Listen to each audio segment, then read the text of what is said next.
Hello, everybody, and welcome to the CRL Warmup Sunday finale. I'm Andrew Guy, joined by Jackson, Juicy J Wall, and yesterday we had it all. We had invited players with first-round buys. We had world finalists and world champions just barely staying alive. We even had someone playing from a car. Pretty incredible stuff, Juice. Some highlights from yesterday and anything you're looking forward to today, brother. I loved watching Mo play once again, as always. I thought it was crazy that everyone who had a first round bye ended up losing. We didn't even realize it till right before we started this stream. And I just can't wait to see maybe if Riley can make another lower bracket run similar to what Muhammad Light has done in the past. Yeah, we love seeing those lower bracket runs. Really, really exciting stuff yesterday. And let's get into how we got here today with our format, because today's format's going to be just a little bit different. So we had a month-long qualifier phase, essentially, that happened all the way back in April 26th. And then we had a couple weekends at the group stage. That's where we had the top 8 players from last year's World Finals come join us. They were invited to the group stage, so they did not have to qualify. And then from there, we had groups where the top 12 are here on our double elimination Sunday. And what's really great is this is best of 3 dual modes, but our lower bracket, upper bracket, and our grand finals will all be best of 5s. That's right. You heard it right. We're excited to see it. Juicy, you and I struggled a little bit with the prize pool yesterday. Everyone that came and went yesterday just got some memories, a handful of memories, a pocket full of memories. But today, we're actually going to get into the good stuff. Yep, today we are giving away $7,500 to whoever wins this tournament. It's a total prize pool of $15K. Everyone today, not yesterday, but today, will be walking away with at least $500. Andrew, go ahead and let us know. Show us how the players got here through the group stage. Yeah, I mean, as you mentioned, when we talk about our group stage and the format there, when we actually look at the players that came through, it's really fascinating, because obviously there's the 8 players that were invited to the group stage. Right. And of those 8 players, most of them made it through. Not all of them, but most of them. I think it was 5 players of the 8 that were invited. But yesterday, you could see Basoto, Asaf, Gariko, and Clown. They were the 4 players that had a first round bye. And you and I were kind of talking throughout the broadcast. Is it better to just come right out the gates and get kind of warmed up, if you will? Or is it better to sit back, not have to compete in the first round, but then you're kind of rusty? You maybe got some cobwebs to shake off. And yesterday, that proved true, because Clown, Gariko, Asaf, and Basoto could not put it together. Huge upset as we take a look here at our bracket. A huge upset at the end of our day yesterday, where we saw Sosa come out and eliminate Samuel Basoto in an absolutely wild reverse sweep, Juicy. I mean, it was something that you and I both didn't see coming. It was a crazy, suspicious Bush spam deck. But from that moment on, Sosa was absolutely dominant throughout the rest of that best of 3, which kind of goes back to what we've talked about since day 1 of Clash Royale, even back when it was teams, is that like the tilt is real, but then also just the same as the tilt is real, so is the momentum, so is the confidence and all that. So we'll see if these players can keep things going. As we take a look at our bracket, it's going to be great, because you know, Juicy, we got halfway through our day. As I said, we do have 3 best of 5s on the docket today. But let's talk a little bit about the journey that all of these players went through as we talk through the matches from yesterday and the ones to look forward to today. Yeah, so Riley, he had a tough start versus Yoru. Yoru really showing up. He's kind of a newish face when it comes to the competitive scene. We have seen him finish fairly high on ladder. He's known for Electro Giant and Expo, but you know, we've seen him play a lot of different decks. Reuben ended up beating Adriel. Kind of another mini upset. Pedro did struggle versus our current world champion, the 2-time world champion, Muhammad Light. And Tourist also kind of showing up. We've seen him in tournaments like this before, but he beat a world finalist, and then he beat another big up-and-comer for this year, Clown, in the quarterfinals. And then once again, in the lower bracket, we saw everyone, well, not only but the quarterfinals, but also in the lower bracket, we saw everyone who ended up having a first round bye just lost. Clown, Asaf, Gariko, Sam went home yesterday with nothing in the pocket. And then today we are going to be looking at, first of all, lower round 2, matches 13 and 14. We're going to be seeing Riley and Adriel, Pedro and Sosa, and then we'll be moving up to those semifinals. Yeah, it's really interesting when you look at what happened yesterday because a lot of those were upsets that happened. I mean, obviously that's why they got that first round bye. I think Sosa was the biggest surprise of the day because he came out and he really kind of looked out of sorts. We've seen that happen with many players in the past, and then he goes right into game 1 of his second match against Samwell. It looks like it's pretty much over for him, and he pulls off a really, really fantastic upset. Then you talk about the other names like you mentioned, like Yoru, and for me, Tourist was a person that really, really stood out to me yesterday. He was great with his deck variability, really calm and poised. He was able to take down great opponents and kind of played through adversity with all different types of decks. A lot of people talk about how he's the, one of the best bridge spam players there are. I think he only played a version of bridge spam once. And talking about archetypes and metas, Juice, what did you feel was, Royal Giant really dominated Saturday. Do you feel like that's going to be the same thing today? What other archetypes or metas kind of popped out to you as we hop into game number 1 here between Pedro and Sosa? Pedro, bottom of your screen, Sosa at the top. And, as we talked about before, Sosa pulling off the upset yesterday. This would be another upset, Juice. Yeah, this will be a big one. Thinking about the meta, I think we will see a lot of RG again today, like you said.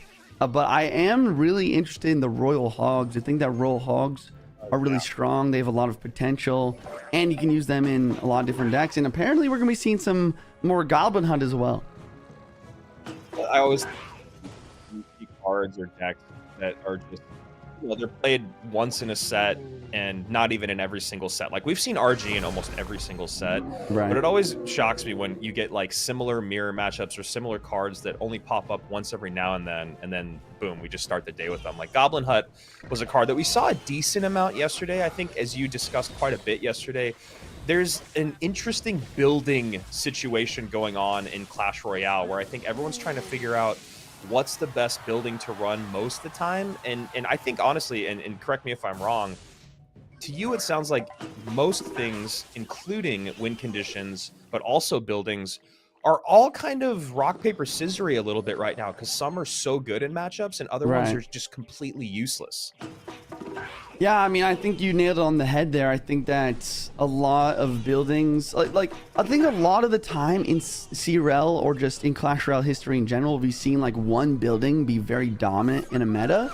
But now, since all the buildings are fairly balanced, it's definitely a good thing. But it also makes it so that, you don't really know which building you want to use, and certain buildings are only good versus certain win conditions, etc. So we will see how this Goblin Hut fares here. Both players not quite pulling the trigger on their win condition. There goes Pedro. And this is what I was talking about yesterday. It's so interesting to see the Goblin Hut played in such different locations than we ever saw before. There was really only a few spots you ever used to play spawners, and that was in the middle of the map or behind your Princess Towers. And now we're seeing them played up higher at the bridge, closer to your own Princess Tower to defend, because again, it's about proximity to get these goblins out on the board. Nice damage in early here from Pedro. Yeah, he's switching lanes here as well. I don't mind that play. Get the Evil Hunter out of cycle on the other lane, and another weird Goblin Hunt placement like you're mentioning. Just trying to get the goblins spawning in and take advantage of that HP. But the Monk's going to deflect all those Spear Gods, and here comes the RG in the left lane with that Evil Hunter, and there's no Goblin Hunt in cycle. Oh, he cycled back. And there it is. Goblin Hut comes down just in time with the retarget of the Goblin Giant. The Berserker's in this. I don't know if we saw any Goblin Giant at all yesterday, maybe only once. And then today we're starting the day off with it. We saw Berserker once because I couldn't even remember her name. And here she is once again here. And kind of like what you and I talked about yesterday, we do have a strong ground tank, right, with the Berserker in here, with the Goblin Giant. Even the guards can kind of help tank on the ground just a little bit. But the Berserker just in there to put in great DPS defensively. So it looks like Pedro is using that card, that new card, very well. As the RG misses the tower with that new kind of range targeting that's been happened, like the sight range with all the units. So we see a second Goblin Hut have to come down with the retarget from the Goblin Doctor. Pedro's rolling with the punches here, though. He's getting some Goblin Huts down. He's cycling very quickly. He's going to have Evo Snowball and cycle now as well. There's about 10 seconds until triple elixir overtime, and he's going to sneak in another Evo Bomber hit on the tower. If he's able to hold the line and defend here, he will be successful. He will win this game. Yeah, this is a really fascinating deck because, with the Goblin Giant out, you look at the rest of the cards other than his win condition. The most expensive card is his building at 4, and the building, as you see right here, being played a little bit offensively. So while this deck looks a little bit kind of Frankenstein together, it seems to have some great synergy. Wow, Great Evo Snowball there. Yeah, you can see Sosa just really upset. As soon as he saw that Evo Snowball, he realized he didn't have anything in cycle. There's no log, there's no Barbarian Barrel in his deck here, so those goblins are unstoppable. He only has 25 seconds to get this RG through, but there's 2 Goblin Huts blocking the lane. And this is not, honestly, too dissimilar from what we saw Sosa win with yesterday, in the sense of, you saw that entire game, it was almost like Samo was like, what am I playing against? How do I win this game number 2 that they were in? It felt like Sam was just trying to adjust the whole game. And honestly, it kind of felt like that this game with Sosa. It felt like he was trying to find a way to get on offense, trying to find a way to break through Goblin Huts. That Goblin Stein ability and the Doctor were doing a great job resetting. And the drill would just come in at perfect times. And then, boom, Evo Snowball, massive damage, defend, defend, defend. That deck is fun and weird. Yeah, I think both of those decks were weird. I think maybe both players trying to save some of the more important spells for later in the best of 3. We see an arrows plus small spell paired with both there. I honestly just really don't like Sosa's deck. I think that he was trying to get a little bit too creative, but I don't know how much an arrows can really synergize with a Royal Giant. I think you'd rather even like a log or even a Barbarian Barrel in that slot, especially since we are seeing a decent amount of Goblin Drill kind of sneak its way into the CRL meta here. Yeah, and guards, right? We're seeing guards all over the place to deal with Boss Bandit. Both those cards have been great to help deal with that. And yeah, you bring up a really good point because, yesterday when we were talking about cards and Asaf, and even honestly, I saw on CR's Twitter and Instagram, I believe they posted like, it's not you that can't win or something. It's your deck from 2018 or something like that. And that was something that you and I talked about yesterday. And it's actually like an interesting point with what we just saw with Sosa is like, it's clear that decks from the old meta, they need a facelift. They need to, introduce some of the cards that are really popular right now, like Boss Bandit. If you're going to run Drill, run the most popular versions of Drill. Or the other part of that conversation is what we just saw with Pedro and with Sosa, is that it's still so new and the competitive meta is still so new that you're going to try things out. Some things are going to work well and other things are just going to fall flat on their face. And kind of with Sosa's deck right there, it looked like we were missing a little bit of synergy. We said that a few times yesterday with certain decks where they just felt like they were missing synergy. And then there was other moments like with, again, I'm just going to talk about Sosa because he's here. That deck he ran in game 2 against Sam was super weird, but it worked. We saw Mo yesterday bring out RG with no big spell that really, really worked. Yep. So I'm still really excited to kind of see how the meta evolves throughout the day. You're talking about spell power, Juicy. That was a great point that you made about the spells that we saw in game number 1. It feels like the best spell in the game right now is Lightning. How would you rank maybe the top 3? Yeah, it's a good question. I really like Lightning. I also really like Fireball, since Fireball does more Crown Tower damage than Poison now. It has a little bit more oomph. Obviously, the radius isn't as big. And then I think you got to put Log always at that 3rd spot. Yeah. Or maybe even at the 2nd spot. Log is just such a strong spell. And even after the Crown Tower damage nerf, it's still so versatile. I love that after all these years, all the cards added to the game, Log is still just the OG. I know. It's just, I don't know. Ever since they released it, it's just so good. I mean, think about it. It's easily cyclable. It can defend and hit your opponent's tower at the same time with the long range. And also, it's just so cheap. Being at 2 elixir, you're just able to make easy predictions. I think that's another thing that people don't talk about enough with the Log, is that it's so much easier to make a prediction play with a Log than it is with a Zap, because it stays on the board for so long. You can even go for a pre-log with your Hog Rider and it will just follow the Hog Rider all the way through. Even if it doesn't hit anything, it's preventing your opponent from playing something when they want to. That's a really good point that you make, and a really good point that you made earlier was about Royal Hogs, right? And here we go, game number 2 and game number 1 from Sosa, just going kind of right down the line of what was most successful yesterday. Even though that RG deck he ran in game number 1 wasn't quite what he needed, and also maybe it was just kind of a crazy matchup there that Pedro gave him, but he's going RG game 1, Piggy's game 2, And I think this is just exactly what Sosa needs to do. Yeah. And I believe that Royal Hog should have a pretty solid matchup versus Hog Rider here. Mainly just because it's a little bit more difficult to stop the Royal Hogs with a cannon than it is a Hog Rider. How do you feel about the champion conversation in this matchup? The AQ versus the Boss Bandit, and no big spells on the board. Yeah, I'm really glad you brought that up. I think that the Boss Bandit is a little bit better versus the Archer Queen, just because if the Archer Queen does play the ability, you can go for the Boss Bandit ability to kind of let the Archer Queen use all of its arrows, if you will, and then at that point, hopefully you're able to win the champion bridge battle. Looks like Sosa's going to win this one, though. But he's also... Ooh. Wow, that was just a nice Firecracker play to really break through there. And Piggies come down the lane. Late Ice Spirit and Skellies. Good Earthquake there from Sosa, so a log has to come out. Still gets a couple nibbles on the tower. 2183, 2205. Sosa in the lead by just a hair. Yeah, and you can really see already, like that Hog Rider, it didn't make it to the tower just barely, especially with that King activated. But these Royal Hogs, I mean, they're going to be constantly applying pressure with the Earthquake. He doesn't get the Earthquake down right now for some reason, but it's just a little bit more difficult to stop the consistency of the Hogs. Nice adjustment there from both these guys on their sends. Pedro sending up a high Ice Spirit to catch the Ice Spirit that kind of did him dirty last push, and that Evo Cannon, such a great get-out-of-jail-free card. Yeah, the other big get-out-of-jail-free card here is the Ice Spirit. Using her Evil Ice Spirit effectively versus the Royal Hogs and the Hog Rider is just so important.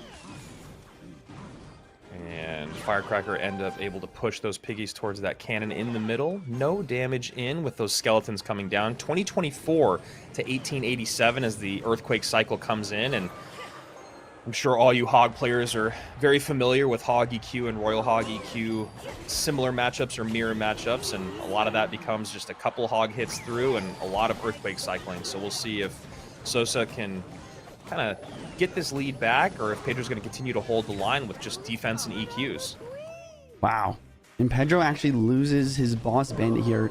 Something that's very important at the very end of a match like this is keeping your champion alive to keep your 3-card cycle activated so that you can play more Earthquakes and more Hog Riders. But the Hog gets a hit! Wow! That's a game-winning connection from the Hog. That's absolutely clutch.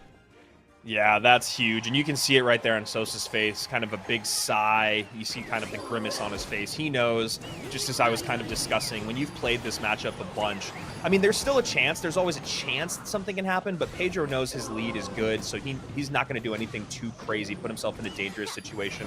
He's going to try to send in the Hog for a little bit of, defensive elixir from Sosa, but as you can see here, guys, he's just going to lock down that defense, sends in the Hog late. That's going to do it. GG. Well played. Sosa's run comes to an end. He was able to make it through to day 2. He gets the $500. He gets to say he was able to take down Sam and survive. And he is here on CRL Warmup day 2. That's already an accomplishment in and of itself, but we will be saying goodbye to him now. A pretty good run, honestly. Yeah. I think that's about as good as it could have went for Sosa, considering how kind of rough his day started yesterday, how close he was being eliminated to the end of the day, and also just the level of competition that he's running into. This is a world runner-up here. This is a world-class player. The Brazilian Pedro moves on in the lower bracket.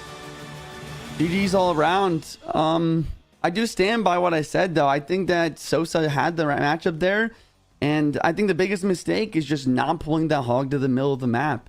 I think that even if you know your opponent's going to go for the pre-Earthquake, you have 2 options. You either go for an anti-Earthquake cannon placement, or you go for your cannon set in the middle, pull everything in range of your Obsolete Princess Tower, but also your King Tower. The reason that Hog Rider got that hit at the very end there is because that King Tower was not involved in the defense as much as Sosa would have liked it to be. Yeah, that's a really solid point you make. And also when you talk about the placement of the cannons and pulling things to the center, we saw Sosa continue to place that cannon up high. I don't know if he's just trying to avoid maybe getting pre-earthquake, because you can still earthquake that spot, but it's just not the traditional spot. But then you saw Pedro pre-logging every time. So the log plus the hog hits, it's going to leave that hog alive for another hit. Whereas on the other side of it, like you were talking about, Pedro continued to place his cannon in the middle of the map, pulling everything in the middle, taking that earthquake damage, and then sequencing the rest of that defense with ice spirits, skeletons. And then if the earthquake came in late and cleaned those up, then he'd send in a last second log. So, you know, it does feel like a lot of work to defend, and it almost maybe feels like a lot of elixir to defend. But as you know, and as all hog players know, that one hit ruins everything. And from that moment on, once Pedro was in the driver's seat, he could just sit back and defend. So here we go. This is where we're at. Pedro moves on to lower bracket round number 3. He'll be facing off against the winner of Riley and Adriel, which is coming up next.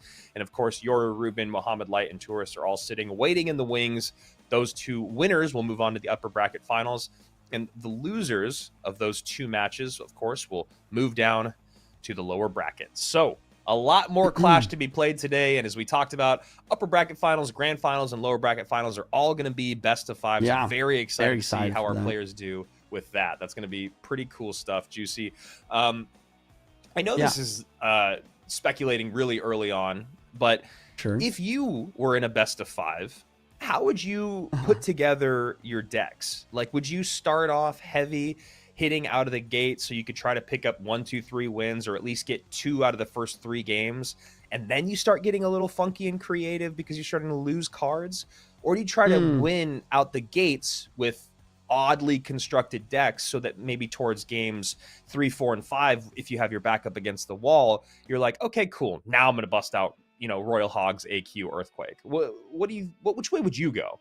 I think personally, I would try to work with my coach to make a solid like 5 decks that are viable, even with not being able to repeat a single card in the best of 5. I think that I'd rather go for that situation than just like use all the really good cards in the first 3 games, and then if I lose one, then it's just like, okay, now I got terrible decks from here on out, and it's just not going to go well.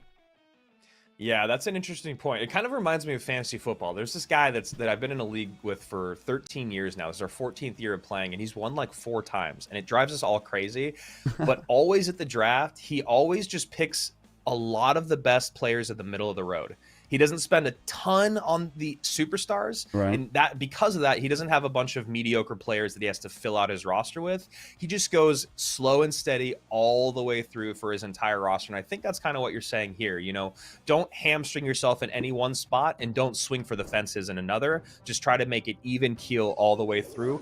We'll see if that's what the players do, but that's not for a little bit. As of right now, we're going into this matchup. A lot of fun. Adriel going up against Riley, our current world number 2, who honestly looked like maybe we were going to say goodbye to him early yesterday, but he was able to come back and stay alive. And then on the other side of it, we had a really fun matchup. I mean, these were our first 2 matches of the day, Riley versus Yoru, and then Reuben versus Adriel. Really, really fun to see Reuben and Adriel match as well. So here we go. Going back to bait. Riley was the only person that we saw run bait yesterday. He did it in his last match, and his last match in the very first game. And we'll see. I mean, apparently he liked what he had there. Yeah, another thing is about this match, I saw someone say in the chat today that Riley took Adriel's spot at the World Finals last year. That's the reason why Adriel didn't quite make it to the top 8 for the World Finals. So this is interesting. I think that Adriel has a lot to prove here in this best of 3. Yeah, that's a great little bit of history there to add to the drama of this matchup. I mean, definitely 2 guys that are feeling like they're at the top of the world. Riley definitely has the edge on Adriel in that sense, and Adriel getting a really nice breakthrough here. Boss Bandit's still there to tank. Ice Spirit comes in late. Mighty Miner is able to clean up that hog. 22-59. Adriel up by 1, but Mighty Miner on the board, and a hog hit in as the Evo barrel comes out.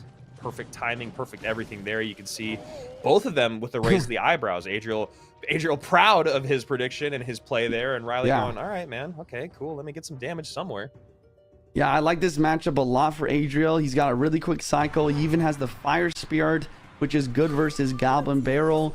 And he's locked in. He's got a nice prediction on the fake barrel as well as a log onto the real goblin barrel with that Evo.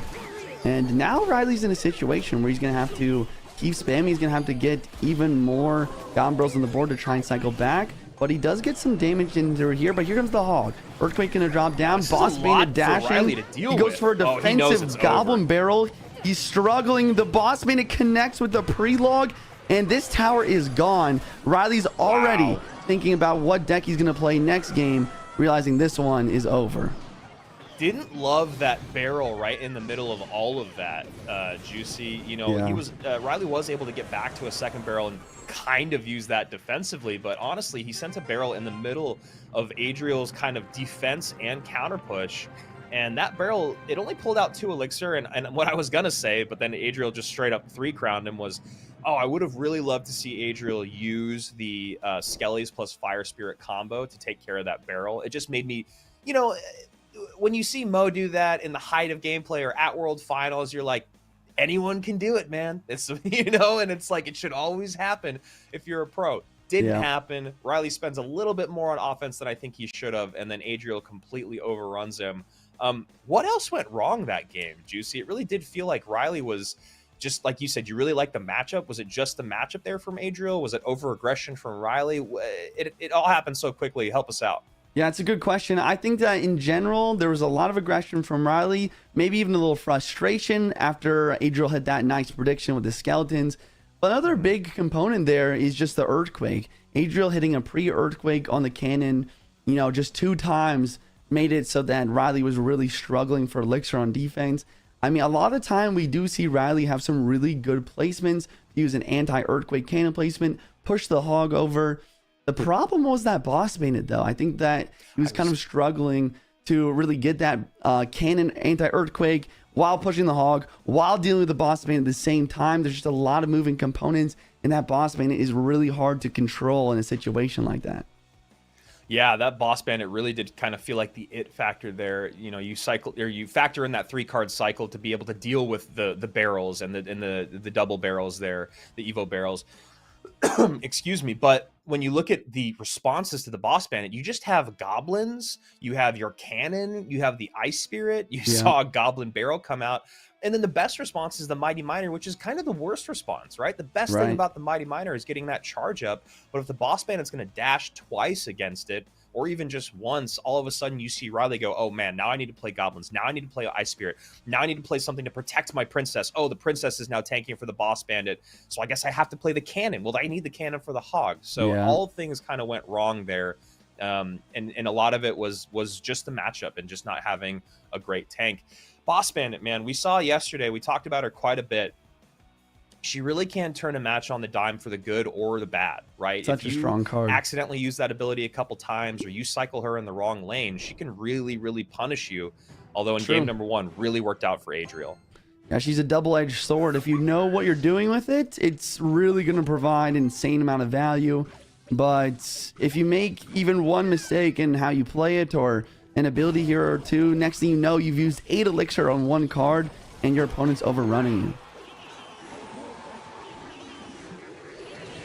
So those decks you guys are seeing on the screen are not what we saw in game number 1. Those are from the previous matchup. Just a heads up in case you are worried and anyone repeats a card. And don't worry, we're on it.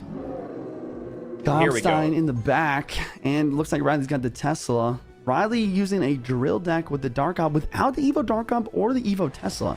So, and without the Evo Drill. So what even are the Evos here? This is kind of interesting. Yeah, that is really interesting, and I can't imagine he made an Evo mistake, but with only 2 spots left, he's going to have to hope that he didn't. There we go. Evo Valkyrie is the second to last. Goblin Doctor, Goblin Monster coming out. I think I called him the Goblin Giant earlier. Give me a break. It's 7 in the morning.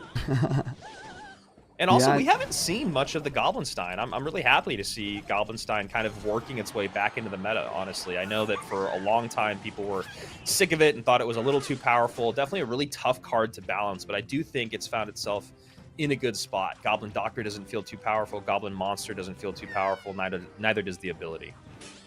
Yeah, I think that's... I absolutely agree. I think it's in a solid spot, but it's still, in certain situations, able to provide some value. In this situation, I don't see it getting much though. Riley with the poison, probably going to be dropping a poison on top of the Gobstein most of the time. And if not, he'll have that Valkyrie on top, help him cycle to his Evo Valkyrie.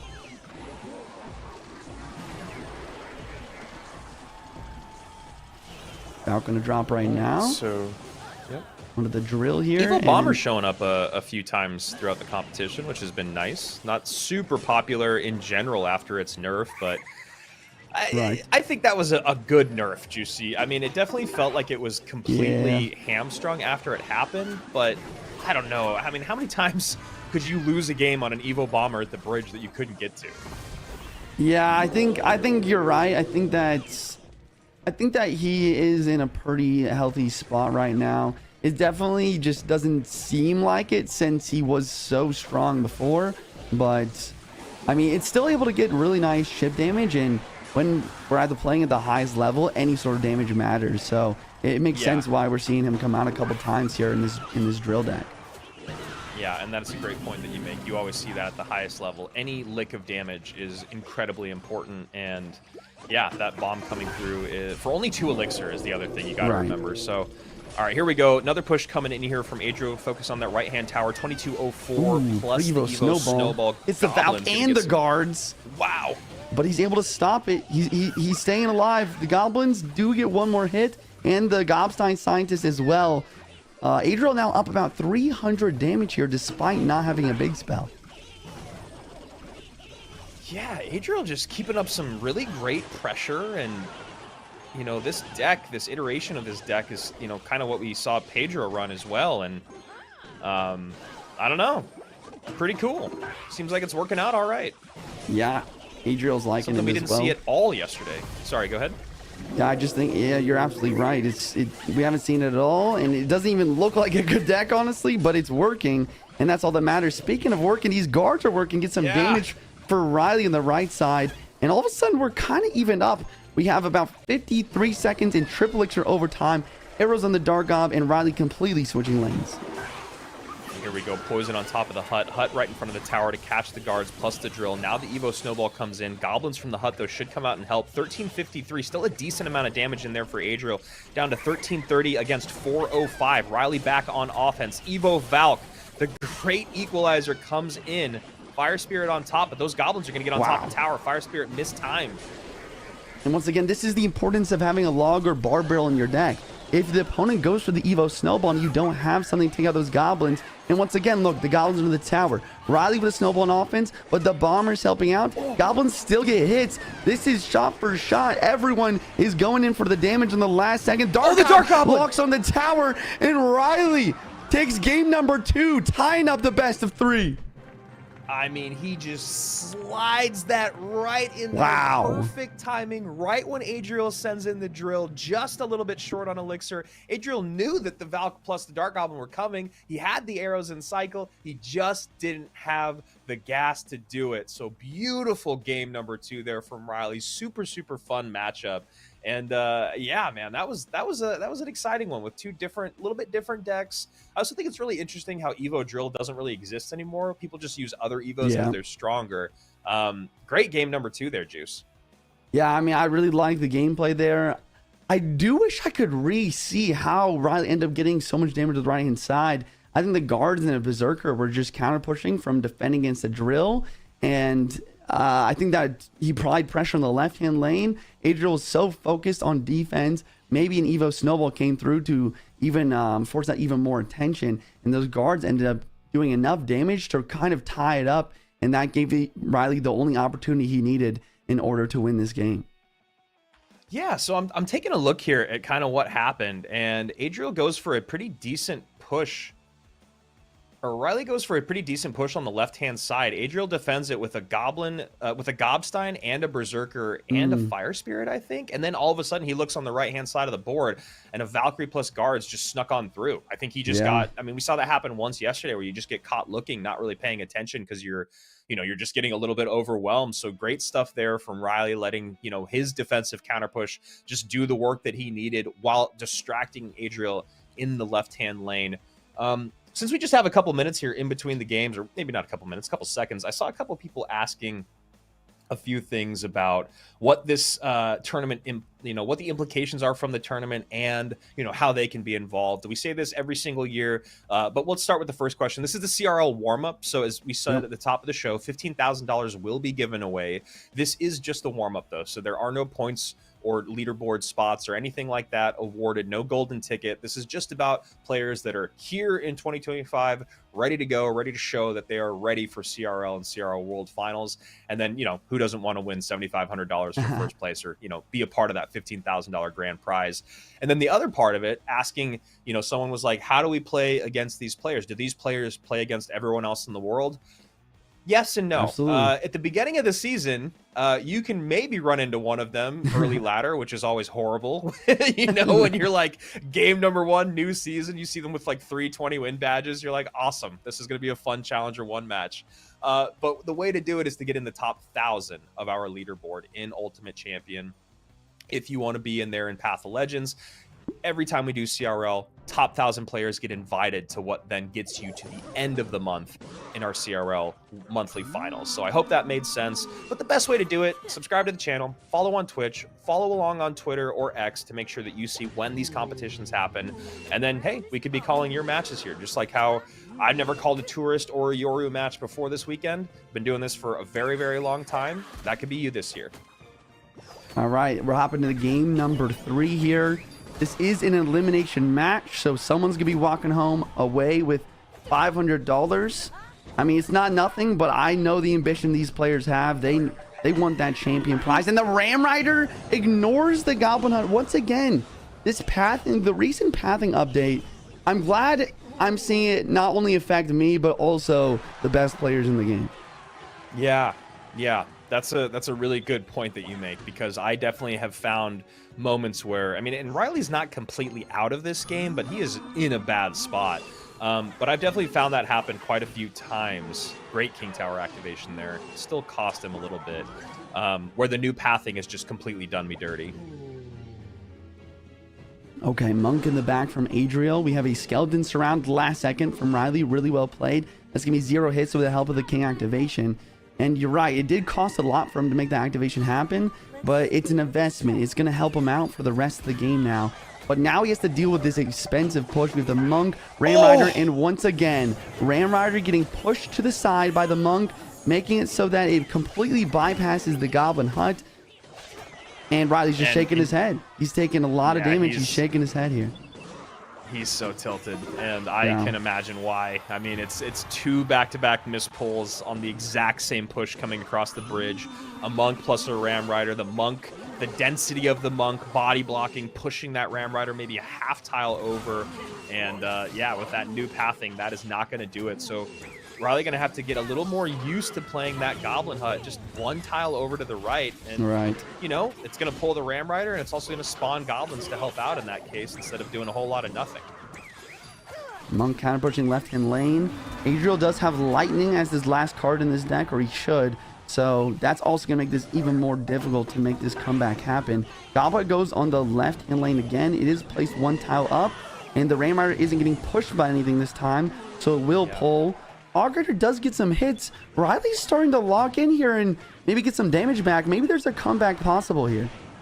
Yeah, definitely. He's doing a great job getting damage where he needs. He's, as we've talked about for years, he's sacrificing that left-hand tower HP and gaining elixir for that. He's also making really great micro interactions using that King Tower like you talked about to make up for elixir. So it's definitely not over, especially with that lightning. And now you see Adriel kind of hitting the panic button a bit, going, okay, wow, all right, you've got a big spell. You got that boss bandit that's causing me a lot of trouble, and I'm only in the lead because you missed 2 pulls on my Ram Rider. So Adriel's starting to feel the pressure here. Great Skellies plus Ice Spirit, 1068, 829. Riley felt like he was completely out of this. Now the splash from the Firecracker is in. Riley has just about taken the lead. Not yet. 918, 829. Hog Rider in. Hog Rider in. Ram Rider try and slow it down. Ice Spirit to freeze. The King Tower is helping, but the Hog does get the hit. Riley now... Wait! The Boss Bandit re-dashes back to the tower, and Riley is lightning range. Will Adriel build a lightning block? No, he has nothing to make it happen. Riley is going to make the craziest comeback we've seen today. No way, dude. No freaking way. That is just being lulled into a false sense of security. Adriel had everything he needed there. And even if it was a bad matchup, Juice, I don't know. If you're up by that much damage, can a bad matchup really be that bad? Wow. I feel like he just got a little too comfortable. A little too comfortable and a little bit too surprised by that lightning. I was thinking the whole time, surely Riley has an earthquake. It's Hog Earthquake. But in the back of my mind, I was like, if Riley has a lightning here, that would be insane. This comeback is very possible. And he went for the lightning onto the Executioner, that monk.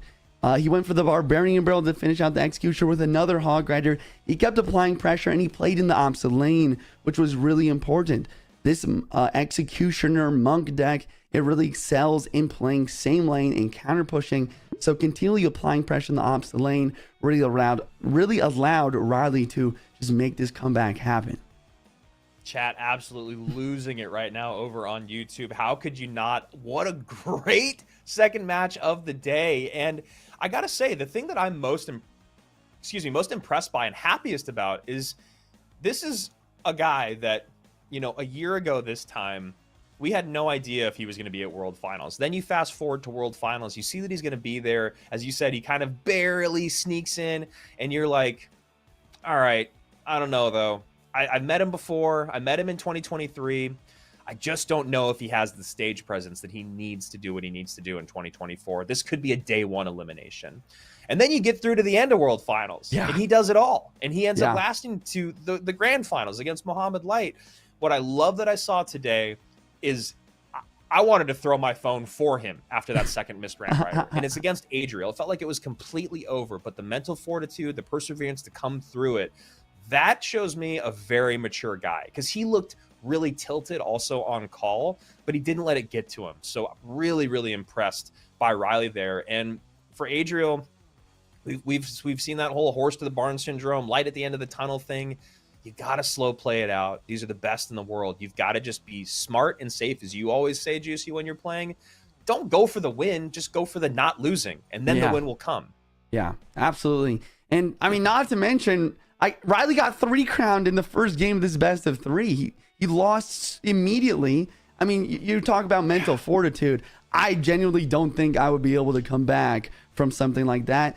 And let's look at the bracket here. Now we have the semifinals up next for our next 2 matches. Yoru, Reuben, Mohamed Light, and Tourist. Riley and Pedro are our victors of the lower round 2. They are going to be waiting the losers of these semifinals.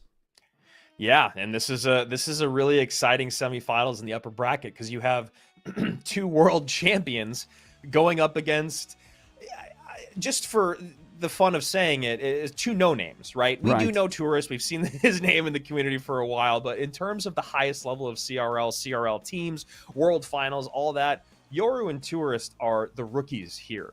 Reuben and Mohamed Light are 2 of the GOATs of the game. So this could be an incredibly one-sided semifinals in the upper bracket, but I'm calling it right now, Juicy. These guys, Yoru and Tourist, are playing out of their minds. And as I mentioned yesterday, they're playing with nothing to lose. And now they're playing with nothing to lose against 2 of the best to ever do it, period. Not some of the best out there. These are, without a doubt, best in 2020 and then the best right now. So this is a great moment for Yoru and Tourist to put their name on the map. It's just, can you do it?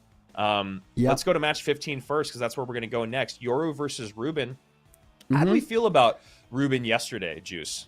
I liked what I saw, but I don't know if I saw anything where I was like wildly impressed. Yoru, on the other hand, took down Riley, the runner-up in 2024, as well as Samuel, who got 3rd place, I believe, in 2023. And I mean, I don't know. I was really surprised. I think those were 2 insane upsets, and I don't know. I just want to see more of him today. I want to see more. I want to see if he has what it takes to take down the 2020 world champ. Yeah, and you know, with Reuben yesterday, we saw kind of the phases of old Reuben in the Right. sense of just being really calm, cool, collected, analytical, not Yep. tiltable. We saw him in some really rough spots that he played through. We saw him in some interesting matchups with, I was saying yesterday, I can't remember exactly what deck it was, but he played it a lot like he plays a Royal Giant deck, where he kind of sat back and waited and waited and waited and sequenced a perfect offense. I think it was like a Mega Knight Bandit situation or something Right. like that. I Yeah. can't remember exactly what it was, but it was a beautiful, beautiful, just what he used to do, which is, all right, I'm figuring this out for a few minutes. Oh, I've cracked the code. Let me win the game on one big push. So this is going to be interesting because Reuben also, I think, has had a lot of time now between winning that championship. It's been 5 years to who he is now. Obviously, expectations are high for him, but I don't think it's quite as heavy lies the crown as someone like Muhammad Light and Riley, where if they don't win, you immediately go, oh, they're washed. Whereas if Right. Reuben doesn't win now, you're like, all right, whatever. It's been a while. He's been kind of quiet for the last couple of years, but he just hasn't won in the last few years. He's still been showing up at the World Finals, as you guys can see in the top left-hand side there. Yeah, it really is impressive. I mean, I feel like personally I don't give Reuben enough credit. This man has been playing this game for so long, probably just as long as I have, and he's still playing against the top players in the world every single year, and he's still showing up, and he's still performing very well. So big props to Reuben. He's a grinder. Obviously he has been practicing in the off season, and let's see if he can, kind of take down the kind of the rookie of the season here in Yoru. Yeah, Yoru yesterday, he had a great 3-set win over Samuel Basoto, as you talked about. He also had a really nice win over Riley, so it was back-to-back 3-set wins over number 2 and number 3 in the world at one point, and number 2 in the world right now in Riley. So as you mentioned, Juicy, this is no slouch. This is a guy that really showed up yesterday, and Reuben's got a tall order in front of him. So looking like GY bottom of the screen, we talked about this quite a bit yesterday. It's the new graveyard with no NATO, which for you is very odd. And now we have that Evo Witch with the graveyard, and that Boss Bandit is doing some work along with the Earthquake. Maybe not quite as much as Yoru wanted, but now we have the Witch on tower. That Boss Bandit is very healthy. Yeah, and here comes the Hog Rider with her as well. Barbarian Barrel to try and deal with the Boss Bandit, and he does have the Tornado. That's going to save him a bit, especially with the Evo Knight dropping down, and you can see Reuben immediately shaking his head. He probably was hoping for the non-tornado version of this deck, but the Tornado going to be a massive asset for defending against this Hog Rider. Yeah, I mean, I'm sure playing many versions of Splash Yard over the years, between one building and a NATO and the Ice Wiz, there's just so many great ways to control that Hog. And you see right there, Yoru doing the right thing. Take one hit on either side. Don't overspend. Let's try to get back on offense. And he is playing very aggressive with Graveyard here in single elixir. Yeah, Cannon's going to be taken out by the poison, but it did get some nice value. Firecracker going to end up getting hit by the poison here. That will make her susceptible to the Barbarian Barrel. There's the Bar Barrel and a Tornado as well to pull the Hog to the King Tower yet again. And Yoru is just continuing to extend his damage advantage. Yeah, he's, we're seeing people play like hyper aggressive with Royal Giant now, and this is one of the more aggressive plays I've seen with Graveyard. Right. Yeah, he's pretty much going for a Graveyard whenever he has a Witch on the board, except for this time apparently. He's just going to let this Witch kind of run its course. Maybe he's happy with the damage that he's accumulated so far, and Witch not quite able to take out the Firecracker. Maybe you give Reuben a chance to attack here. So NATO. Ooh, I was going to say the NATO missed, I think, because the Skeleton pushed the Hog just one tile. So a bit of a missed NATO there from Yoru. Still in the lead, 22-04 to 16 and some change with that with the poison taking in. Yeah, Yoru's a great counter. Yeah, so Yoru's still up with quite a bit of damage, but Reuben needs as many of those sneaky Hog hits as he can get. So he's going for another one right now. Boss Bandit going to dash into the Evo Witch. With the Tombstone on the board, the Evo Witch will heal herself back up to full HP. Tornado on the Hog, and Yoru has enough for a Graveyard. I would not be surprised if I saw it drop down. Nope, he decides to go for the poison yet again. Playing kind of similar to how Muhammad Light might in a situation like this. He's up damage. He's just going to play the poison, continue his lead, and here comes the Graveyard to apply pressure. And now a decent push coming in on that right-hand side. Hog in front of the Boss Bandit this time around. Going to need those Skellies to tank that Boss Bandit. Barb Barrel comes in, and it's a pretty great matchup for Yoru, and the synergy of this deck especially is working out. I mean, the Tombstone giving HP to the Witch, obviously the Graveyard giving HP to the Witch, the NATO coming in perfectly with that Ice Wiz, the Tombstone tanking for the Barb Barrel. I mean, this is a tough matchup for Reuben. Hog does hit, but he predicts the Firecracker at the bridge to prevent any extra damage from coming through. Evil Firecracker does get some chip on the tower, and you can see Reuben disgusted with the fact that he was making some outplays at the end. He's getting the damage that he needed, but just not quite enough, losing by only 50 HP in game number 1. 52 HP and a very tough matchup to play through. Well played by both these guys. I mean, you know, Juicy, you're a very good Splash Yard player. Is that about as good as it could have gotten? Is there anything that could have changed throughout that, you think? I mean, obviously with 52 HP, it really could have gone either way. Was there any moment throughout that you were like, maybe Reuben should defend X, or maybe he should have been more aggressive Y, or is that just kind of the way that the cookie crumbles when you have that tough matchup and you know, someone that good you're playing against? Yeah, I mean, I think you called it. I think that was pretty much as best it could get for Reuben. I think he played really well, and he didn't give up into the very final second. The double firecracker at the end there, it was the only chance that he was going to get to break through and win that game, especially with that Boss Bandit dashing on the Tombstone, allowing for the hog hits. I mean, Reuben got 2 or 3 more hog hits than he should have that game, and still it just wasn't enough. Yeah, I mean, you take away one of those hog hits. I mean, the one that pops into my mind is the skeleton push with the missed NATO. Like, even just one of those, and all of a sudden that game is not close really at all. Then we're talking more like 500 damage difference, which is a lot in this game. So, you know, when we look back to how Reuben started his day yesterday against Adriel, he came out with Boss Bandit, Lightning, Mortar, and kind of surprising, right? Because not that, but yesterday we saw a ton of Mortar out the gates. Today we have not seen any Mortar yet, and we've seen a lot of Hog and Piggies. Less Royal Giant than I thought we'd see. A little bit more Drill, which is what Reuben played in game number 2. He went Evo Snowball, Evo Cannon, Little Prince, Drill, and then in game number 3, that when he finally was able to take down Adriel, it was a Evo Witch, Evo Valk, Piggies deck. So curious to see if he goes back to any of those in this game number 2. Now that he's down 1, Yoru on the other side kind of ran a very similar start to his day in... Oh, no, that's just a little bit farther down. Miner versus Drill, and Yoru has a Cannoneer. Very interesting. Goldeneye does not come down to stop the Goblin from hitting. So we see a pretty solid damage advantage go to Reuben right away here, especially with the Cannoneer just simply starting with less HP than the Princess. Yeah, it was Yoru that started off with a bridge spam deck with Evo Ramrider and Barbs, and then went to RG, and then went to Mortar. So now kind of going with Mortar in the second game, but a change up from what we saw him run yesterday. He ran a very interesting Mortar deck with the Skeleton Dragons that actually worked out. Only time that we saw that. And seems like we're just seeing another variation of this Drill Goblin Hut Guards Berserker deck that has for some reason just become like the new standard for Drill in this tournament. Very strange.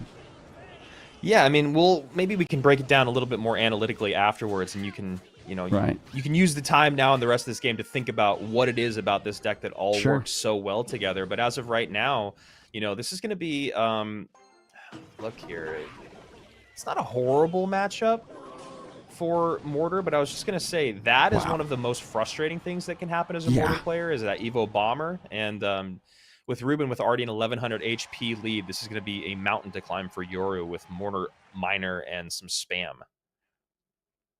I think that's something, I don't know, this is an interesting situation. I was going to say maybe Yoru should be switching lanes, but I actually changed my mind.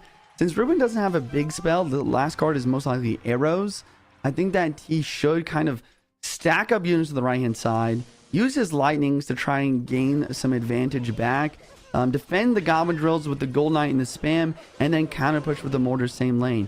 He just has to really be careful for that Evo Bomber once it becomes back in cycle here.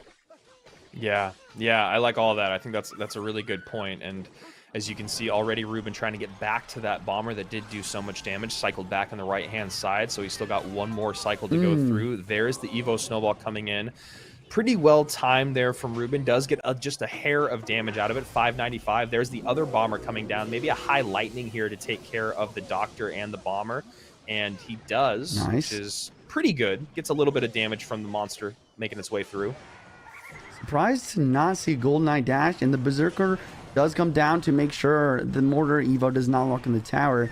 And now we see another drill coming out from Reuben. I really like the idea to play the log first, making it so that first goblin doesn't get damaged and dodging the pre-snowball. And the nice Golden Knight here as well. It's going to clean up everything, not quite getting to the tower. Gonna say that's a juicy Golden Knight ability. Does take care of that Evo bomber. 489 remaining. Snowball comes in. Goblin will get on tower if we don't get a double drop. There's the Goblin gang. 435 as Yoru still tries to chip away with his miner. 435 against 1305. 90 seconds remain here in overtime. Reuben with a firm lead, looking like we will go to game number 3, but anything can happen. Yeah, I'm still fairly confident that Yoru could make this defense work and make this comeback. With no big spell and an Evo Mortar, and with this lighting, it's very possible. Golden Knight on the counter push, bats up high, Gobstein ability is impossible. Spear Gobs, and I'm assuming we're going to see another Mortar.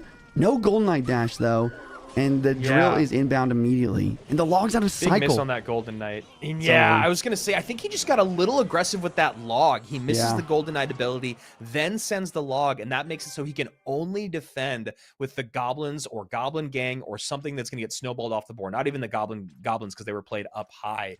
Just a little aggressive with that last bit of logging that came in. I get it though, because as a Mortar player, you're like, this needs to get on tower. It needs to get on tower now.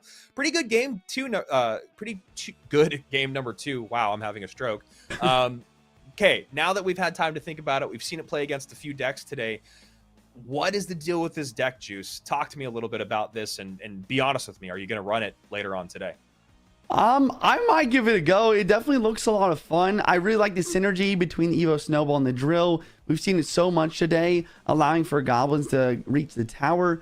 I also didn't really think about it before, but there's definitely solid synergy between the Evo Bomber and the Snowball. If you don't have arrows in the deck to clean the Evo Bomber and they're playing units to try to defend against it, you can use the Evo Snowball, push everything back, and allow the Evo Bomber to get even more value, even more damage. And then finally, the Berserker is interesting, but I kind of like it because it kind of cheapens the deck a little bit. You do have the guards, not really a cycle card. You do have the arrows, a little bit expensive. Goblet's not cheap. Drill's not exactly cheap. But this Berserker does a great job of just allowing for a cheap defensive unit that doesn't die to log, doesn't die to arrows. It doesn't even die to fireball. So I can see the deck. I think I just need to get used to Goblin Hut actually being meta in CRL. I know. Whenever you see it, you just feel like it was a misclick. Yeah. You're like, you still have more buildings available. Why is this on the board?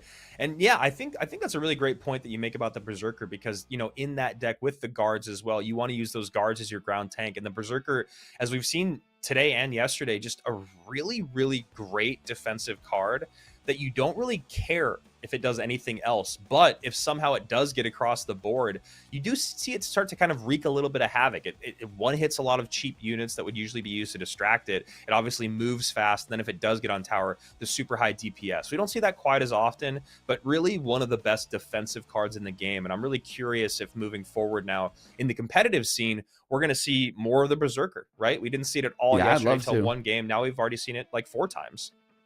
Yeah, Berserker, it's interesting. I definitely do think it does have to be paired with the guards, though. I don't see it being paired with skeletons or goblins just because it wouldn't be, you know, spell resistant enough. Another thing is, I don't know, you do have to compare it to stuff like Knight and Valkyrie. A lot of the time, the Knight and the Valkyrie can provide more value, but it seems to work fairly well in this Goblin Drill deck specifically. Goblinstein also making a slight comeback. You know, we've seen it in this drill deck. We'll see if we see it anywhere else. There was a Mortar deck that was running it for a few days that was popular. Obviously, I knew about that. Why do you think Goblinstein is making a slight comeback? I think that Gobstein's making a bit of a comeback here, specifically in duels, probably because there is a limited supply of good big spells you want to use. I think that Gobstein does a great job of supplementing a big spell, especially if you are using something like Earthquake, just to get a lot of DPS down on a lane and kind of clean stuff up that you maybe don't have a fireball or poison for. All right, so here we go. Game number 3, Inferno Tower coming, or excuse me, Inferno Dragon coming out here for Yoru. We saw the ID come out maybe just 1 or 2 other times yesterday, a card that is not super popular in the meta. Interesting. So we have a Reuben with the Mortar deck that we saw Yoru use very recently, and Yoru probably with a Mega Knight, Firecracker, and potentially a Hog Rider in this deck, since we're seeing the Firecracker. Yep. And you called it, Juice. Perfectly placed Mega Knight there. Going to clean up the push, distract the Mortar. Snowball comes in just in time, and now Reuben with the over-aggression is really paying for it. You imagine Yoru is going to let these goblins do their work on Reuben's side of the map, and now Reuben gets a Mortar connection. Should get 4 shots, I think. 4 shots. Guard. But the guard is going to prevent that. Interesting. I like the decision making from Yoru there to, he realized he got his damage. He realized he was down a little bit of elixir. He defends against the Gob Gang, which is the larger threat. He lets the Mortar get a couple shots, and now he takes his elixir advantage to go for the Hog Earthquake but the Mortar does get 1 hit here as well.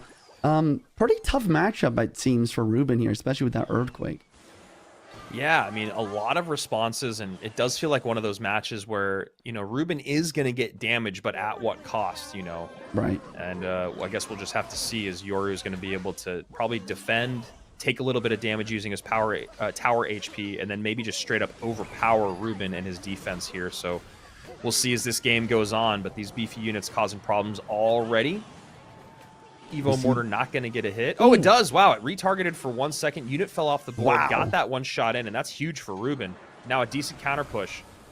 Evo Snowball going to make quick work of that, but I think that's a win for Reuben there to force out the Evo Snowball on defense. I don't see how he defends if we see a Mega Knight, Boss Bandit, Hog, Earthquake, Evo Snowball type of push. So I do like that play with the Evo Bass just to bait that out, and all of a sudden this game's closer than I thought it would be. Wow. Earthquake coming in to clean up that gang. Really nice value Earthquake there. And a pre-miner to pull everything back across the river, allowing the Hog to get targeted, as well as taking out the Firecracker at the same time. Great play from Reuben, but he's still down damage, and this Boss Bandit is still alive and kicking. 90 seconds remain. Boss Bandit is alive. Earthquake comes through on the tower. Second Ice Wiz has to come down to soak that Boss Bandit. Now protected by the gang just in case that Boss Bandit would have taken out the Ice Wizard. Miner trying to distract the Mega Knight to get the Spirit Gods locking in the tower, but the Mega Knight's just going to make quick work of that, and now we see a very, very strong counter push with the Evo Mega Knight, Firecracker, Hog Rider, but we have the Evo Bats down, and once again, the Barbarian Barrel, no, but the Hog gets the hit. Yeah, Reuben had the right idea there. Pull everything back, let the Hog go through first, but just a little bit more elixir spent than he would have liked, or a little bit less elixir in the tank than he needed. Wait a second. Still has a decent counter push coming in. There's the Snowball. Hog trying to come in. Juicy, that's going to do it. That's too much. Oh my gosh. The Earthquake dropped down, but the Lightning does as well, and Reuben takes it before the final tick of the Earthquake can come through. Reuben with the celebration, making it happen, taking down the rookie of the CRL Warmup. I mean, that's exactly what you and I have talked about. Rich and I, Josh, all of us, we've talked about it. You can see the end right there. You can feel the victory. I just need to get that Hog hit, and I just need to get that Earthquake down. No, my friend. You just need to defend. You have such a good advantage. You have so much more elixir than your opponent. The only thing that can happen is you're going to take some damage and then win the game with a massive counter push. I think that's the worst case scenario with that matchup, with that gameplay. And that is why Reuben is a world champion. You can say whatever you want about him, but he stuck through, played that so well. GG and well played to Yoru, who has now just been moved down to the lower bracket, not eliminated yet. Wow. I mean, yeah, I think you're right. I think that in that situation, you got to just go for the Evo Snowball on the defense. It's going to clean up the bats. It's going to clean up the gang. It's going to give you ample time to defend. Your tower's very high in HP. He just got a little bit too excited, a little bit too impatient. But I mean, that happens. That happens. I mean, this is his first like big tournament that I've personally casted him in, and I mean, it's not over though. He's gonna go to the lower bracket, right, and he's gonna have more chances to continue to show what he's got. But really well played from Reuben there, not giving up to the very final end despite the difficult matchup, and he makes it happen. Yeah, and I'm so curious to see if Yoru ends up going up against Pedro or Riley, because it'd be great to get a Yoru-Riley rematch just in the same weekend. Yeah, I mean, I can't tell you how many times it's happened to me where I'm so sure I've won a game and I oversell and I overspend, and then I look back at my tower and it's at like 2,000 HP when I make that horrible decision, and then I lose the game and I'm like, what am I doing? There was 30 seconds left to defend. I know I wanted to end the game, but the game was already won. And just a tough spot. And there it is, Juice. We do get it. We get wow. The Yoru-Riley rematch. That's you guys exciting. Can see day one, match one, game one, Riley versus Yoru. Somehow Yoru pulls off the massive back-to-back upsets over Riley and Basoto. And now we'll see if a reinvigorated Riley can do exactly what you talk about at the top of the show, Juice. Can he make that lower bracket run? We'd love to see it. Maybe Riley will be the new lower bracket run guy, because Mohamed Light seems to not be losing anything. Just like we said at World Finals, he only lost one game. Yesterday, he was untouchable. And now we're going to see if Tourist can maybe knock the GOAT down a peg and bring him down to the lower bracket, where if whoever that would to be to lose would be facing off against Pedro. And as much as we'd love to see a Pedro Mo rematch, we'll have to see if Tourist can pull that off. Wow, what a great best of three that we just saw. And it really did feel like Yoru had kind of had it in the bag there for a little bit, and then Reuben just turned that set around. Yeah, I mean, once again, it was just Earthquake for the mortar, Snowball for the bats. He had the Barbarian Barrel version, which is decent versus the Firecracker, but you much rather have the arrows. I think the Boss Bandit was difficult to deal with since Golden Knight, not really a tanky tank. It doesn't have that much HP. And that Mega Knight was kind of just blocking the lane as well. But once again, I just maybe a little bit of competitive inexperience from Yoru. He went for the Snowball in the tower to Earthquake, and maybe he just wasn't expecting that lightning to come down in the final second for that quick 300 plus damage to just snap the victory from the jaws of defeat for Reuben there. Wow.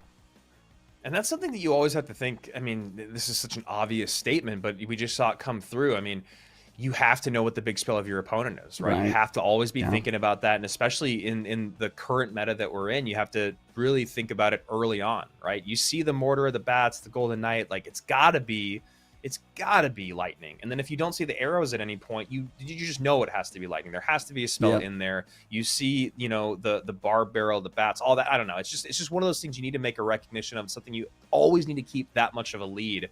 So again, it's like you look at the lead that he had, there's, you know, 300 plus HP less than that there. Maybe if he factors that in, maybe if there's not as much pressure, he just pauses. But well played by Yoru. We'll see more of him in just a little bit. Now on to Tourist and Mohamed Light. I mean, and this is also a really exciting one. Tourist was someone who, you know, we've heard of the name in the community for the last couple of years, never at the highest level, known as being one of the best bridge spam players in the game. But honestly, he was all over the board yesterday, just playing a little bit of everything. Seemed like Tourist could do no wrong. And I'm very curious to see how he stacks up against the goated one. The goated one is quite the name. I like that. I might have to use that. But yeah, Mohamed Light with the Tombstone, the Bar Barrel, and a Knight. Looks like we're gonna see some more Splash Yard. We'll see if he's gonna be using the non-tornado or the Baby Dragon, or the Baby Dragon or the Tornado version here. And we did see a little bit of feistiness, a little bit of spice out of Mohamed Light yesterday, BMing Pedro, hopping around, walking away before games were even over. Big comeback swings. So, you know, I love this version of Mohamed Light that we're seeing. And I also love that Tourist is the only person that's run Lava Hound the last 2 days. And the first time that he ran it, he went up against someone that had 0 air defense, and it was one of the easiest wins that he could take. I think it was against Sam. Can't remember exactly, but it was RG versus Lava, and that RG deck had, oh, you know, I think it was Clown. That RG deck had Zap and Curse in it, and so we were kind of excited to see that, but it did not work out well. Yeah, I don't know if it matters at all, but I did see a little bit of drama on Twitter where Jeebus, Clown's coach and analyst, was talking about how there was a little bit of a bug actually where sometimes the deck copied does not show with the deck that is on the screen. So he didn't actually mean to go in with that Royal Giant deck with no air defense. So it's a little bit of an unfortunate situation. We'll see if Tourist is going to be able to be successful as well with the Lava Hound here. But I think going against Mo with a poison for the Flying Machine, for the Skeleton Dragons, with the Witch and the Ice Wiz for the air defense is going to be a much different story. It's really interesting. I didn't know about that, and hopefully that's something that our players and their coaches can lock down. We have had instances in the past where the copy deck wasn't working the way maybe it was supposed to, and that was something players had to adjust to. And a bit unfortunate to hear that, but here we are in this matchup, and just like you're saying, a lot more air defense at the helm of Mohamed Light in this specific matchups. I mean, specifically the 2 cards we're seeing right now in the Witch and the Ice Wiz. I mean, Ice Wiz are just so great at stopping any beatdown deck, especially up in the skies for that splash once the pups pop.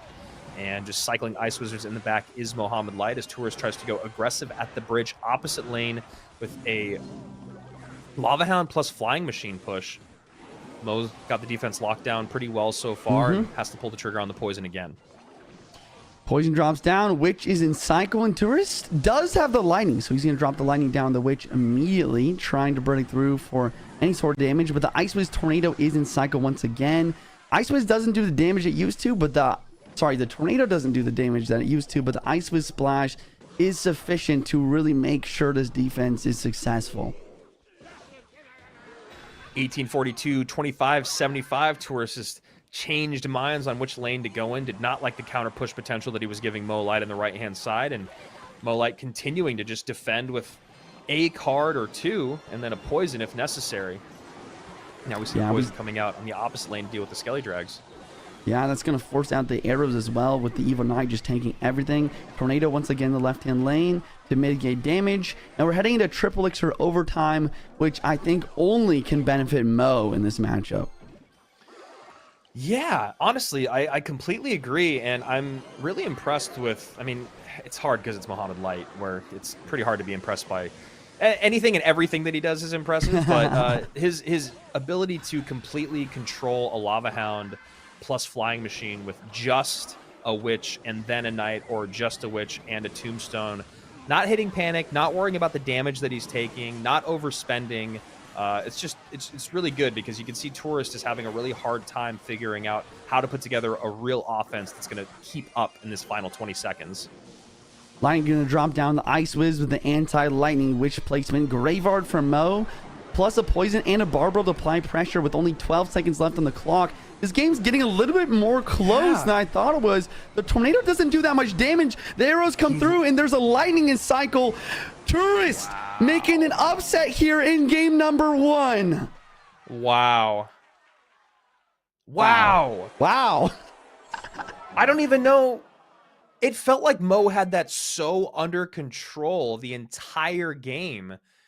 And I mean, Tourist was getting damaged the whole time, and it's not like Mo had a huge lead or anything, but it just felt like the thing that I was applauding, his calm in defending the left-hand side, maybe just a little too calm, maybe a little too lackadaisical, because he's trying to create that offense on the right-hand side. I don't know if maybe he needed to switch lanes again and go back to the left. Juicy, what are your thoughts here on this matchup? What went wrong for Mo as the chat loses their mind? The only thing I can really think of is at the very end there, the flying machine from Tourist ended up taking out an Evo Witch, and then he placed another Witch, and it died almost immediately to the flying machine. At that point, the lightning drops. There's no air defense left on the board, and the Lava Hound's just continually chipping down the damage here. And unfortunately for Mo, he's not able to get his cycle together correctly. No tank dropping for the Graveyard. Not sure where the Knight was in cycle, but Tourist just applying so much pressure, forcing Mo to defend, and always getting the lightnings on the tower. Man, I'm curious if any more people are going to start running Lava Hound. Tourist has been doing a very, very good job with it. Now 2-0 with it. Tourist started his day against Sosa, goes 2-0 against Sosa, then runs into Clown, goes 2-1 against Clown, then ends up here today going 1-0 against Mohamed Light. So, you know, Sosa and Clown, you know, it sounds like there was maybe a little issue. We also know he was playing in the car yesterday. Sosa took a little while to warm up. So it was maybe easy if you were looking at Tourist's run through the bracket to maybe pick it apart. Now you see him going up against Mohamed Light, taking game number 1 in a... it wasn't like an extremely dominant matchup by any means. So I got to say, color me impressed, man. Yeah, I'm impressed as well. I think the game-winning play, by the way, for all y'all back at home, if you're wondering, was the lava at the bridge after the Ice Wizard around the, I want to say, the 1 minute mark in the game. I think that you have to switch lanes in this matchup. If he continued to like go into the Ice Wiz, the Witch, and play same lanes the Splasher there, it would not have worked out. But he played the lava in the other lane. He applied pressure. He got the chip damage. He got the lightnings on the tower. And he forced Mo to play Witches in places where he didn't exactly want to. And then once again, just being able to play off the lane versus Splashard makes it so they're not able to defend and counter push. And it makes playing the Graveyard a very awkward play for sure. Should Mo have switched later in the game, or was that not really a possibility just because that same thing could then have happened again back on his weaker tower? Like if Mo switches lanes to the left side and then Tourist goes, okay, well, now he's defending heavily on the left side. Does Tourist just go lava plus flying machine on the right side, and then Mo finds himself defending his lower lane again and having to switch again? Does that make sense? Yeah, that makes a lot of sense. I honestly don't blame Mo for not switching lanes. He already got so much damage to the right-hand side. And also, it's fairly difficult to get damage in that matchup versus the Valkyrie, the Guards, the Skelly Drags, the Arrows. So I think Mo made the right play to play in the opposite lane or continue to do that. It just didn't end up working out for him in the end. So not something that you and I say very often, and something that we've never said before. Mohamed Light down a game against Tourist here at the CRL Warmup. Yeah, it looks like Mo liked the deck that he saw. He might be copying here, or at least copying a variation of the lava here. And Tourist with a very strange deck. I honestly have no idea what kind of deck we're going to be seeing here. Yeah, I totally. I mean, you see part of it and you think one thing, you see the other part of it and you think mortar bait, and Juicy, I think you're right. Mohamed Light going, I hated that deck. Let me play with it. Yeah. Goes to the bridge to cycle to the bats, able to defend against the Inferno Drag. Evo Cajun cycle, gonna yoink that ghost in and allow the tower to clean up these bats. It's gonna stay on the board for a little bit longer as Mo can try to recoup some elixir here. I know a lot of people out there, a lot of the Clash Royale purists don't love evolutions, and I'll find myself complaining about them when I lose to them as well. But yeah. I do have to admit some of the great mechanics that have been added with them is really interesting in the game. I do think Goblin Cage Evo is one of the more fascinating and unique evolutions in the game. It's never really felt super overpowered. It's always felt kind of matchup dependent. But also it's a great get out of jail. I mean, honestly, Mo is running two of the best get out of jail free cards in terms of Evos, in the sense of obviously what the Goblin Brawler can do and the Valkyrie can do defensively. I mean, they're both so powerful, especially against cards like a Mega Knight. So see how that kind of fares as this game goes on. And almost had a moment there where I thought that we saw Tourist repeat a card, but the Inferno was played in a different set, and Mo didn't straight copy the deck that he just lost to. Looks like he opted for Inferno and Skellies instead of Flying Machine. Minor Gob getting a right-hand lane, trying to apply some pressure. Evo Valk is in cycle, going to really clean up this defense, and that's what Andrew means by getting out of jail free card. That's what Lava Hound really excels with evos like this, because a lot of time Lava Hound, it's all about spamming as many air cards you can, applying pressure, getting spell damage, and then you just have 2 or 3 really strong defensive ground cards to help you out on that end of the spectrum. 1918 to 26-26, and now some more damage comes in on that left-hand side. Tourist in the lead in both lanes. Mohammed Light with a bit of a grimace on his face that is a face that we know well, but not one that we see super often. Skelly Drags drop down with the Evo Cage. If the Evo Cage can take out this Mega Knight, he will have a successful defense, but it doesn't. Zap drop it down, taking it out, and he's forced to defend with the guards, and the Mega Knight's getting so much damage. Meanwhile, on the right-hand side, Inferno Dragon Bats clean up the entire lava push, putting Mo in another very difficult situation. 1343, 2279 as Tourist is, with 80 seconds left, about to pull off maybe the biggest upset of the tourney so far, but now we see Mo pedal to the metal, lot on the board. This will be very interesting to see how Tourist defends. There's the Evo Zap to come in and help with the Skeleton Dragons, but now the Skeleton Dragon's still alive. Arrows comes in to clean everything up. Golden Knight to tank on the ground. Gang comes down just in time, and I think somehow he defended. Wow, and there's 60 seconds left on the clock. Tourist is up over 700 damage, and he's going to apply some pressure. It's his time to attack. Mega Knight the bridge. Cage to drop down, try and get the Evo in cycle. He will defend. The Evo Valk will clean up the rest of this push and allow Mo to get another Lava Hound at the bridge. There it is. Lava at the bridge, 40 seconds remain. Bats immediately on top. Inferno distracted. Lightning comes down to hit everything on the board. Goblin Gang now in to help clean up that lava up front. Mega Knight at the bridge to kite everything away. Second Inferno comes down. Bats surround. Tourist is doing a great job here. 30 seconds remain. Now going to go Miner to the back. Now the counter push comes in. 1327 to just over 1100. Mohammed Light fighting for his life with 18 seconds remaining. The problem is that Tourist is continually applying pressure, making so another Lava Hound cannot drop down. There's only 10 seconds left. Arrows have to drop on defense. Miner provides chip. The Cage drops down, and Mo needs to save up for a Lightning, but it's not even enough. The Miner did enough chip damage, and Tourist with a 2-0 sweep against the world champion. And you see Tourist with a little bit of the shush there. What a run for this young man. Tourist. Oh my gosh. 2 O's. The GOAT, Mohammed Light, pulling off the biggest upset of the weekend by far. The only thing that could be more shocking than this is if it happens again in the grand finals. But as of right now, our world finalists down in the lower bracket to face off against each other. Mo versus Pedro, going to be really exciting.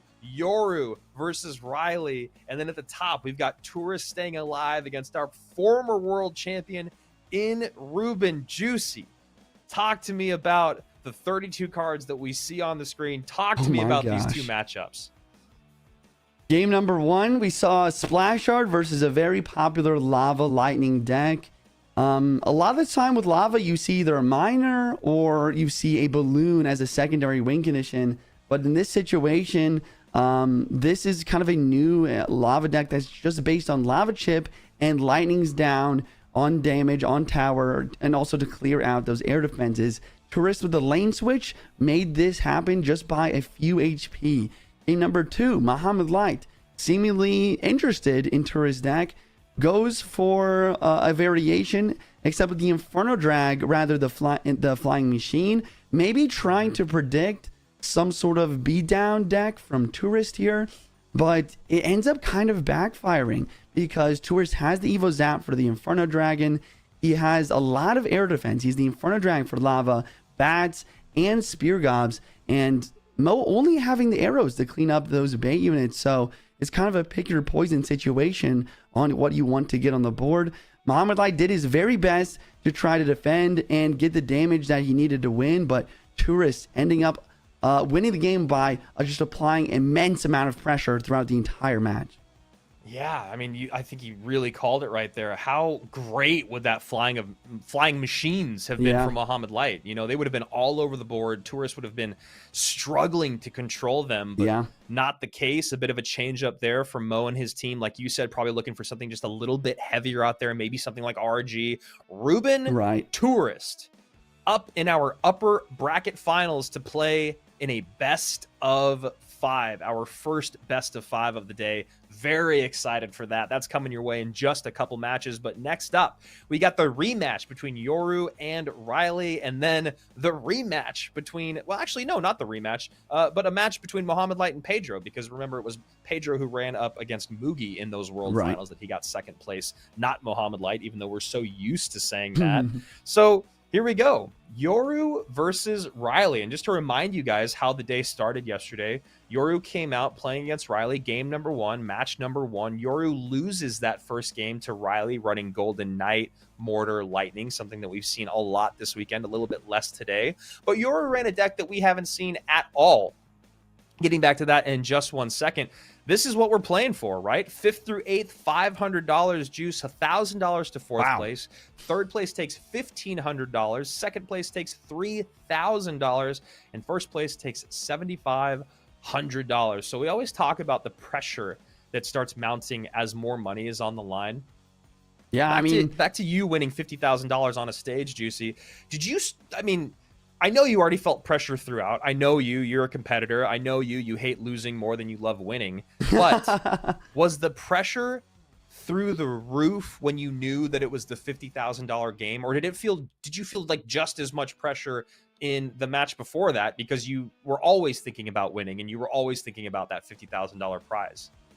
I'm not gonna lie, for me it was a lot at the very last match because there was a big difference between like $20,000 and $50,000. So, and for a 17-year-old, I was absolutely freaking out. And not to mention, for the tournament that we're currently casting, there's a lot of time that these players have put in to this tournament. There's group 1 or the stage 1, stage 2, and now the finals. So I'm sure a lot of the players are wanting to take as much cash as they can home here. And they deserve it. They've put in a lot of work. They've put in a lot of practice. And I'm very impressed with the gameplay that we've seen today. Yeah, and you also know, like, with the world that we're working in Clash Royale now, those analysts and those coaches, you want the best ones, and the best ones want to work with the best players. So that also helps your run down the line. So now we see that deck once again here from Yoru. Lightning comes in from Riley, which is going to be really nice for him. Ends up cleaning up that Goblin Hut, gets some good damage in, but now a decent counter push to deal with. Bar Barrel comes out, 5 Elixir in the back. Guard's going to be there. So Riley running into a pretty nice matchup as of right now. Yeah, it seems like he might have gotten the matchup he was hoping for. Maybe a little bit of some good work from his analyst here. But yeah, we have the Ghost for the Goblin Drill. There's the Barbarian Barrel for the Goblin Drill. And of course, the Guards for the Goblin Drill as well. The other thing is, Yoru doesn't have a big spell in this deck. Yeah, there's just no Lightning for this Executioner. This Executioner is really going to block this lane and provide a lot of value. Speaking of value, this Boss Bane getting in some work here as well. He does go down, but it forced out so much Elixir. Here comes the Ram Rider. Maybe the Evo Bomber can clutch up, but the Snowball from Riley, a quick reaction time. Going to take off the board immediately before it's able to take out the Eggsy. And wow, Yoru down to 538 HP already. That's just 2 Lightnings away from Riley winning this game with only 50 seconds left on the clock. At this point, I don't know how he's going to win, but if he is, this is how you have to do it. You have to switch lanes. You have to just hope that the Evo Snowball can carry you to victory. But that's why the Bar Barrel's in the deck once again. I've talked about it so many times today, guys. But the Barbarian Barrel, the log versus Goblin Drill plus Evo Snowball is just so important. Because once the Evo Snowball comes through to knock units backwards, you need the Barbarian Barrel to clean the rest up. And wow, Yoru just seemingly extremely tilted here. He's not giving up to the very final second, but Both of his towers now under 100 HP. Riley taking both of them down, and he's feeling happy about this game. Game number 2 gonna be coming up right as soon as we can here. Yeah, I mean, that was a victory from Riley that felt pretty dominant from the opening send. And really, do you think that's just like purely matchup based? Do you think that's just because he had the lightning to deal with the hut, he had the lightning to deal with the Gob Doctor if he needed to? Obviously, the Ram Rider coupled with the lightning is pretty much impossible to stop for Yoru. What all went wrong there for a deck that has been, pretty great today?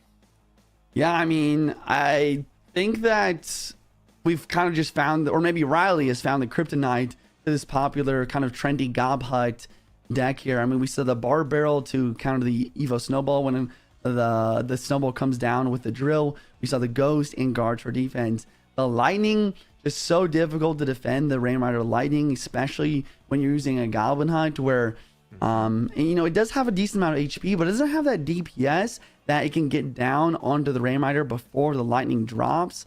And then once again, the Executioner was really the X factor there, just completely blocking the lane and just a solid counter to the Gobstein as well.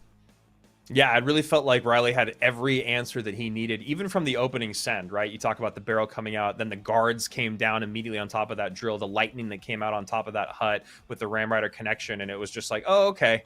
So Riley got himself exactly the matchup that he was looking for.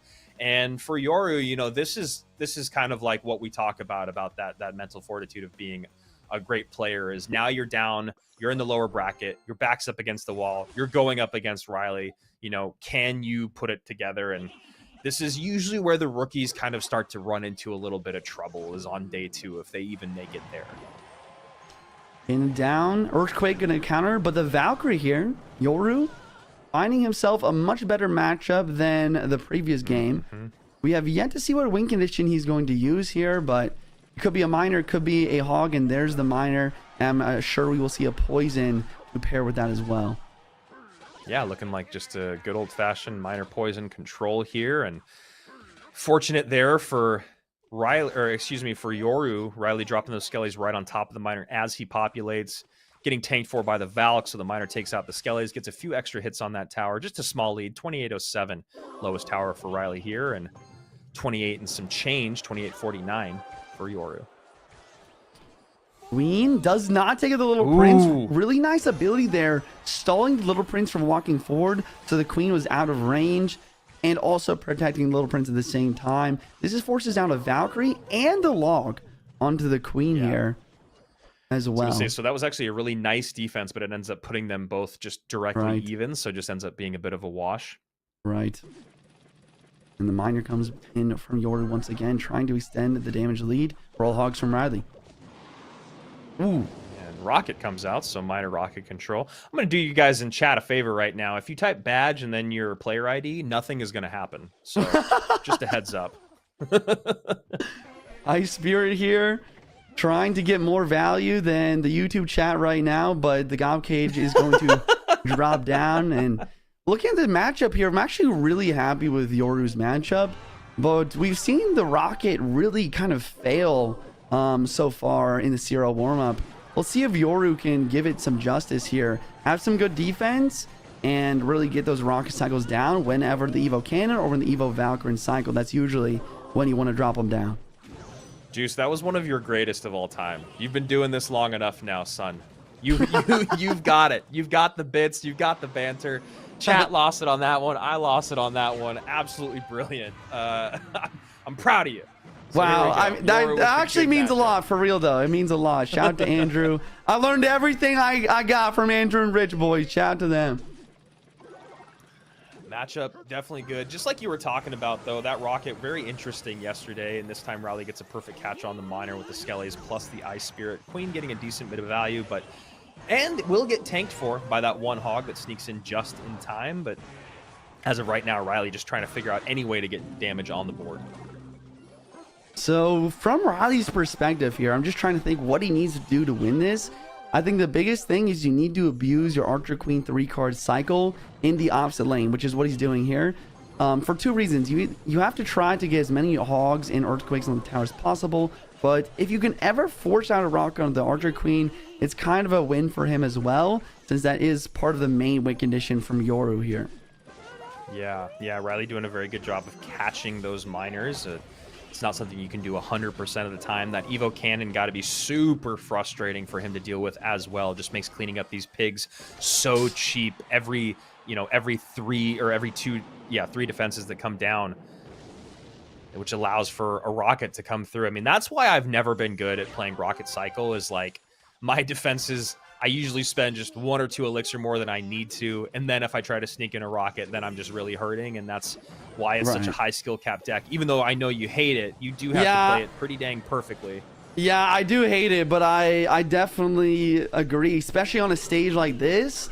It's not easy to play. You have to have perfect defense, and one mistake can really cost you here. Roll hogs do come through, maybe a slight mistake there, but he is up enough damage from some solid defenses so far.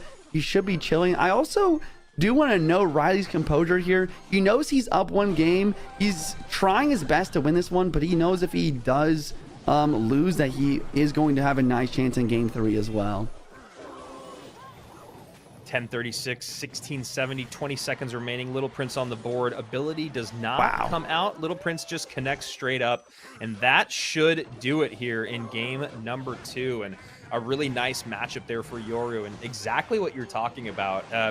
We've said this many, many times over the years, and there's only been a few players really that this has not been true, and that's that poison control or very, very cheap control decks are really tough at the highest level. We saw it happen yesterday. You make one mistake and you're basically out of the game. If that mistake costs you several hundred HP, you're out of the game. And especially when it's one like Minor Rocket, because what your opponent's going to do late game, if they have a decent lead, is they're going to just assault, nonstop, relentless assault to make sure you don't get enough elixir to get that rocket out, and then they might neglect a few miners. So that was not the case here. It was actually really, really well played by Yoru. He had a good matchup. He played it very well. As you said, there was some small moments where a couple hogs snuck through, but for the most part, he did a good job of spending enough to make sure, and then always having enough to get those rockets out. Great matchup, honestly, in game number 2, and now we get to game number 3. Curious to see, what he might want to run. So far, we've seen the 2 decks he's run. We haven't seen bait from him. Have we not seen any Royal Giant today? I just realized. That's actually insane. I don't think so. That's really insane. One of the most popular win conditions. Maybe we see a Royal Giant come out here, but that's strange. It was the most played win condition yesterday and just 0 today. Yeah, I'm looking through here to all that we saw, and it felt like we might get it a couple times, but then other cards came out surrounding it. I think when we saw Adriel drop, the Monk plus the Royal Ghost, we were like, oh, maybe. But then he ended up coming out with that kind of like that Ram Rider Bridge spammy deck. So yeah, I totally agree. And what's really weird about it is that it's not like RG wasn't as successful yesterday. Yeah, exactly. We saw a lot of Mortar yesterday, and it was maybe above 50%. So it makes sense that we're seeing a lot less of it today. It also makes sense that we're seeing more decks kind of cover for Hog and for Piggies. Right. But I am actually really surprised we haven't seen any Royal Giant at all. And the version that Mo ran was also so successful. I don't know. I mean, this is what we've talked about with the evolution of the meta over a competitive weekend. But I can't really put my finger on why RG is just forgotten about so far. Yeah, I do think that even Royal Giant could have done well versus the Rocket Cycle deck there. Just able to apply a lot of pressure. We'll see what Riley wants and his coach wants to do here in this last game. I do know that Riley can play some decent RG if he wants to. I also wouldn't be surprised to see some log bait from Riley with the log being out of cycle and a lot of those counters out here. But the other thing is, if you're Yoru, I think you always have to be ready for the fact that could happen. So he might, that's the thing that we always talk about with the one-trick players. Do you play the deck you're best at when the counters are out, or do you know that your opponent's going to be ready for it at all times? Yeah, and it's really tough because, you know, it's also like when and where, right? Because Right. yesterday we saw Riley not play bait at all in his first set, and he loses it, and then he goes out and starts his second set with bait. And yesterday we were thinking, you know, is that just to like build the confidence? Is that because he wanted to really shock his opponent? And is that because, you know, all the speculation that we could have? Wow, here we go. Mother Witch runs right into some spear goblins and some bats. Looks like Riley is going to go to. It looked like he was going to go mortar. He still could. We did see a mortar plus Valk deck yesterday, even though Golden Knight was more popular. Mother Witch, very interesting. We saw Mother Witch come out against a mortar bait deck yesterday as well, but I can't remember exactly who it was, but they did a very, very good job of making sure to not give witch value throughout that entire game, and they played the deck a little bit differently than you normally would. So Wow. we'll see how this shakes down. Juicy, what do you think we're seeing at the top of our screen here? What is this? I believe it's some sort of minor poison or maybe a minor fireball. Just spam, kind of just spam pressure deck. The problem is that he's going up against a Mega Knight, a Mother Witch, an Electro Spirit, a Zap, and a Barbarian Barrel. So these Goblet, these Wall Breakers, these Bats, these Spear Gobs are going to be providing Riley a lot of trouble here. The Mother Witch is going to be getting a lot of value, spawning a lot of pigs here. And this is really interesting, Juicy, because I think that we see Yoru doing exactly what you talked about. He's running a deck that counters bait, and also some of the bait decks we saw Riley run yesterday had no building in it. So now you're seeing a tower-seeking unit like the Ram Rider that also can clean up bait units. You're seeing a Mega Knight that can clean up everything at the bridge if it does come across. And then, like you said, the Zap, the E-Spirit, the Bar Barrel, the Mother Witch. Looks like Riley found himself in another tough spot here matchup-wise. Yeah, Bats dropping down. Valkyrie Evo up high. Evo Zap immediately taking out the Evo Bats. Evo Valk can cycle, and Riley's somehow staying in this game despite all of the different counters here. And he's applying dual lane pressure now, but the double wall breaker connection. Riley winning this game by over 800 HP now. And this did not feel like a very educated push. Maybe it ends up working out because of the Mother Witch needs to protect her. Does not. Ram Rider does get through. Piggy right behind, and never mind. That actually ended up working out. Yoru felt Riley spend just a little bit too much on that the attack that came right before that, and ends up punishing him right back. I'd just eat those if I was him.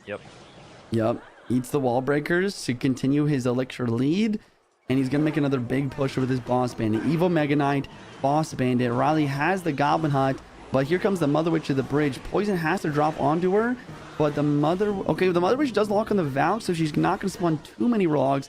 And nice job from Riley, cycling all the way back to the Evo Valk immediately to really clutch up this defense. And just zaps on that left-hand side will eat one wall breaker because of the Goblin up in front. And wow, Mother Witch gets taken out by the double Valk. And now the pressure on both lanes is mounting. Spear Gobs get taken out the Bar Barrel and the Esports and cycle. Yoru does maintain the damage lead.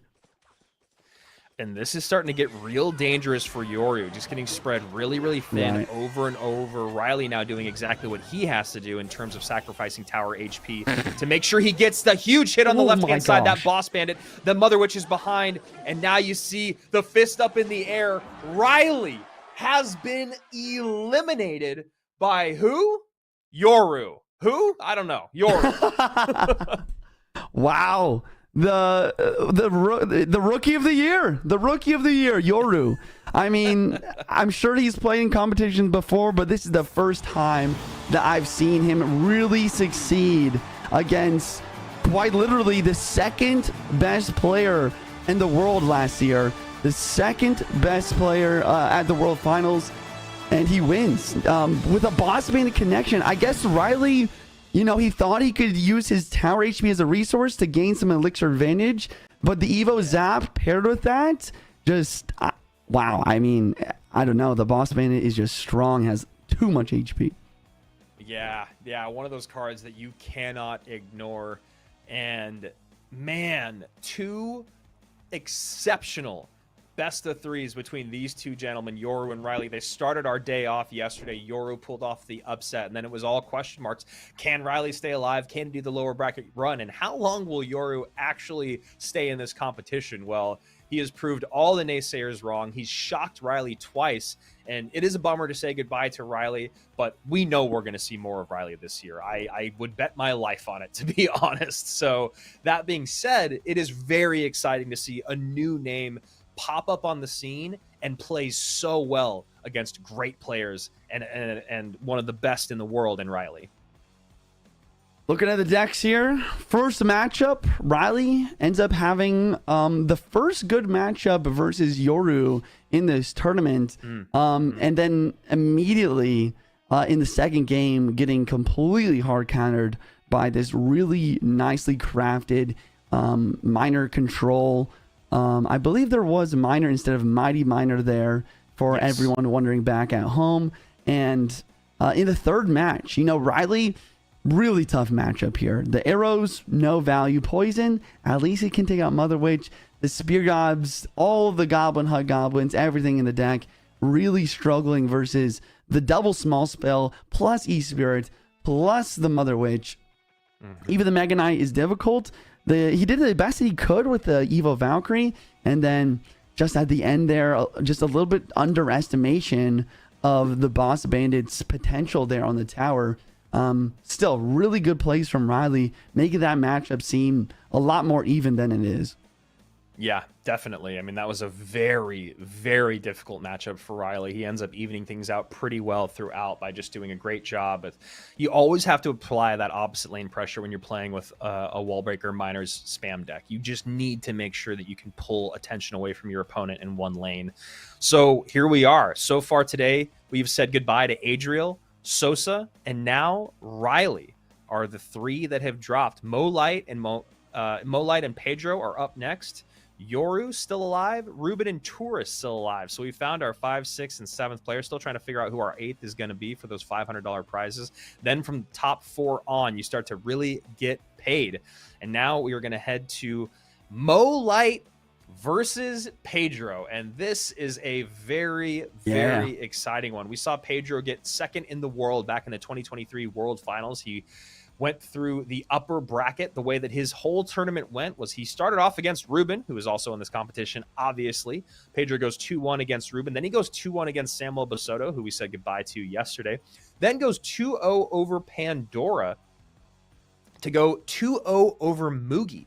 So Pedro goes on a beautiful upper bracket run. He gets to the grand finals as a rookie, as a silent rookie. I mean, the first year we met Pedro, he's already a pretty quiet guy as we've gotten to know him better. But, he was definitely a little out of his comfort zone when we saw him at World Finals. And I think similarly to some of the players you see for the first time at World Finals, when you don't really know their personality, you're like, I don't know if this guy's going to be able to hang under the bright lights. Well, he did a lot of minor poison. He did a lot of minor mortar that year.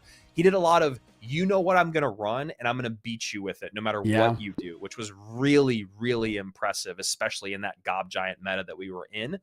And then, unfortunately, Pedro fell to Mugi in the upper bracket grand finals reset. So that is how Pedro got to where he is. Him and Mohamed Light, unfortunately, in that year, did not run into each other. So this is a fun matchup for us. But they did run to each other in round 1 of this tournament. I believe Mohamed Light 2-0 Pedro here.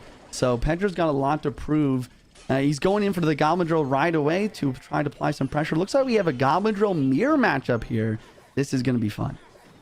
Yeah, Goblin Drill mirror matchup, but 2 different looks. Pedro going for the popular look on the day, and Mo going for the look that you and I yesterday, I mean, who knows what the other 2 cards are going to be, but just Demolisher in general feels like a card that is not quite going to work, or at least it didn't work yesterday. But if one person can make it work, it's Mohamed Light at the bottom of your screen, and you're absolutely right, Juicy. A very quick 2 up, 2 down for Mo versus Pedro yesterday in the first round of the bracket. SO7 in the middle of the map. Mohamed Light trying to just get ready for some solid defense. He's going for the Goblin Drill to apply some pressure as well. Would not be surprised to see a snowball come in. No, he goes for the poison instead, predicting the guards, trying to get some goblins on the tower. Yeah, I like that poison. He's down a few elixir. So we see Pedro go hyper aggressive here at the bridge. Demolisher plus Goblin should do a good job there. He has to Evo Snowball on defense. Wow. And Mo able to recover mostly. Yeah, I mean, I don't hate this play. Obviously, I would like to see the Evo. Oh, and the pre-Mighty Miner predicting the Evo Bomber. Nice. And he's got a double Goblin Demolisher here. Maybe he can actually make a counter push off this. Yeah, I mean, that's one thing that we don't see a lot is double Goblin Demolisher, and we do know they do a ton of damage. Now pulls back the Goblinstein with the drill, and while it might have just been really pretty and fun to watch, doesn't actually get a lot done, but that could have been crazy interactions there for a second. And we see the Tesla on the right lane. I like this decision from Mo to just switch lanes here. It's going to allow him to defend, counter push.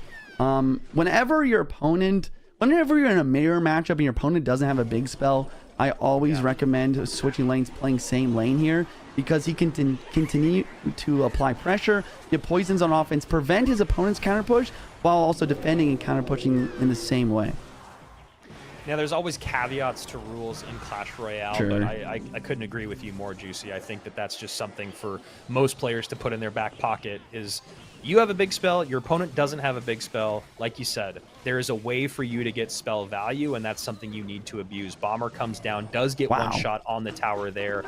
Great cycle use there by Pedro to get back to it. Great use there of Mo to get the Ice Spirit out to activate King Tower to now help a little bit with the defenses, all while almost evening up the game in damage. 1898, Pedro's lowest tower, 1620 or 1602 now, Mo's lowest tower as that Evo Snowball comes in.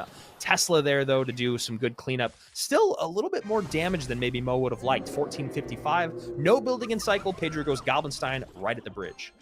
Yeah, and that's going to force Mo to use his win condition, the Goblin Drill on defense. And here comes another Goblin Drill from Pedro to keep applying pressure.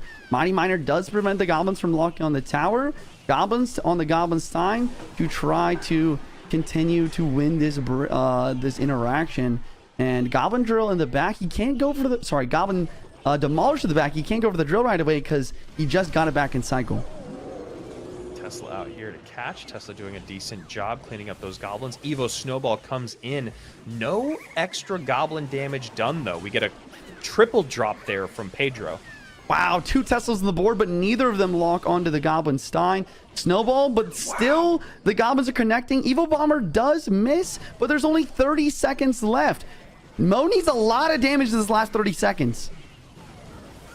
And another Snowball. Evo Snowball is in with the Evo Ice Spirit. So great defense there for Mo, but I don't think he's going to get enough damage. He's got so much down. Poison really the only thing ticking away. Second drill comes in because that Mighty Miner is on the board, but the Goblinstein is there. The ability is popping. Guards are there as well. Poison comes down. Ooh, and that was pretty dang close. Poison not going to have enough time. Mohammed Light loses this by 100 and some change. Wow. Mohammed Light. I don't even know what to say. I mean, he played well at the end here with a lot, just abusing the 3-card cycle. A lot of drills, a lot of poisons in the tower.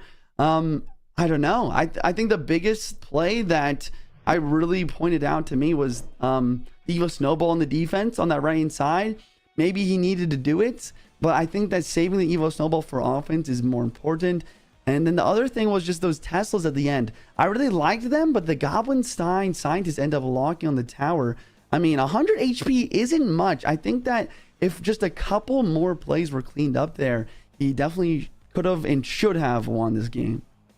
Yeah, really, really close there. And I mean, obviously you're better at this than I am in the sense of breaking down exactly what went wrong. And I think you're totally right. When you talk about that Evo Snowball, it's such a fascinating interaction or coupling, the Evo Snowball plus the drill, because it's almost always guaranteed damage. And if it's not guaranteed damage, you have to see your opponent really, really over and aggressively spend to make sure that they don't get any damage on the tower. And like I was saying there at the end, Pedro had like a quadruple drop, and it just felt like that one instance of Mo using his Evo Snowball defensively instead of that one more time he could have used it offensively. That's the great equalizer, because it felt like every Evo Snowball that Pedro had in cycle was always played on that tower. And because of that, I'd say 90% of those that came out, he did get an extra goblin hit. There was only like once or twice where that goblin hit didn't come in. So really, really well played. Exactly what you want to see between the two best in the world, or two of the best in the world, excuse me. And also, we love it too because, you know, there was a little bit of fun BM and lore, if you will, Clash Royale lore going on between Mohamed Light and Pedro. Obviously, nothing but love between these two competitors, but it's fun to see them talk a little bit of trash to one another. So we do see the first Royal Giant of the day from Pedro here. Wow, finally. We'll see if he's going to be able to make a win happen here, get the 2-0 sweep versus the world champ. Mo, on the other hand, with a pretty solid minor Fireball, maybe minor Rocky, does not have poison as an available option for spell. Yeah, and it's still like, it's not quite as surprising as it used to be because Royal Giant Evo's been in the game for so long, but it is still just like, man, look at the first 3 cards played. What an aggressive way to start the game for a Royal Giant player, when in the past you would have seen Skeletons come out, then the E-Spirit, then you maybe try the Monk. So just a different game that we're in nowadays, and Pedro did get a little bit of damage from it. 27-45, Mohamed Light's lowest tower, against 29-22 with a minute 30 remaining in regulation. I do like this matchup for Mo. I guess it does kind of depend on what his big spell is, but if you look at Mo's lightning. Yeah, I was thinking that. I was like, what are the chances we see a lightning here? Lightning would be solid. It's very strong versus the Evil Hunter. But if you look at Mo's deck, like, there's not much that can actually get deflected by the Monk. The Evil Bats do a great job in this matchup. The guards, the Boss Bandit are strong, and it looks like he does have the Fireball, able to hit the tower, and the Hunter there. Really well played. So version of this deck was pretty popular. I believe it did have Lightning in it, the one that was run regularly on the leaderboard, but makes sense if Mo's thinking about getting to game number 3, which you know he is, because you know he wants to win this game number 2. Might want to pull out Lightning in game 3. Yeah, on the other hand, Pedro probably has a Lightning as well, so that's definitely something that Mo's going to have to watch out for when it comes to his building placements. Nope, it is a Fireball. It's going to drop down, take this cannon, and allow the RG to get one shot here. Really good value from the Evil RG there. Yeah, and you see Mo doing, I mean, we've watched so many of his matches now that his body language and his general expressions speak volumes at this point. I feel like we're like those lip readers you see on like TikToks and stuff. And you can tell that he's definitely feeling a little frustrated right now with the way that his defenses are kind of unfolding. He's getting that Mohamed-like grimace that you see when things just aren't quite going his way. He's taking more damage than he wants, especially with a deck like this where your win condition is the Miner and kind of the Boss Bandit, but against someone like Pedro, that Boss Bandit feels like a lot less of a win condition than it would normally. Here we see the cannon place one tile up in the opposite lane to prevent Fireball from hitting the tower and the cannon at the same time. It's a solid defense. Hunter won't get a shot, but Mo, this is not the situation Mo likes to be in. He doesn't like to be down damage in overtime. He likes to be up damage with really solid defense. And he's going to have to find some way to break through here. Yeah, that's actually a really great point that you make about Mo. He usually does come out to the lead earlier in the matchup and then hold on and, you know, get in a spell at the end. Like you said, he usually just spends a lot of that time defending, but this is not the case you want to be in, and this is also not the situation Mohamed Light likes to play from. A little bit late on the log there. Wow. Knew the E-Spirit was going to come for the bats. E-Spirit gets there just in time, and now that Evo RG will get a shot, and it does. 1566, 2175. A lot of damage coming in here on the left that Mo has to sacrifice.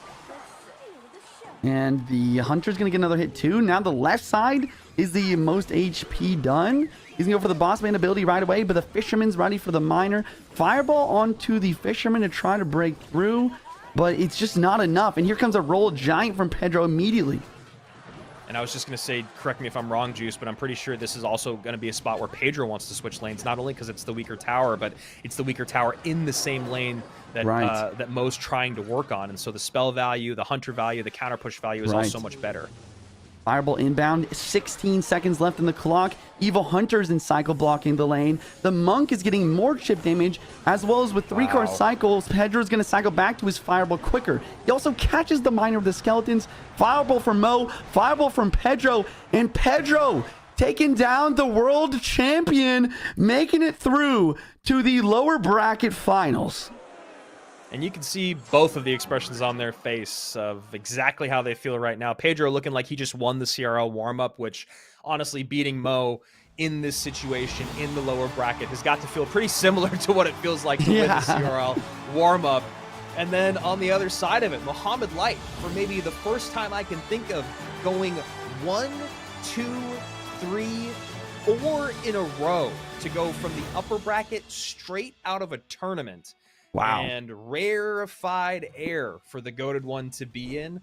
Do I think any less of Mohamed Light as the best player in the world? Absolutely not. Do I think he's still going to be there at World Finals this year and maybe even win it? 100%. But Pedro is a guy that he's going to have to think about for the rest of this year, as that was a dominant showing. Yeah, and whenever I see these two play, I always think that of that one quote from Mohamed Light where he saw a little bit of it himself in Pedro's gameplay. And it's really interesting to see Pedro take down Mo now with ease. Looking at the decks here, you know, in the first match, I think once again, I think Mo can win this matchup. I think that I would say he has the advantage, but the big caveat here is the Bomber. The Bomber does a great job of dealing damage from the side onto the Goblin Drill, kind of preventing Evo Snowball offensive value. And Mo, on the other hand, he doesn't really have any sort of splash damage unit that can one-shot Goblins, and doesn't have the log either. So fairly even matchup. Game number 2, Pedro with the Monk. The Monk Royal Giant. He has E-Spirit for the Bats, and he has log for the Spear Gobs. I think the biggest thing that I saw mistake-wise from Mo in this matchup is he didn't really get the Evo Bats value that he was looking for. I saw him use the Evo Bats a few times on certain units where maybe it's better to save it for the Royal Giant, because the Evo Bats do a great job of defending against the RG and sometimes even forcing fireballs onto them instead of the cannon or the towers, because the E-Spirit aren't able to take them out. Yeah, I'm actually really glad that you said that, because that's something that I find myself doing a lot. Obviously, the decks that I run with the mortar spam decks usually have Evo Bats, or a lot of them have Evo Bats in them. And when you do run into Royal Giant and Evo RG, I mean, those Evo Bats are, like you said, Juice, they're a must-have defensively. They're the best way to make your opponent have to spend a lot more than they want. You can pretty much defend with an automatic positive trade with a cannon or whatever building you're using, plus those Evo Bats. And then also, because sometimes, a lot of the time, your opponent won't be tracking your Evo Bats, they're going to do exactly what a lot of RG players do, which is they're going to drop the RG and then they're going to drop the E-Spirit pretty closely behind it, looking for the Bats. So definitely a place where we could have seen Mo maybe make up some ground, you know, elixir wise, but obviously not a person who I'm going to be telling how to play the game. And I do agree with what you're saying, and goodbye to Mohamed Light as a shocker there. Yoru, Pedro, and Pedro, wow, against Reuben and Tourist. Those are the 4 players remaining. Remember, Cash is going to move up exponentially now that we're in our top 4. We have a world champion, a world runner-up, and then, shockingly, we have our 2 rookies still alive in Yoru and Tourist, and what a great run they've gone on. I mean, you had Yoru beating Riley twice, you had Tourist being able to take out Mohamed Light, and this has just been a kind of a shocking turn of events. Juicy, the 4 players that we have, I'm not too surprised by Pedro. I'm not super surprised by Reuben, but I am pretty shocked to not see Mo Light or Riley here, and instead we're seeing Yoru and Tourist. Yeah, I mean, I'm pretty excited for both of these players.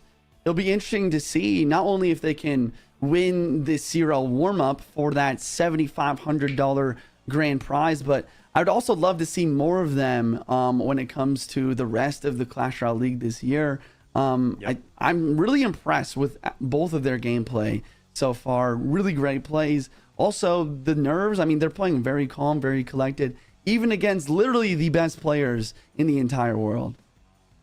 Yeah, and, you know, I guess the rest of the year will kind of tell, as they say, time will tell as we figure out Will they stick around? Because Ta was one of those names that, you know, kind of came out of nowhere, one monthly final, and then was very quiet for a handful of months. Then, as obviously CRL, as the time has progressed, we've seen that Ta is an absolute world-class player, you know, making it to world finals, doing great stuff at our monthly finals. So we'll see if Tourist and Yoru can keep it running throughout the year. You know, it's a lot easier said than done to stay at the highest level, which again, why it's so impressive what Mo Light and players like Reuben have done, who have been around for so very long. And as my good friend Rich says, out of the frying pan into the fire is Pedro, who just was able to take out Mohamed Light. We're going to go right into him versus Yoru, and this is obviously a matchup that we have not seen yet in this competition. Man, it's really hard to say, right? It feels like you should just go straight to Pedro because of who he is and where he's ranked and what he's done and who he just beat. But Yoru's been playing pretty good, Juice. Yeah, he's been playing really well. He seems like he's really well versed in a lot of different decks. We've seen him play, you know, the drill. We've seen him play bridge spam. The other thing is I've just been really impressed with his coach. I think he got maybe 5 out of 6 good matchups versus Riley, and we know Riley's coach is really good as well. So yeah, if he's able to keep up these really, really good matchups and stay calm and make some good plays, I think he has a great chance to beat Pedro, despite Pedro maybe with a little bit more of some recognition from the community, a little bit more trophies under his belt, if you will. Yeah, definitely. And you look at talking about that matchup between him and Riley, you know, Yoru going up against Riley in that final game, he had that insane matchup with the Mother Witch, the Zap, the Barrel, the E-Spirit, you know, everything that he needed to run in. And Riley still made that a very, very close game. Game number 2, we saw minor rocket control, and game number 1, we saw that drill deck get completely countered with the Goblinstein. Riley had all the answers he needed, and looking like Pedro might go that direction here. I mean, that's really been the only place we've seen Berserker. And then, of course, on the other side of it, looking like we're going to see some GY. So, once again, this Berserker drill deck is just taking the cake for the most popular deck so far. Pedro did see a lot of success versus Mohamed Light with it, so it makes sense that he'd run it back versus Yoru. Yoru with the Graveyard Poison, we'll have to see if it's the Baby Drag or the Tornado version. Seems like the Tornado version is a little bit more popular in the current situation here in the CRL Warmup, but I would honestly... Okay, there it is. There's the Tornado. Yep, and that Tornado was really nicely used. Wasted ability there, so now we see down just a bit of Elixir is Pedro. Technically, if you look at what's already on the board, that is not what you want to do with your Knight. Yeah, not going to walk behind the Witch here, not tanking, and that's going to allow Pedro to immediately go in for the Goblin Drill, just taking advantage of that mistake and right away. And I like the Barbarian Barrel, though. Barbarian Barrel is a great card versus the Goblin Drill. You can full counter it, and it also does a good job of cleaning up the Goblin Drill after a Evo Snowball comes through.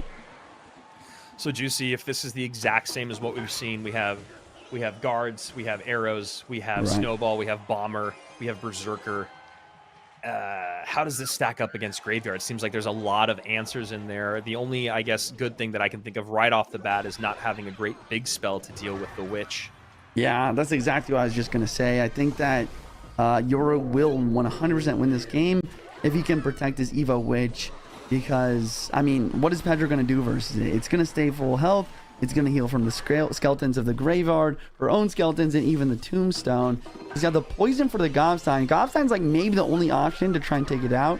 But if we see tornadoes like that, if we see poisons like we've just seen as well, his Evil Witch is going to be a menace to deal with. And you can already see its value.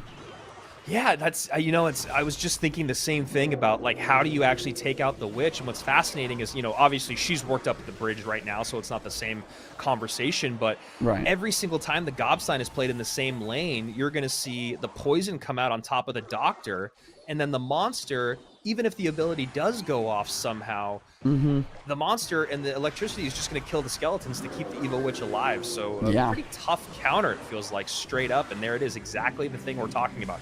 Evo Witch in the back. Skeletons are there. If they die, gonna heal the Witch. Poison on top of the Doctor. And then, yeah, I like this from Pedro. Now that poison he can see is coming out high every time, now he can maybe play the Goblin Hut behind and use that to help against his, the skeletons piling up. But I still think it's pretty tough. Really nice tornado there, taking out the Evo Bomber, keeping the Evo Witch alive. We do see a miss poison onto the Gobstein, but like you talked about, as the Skellies die, the Witch stays alive at full HP. If he didn't miss that poison, this Witch could have gotten damage on the tower, but the Gobstein scientist will clean up now, and Pedro making the correct decision here to try to do something in the other lane, because going same lane here is just not going to work out. Yeah, it's pretty insane to see that interaction between the Evo Witch and the Gobstein and how much it counters it.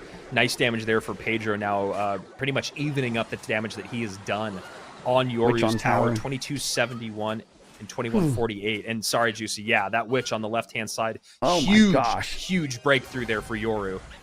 Wow, yeah, the Witch on tower is brutal, and Pedro has one last chance before another Graveyard Poison comes through. But the Evil Bomber gets taken out, and I think that was really the final nail in the coffin here as the Graveyard, the poison drops, and Yoru's already looking at his other screen, preparing for what his next deck could be for the second game of this best of 3. Man, the matchup conversation, Juicy, has been really, really intense today. I hate saying rock, paper, scissors. I really hate saying that in Clash Royale because I feel like it takes away so much from our players. But obviously, you guys at the highest level have said that term for years and years and years. And I feel a little bit of it today with just, how dominant some matchups are and how bad some are in other situations. Yeah, I'm not going to lie. I was thinking the exact same thing. I didn't want to say it, but since you did, I'm going to talk about it. I think that the Evo Witch, as well as just how strong, I guess the best way I can explain this is because of the current meta, because of certain decks being much stronger than others, I think it is creating a bit of a meta ecosystem where there is a lot of rock, paper, scissors, not only just for win conditions, but for evolutions. I mean, we talk about it a lot where, ever since the addition of evolutions, Clash Royale has become a little bit more complicated where you have to keep track of evolutions almost as if they are win conditions. But as we see more Evos get added to the game, like the Evo Witch, we see some like spells be, pretty much useless. Like the poison, useless versus Evo Witch. Fireball, not very useful either. If you don't have the lighting for her, sometimes it's very difficult to take her off the board.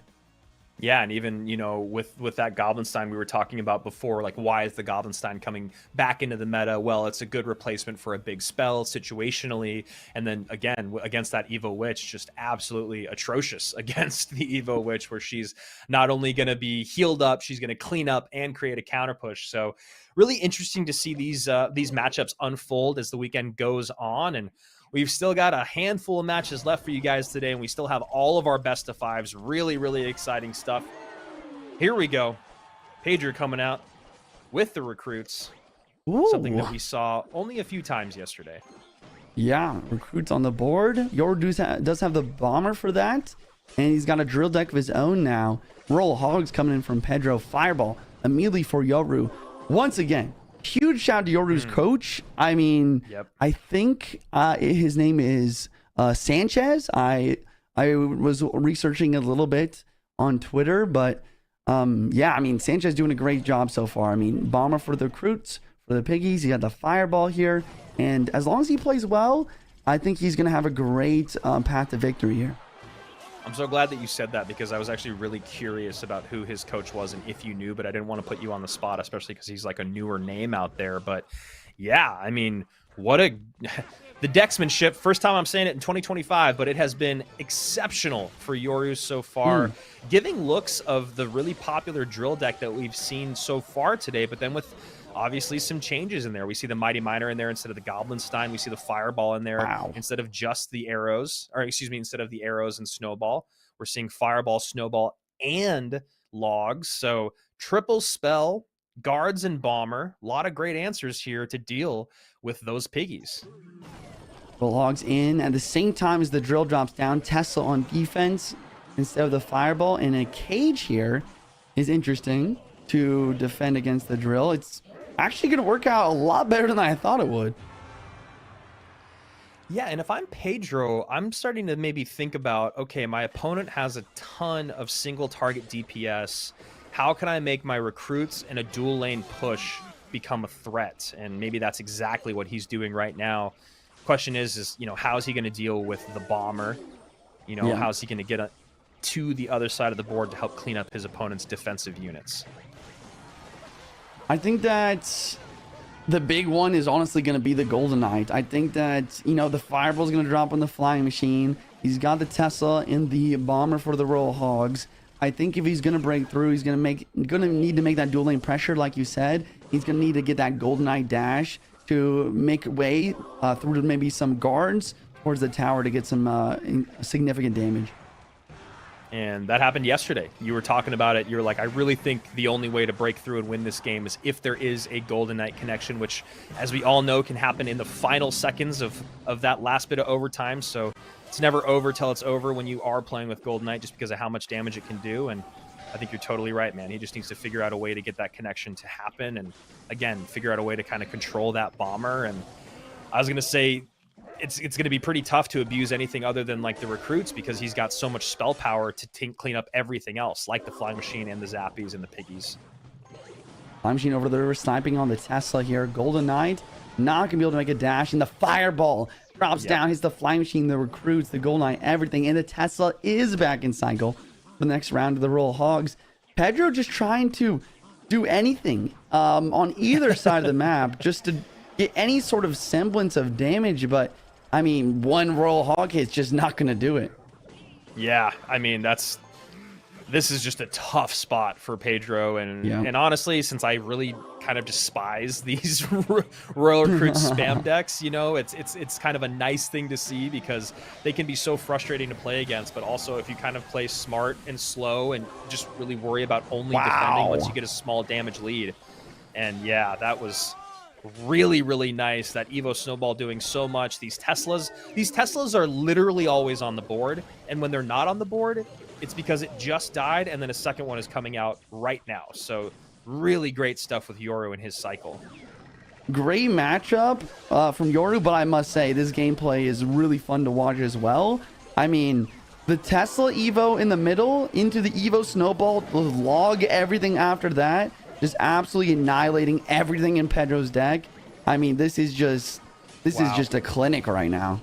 What is happening, man? We just saw the number 1, the number 2, and the number 3 players all in the world essentially get eliminated. Wow. Like almost by a rookie. Back to back. Yeah, by rookies. By rookies, by Tourist and Yoru. Yoru celebrating here. He takes the 2-0 sweep versus Pedro. Wow, great stuff. Great matchups, great gameplay. And he's going to take this victory. He's already getting ready for his next set. Yeah, I mean, that's... I'm pretty speechless, and I've got to say, you know, you love to see the smile on Yoru's face, and I think you said it perfectly, and I'd love to know if it is Sanchez or not, but the coaching, the decksmanship, the matchups from the rookies has been absolutely astounding. As we say goodbye to Pedro, we just said goodbye to Mo Light, we just said goodbye to Riley before that, and now Yoru and Reuben and Tourist stay alive in our CRL Warmup. 2 of the 3 I had never cast a match for professionally, and the other one is a world champion. What an exciting way to end our day. And the other thing, Juicy, is now we get to get into the weird nitty gritty of that decksmanship, of that strategizing, that analyzing. We're going to best of 5s. Pretty crazy stuff. Very excited. For anyone who doesn't know back at home, the upper final, the lower final, and the grand finals are going to be played in best of 5 duels instead of best of 3s. And if you guys don't know what duels formatting is, no card that is played in any of the games can be repeated. Meaning, if Fireball's played in game 1, it can't be played in game 2, 3, 4, or 5. That means a lot of the cards that are really good, that are played in many different decks, are going to be spread very thin. And we're going to have to see a lot of creative deckmanship, as you called it, Andrew, for the remainder of our matches. That's right. And just because we're going to have a slight intermission at this moment, not anything long, we're talking like 30 seconds to a minute. Let's remind you guys of why we're here, where we are, because this is the end of our CRL warm-up. We've only got a few matches left. Obviously, a lot more money to give away and a lot more CRL coming your way in 2025. I know you're excited about it. I know me and Juice are excited about it. I've heard you guys in the chat or seen you guys in the chat talking about our other commentators. Don't worry, they're also excited about it. You should see them relatively soon. 2025 CRL, what do you need to do? Subscribe to the channel. That's right, turn on notifications. So every single time that we go live, you guys know exactly when we'll go live. Those are always going to happen on the weekends. Make sure you're following along on Twitch. Hey, if you're on Twitch, maybe go give Juicy J a follow also. He streams 6 days a week for several hours every single day. Go follow Clash Royale Esports on Twitter, Esports Royale EN if you're following in English, and of course Clash Royale on Twitter and on Instagram. Go follow everything because I know it's May, but it's CRL. The year's kicking off. We are just getting started. So make sure you guys don't want to miss any of the action. And of course, any one of you out there can be involved in CRL. You just need to make it to the top 1,000, and then you just need to make it through that bracket phase and that round robin phase. Juicy, these are the matchups that we saw. Yoru's analyst has been making bank today. Yeah, I mean, I hope Yoru's giving it a good cut because, wow, look at these decks. We have the Evil Witch just absolutely annihilating this kind of trendy drill Evo Snowball deck. There's just no big spell to deal with the Evil Witch. And he also just uses Tornado really well versus the Evil Bomber, preventing the value. In game number 2, we saw Yoru, I mean, just another great matchup. I don't know where the decks go, but I tried to ignore it, but I can't anymore. Yeah, so, I mean, he had another great matchup. Looking at the bracket next. I was like, are you going to do this all from memory? Because I'm about to be so impressed. I was tried. I really tried, but then I got a blank, and I was just, I tried. So yeah, here we are with our final 3 players. As I said, 2 rookies and a former world champion. We are going to match number 20 Reuben versus Tourist. And as you guys can see, they were on opposite sides of the upper bracket all day long. So, or excuse me, all weekend long. So we're going to see them facing off for the very first time here. Reuben and Tourist definitely feels like you just have to say Reuben, but honestly, at this point, between these 3 players, it feels like a straight up coin toss. I think the only thing that you can give Reuben in this moment is just the calm and the experience that he has. That's really I think the way that he's got the edge over these guys. The other thing that I would have said yesterday, but maybe not as much today, is that Reuben, I think, is definitely the best RG player of the 3 of them, but RG really hasn't been that dominant today. So I still have to give Reuben a slight advantage, but that's pretty small at this point. Yeah, I mean, Reuben versus Tourist. Tourist ended up taking out Muhammad Light, sent him to the lower bracket. Very impressed with his gameplay. He's also seen some pretty interesting success with Lava Hound. And I think that Lava Hound actually does perform very well versus Royal Giant most of the time, because Royal Giant only has 1 air defense, usually either a Hunter or a maybe a Witch or sometimes a Phoenix, and those Lava Lightning decks do well. So that might put Reuben in a situation where he's really gonna have to pick and choose when he uses that Royal Giant trump card, if you will. Yeah, and looking at what we saw Tourist 2-0 Mohammed Light with, we saw him come out with Lava in game number 1. That was the one with the skeleton dragons and the flying machine. And then we saw Mo try to kind of copy and repeat it in game number 2, but he took out the flying machine, and put in the Inferno Dragon. Just didn't work out quite as well. And I mentioned it before, but I don't know if you guys knew last year, but there was a CRL spectator badge for World Finals. There is not a CRL spectator badge for the warm-ups. Now I see you guys still typing it. I'm just letting you know once again, there's no badge. Not going to happen. Not right now. But maybe at the end of the year, you could get one. I actually really love those spectator badges. I actually think the badges that they made last year are the sickest ones for the world champions and world finalists. That's something that I think is such a great idea from the CR team. And I don't know, man. I feel like we should get one, right? We would all make it into CRL if we weren't so busy casting. So we should all get like a special CR badge, you know, for the commentators. CR commentator badge. That's what I'm talking about. It's just like the turd emoji. That's all it is. All right. Here we go. Game one. We have Reuben with the trendy deck. We got the Gobstein, Goblin Hut, Drill, Evo Snowball, Tourist with a Drill Evo Snowball deck as well. We'll see if it's the same one. Yeah, wow. So we have a mirror matchup. Yeah, and we see that Berserker actually get on through and get to tower. And we had this happen. Yes, and then we're right back in. Great job there to our production team. Thank you guys so much. And honestly, no action missed. You guys can see right there, 2870 on the top tower there from Tourist, bottom 2972. Looking like a mirror matchup of these trendy decks. There's the hut being played right on top of the tower to make sure those spear goblins spawn. Good arrow coming in from Tourist, getting some nice damage through. Nice snowball from Reuben, though, in defense. And the big thing to really think about, once again, is just always that Evo cycle. If you can ever use your Evo snowball in a situation like that, it's just really good to always get that Evo ready for offense as quick as possible. Tourist going to keep applying pressure with his elixir advantage.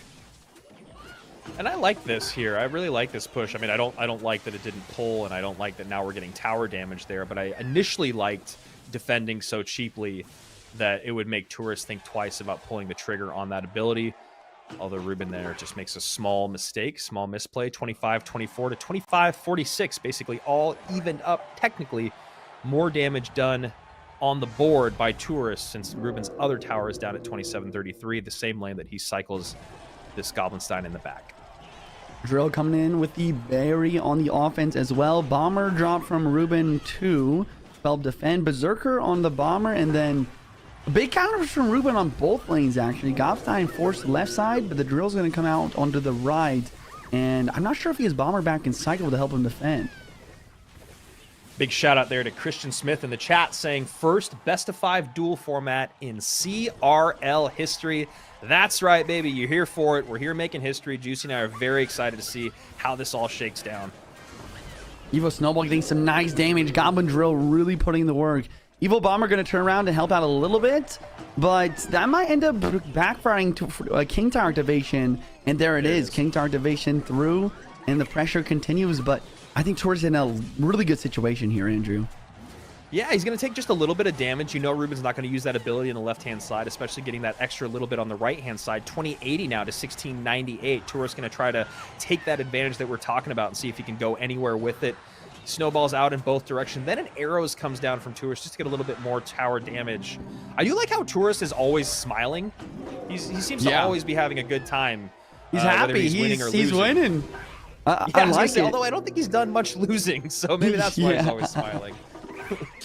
Here comes another Drill. 3-card cycle on the board for both of these players. Bomber down, going to help clean up, and the arrows miss the Bomber on offense. That's going to make this defense fairly successful. One Goblin does get a hit, but I don't know. I think that Reuben is making some good plays, but Tour's got a big counter push here with this Goblin and everything. Pre-cycled Berserker in the left-hand lane. Berserker goes past the Drill, though, then gets pushed with a snowball, and now Tourist out to a huge lead again over a world champion.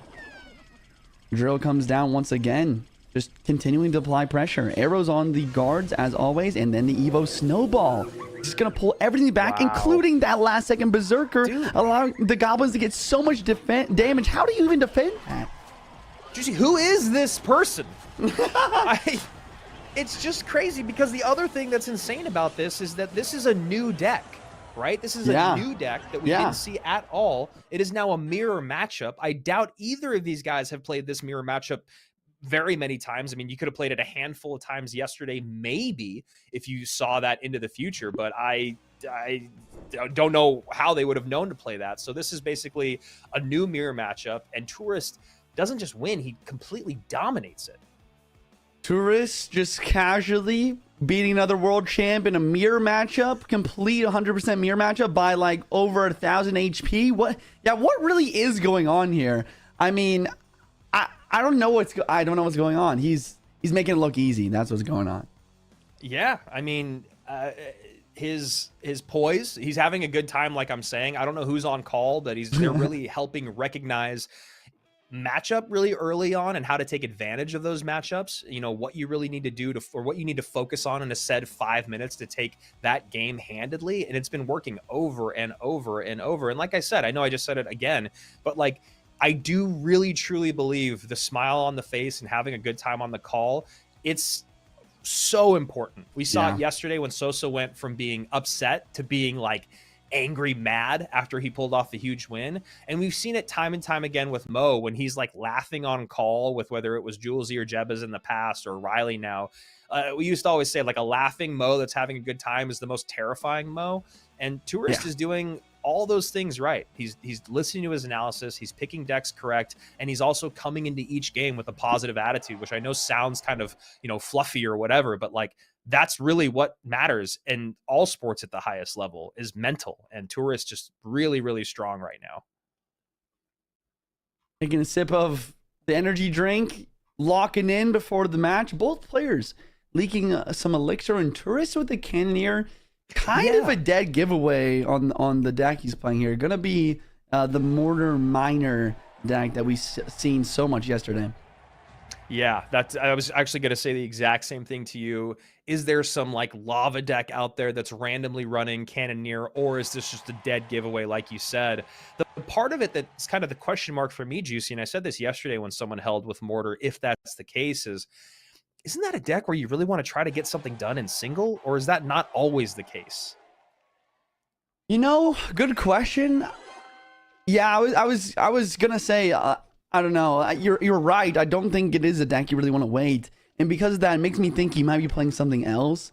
And I think what we're gonna see here actually is Splash Yard. I have seen Splash Yard paired with the Cannoneer before as well. Yeah, that's exactly what I was gonna say. Is there a reason that there's good synergy between Splash Yard and Cannoneer? Mainly just because there's so many splash units with the Ice Wiz, with the Witch, and then perhaps even a baby dragon. It just does a great job of kind of allowing the Cannoneer to take out the high HP units and allowing the splash cards to kind of cover for what the Cannoneer is bad at. Do you think that this is also a version of Splash Yard down at the bottom of the screen?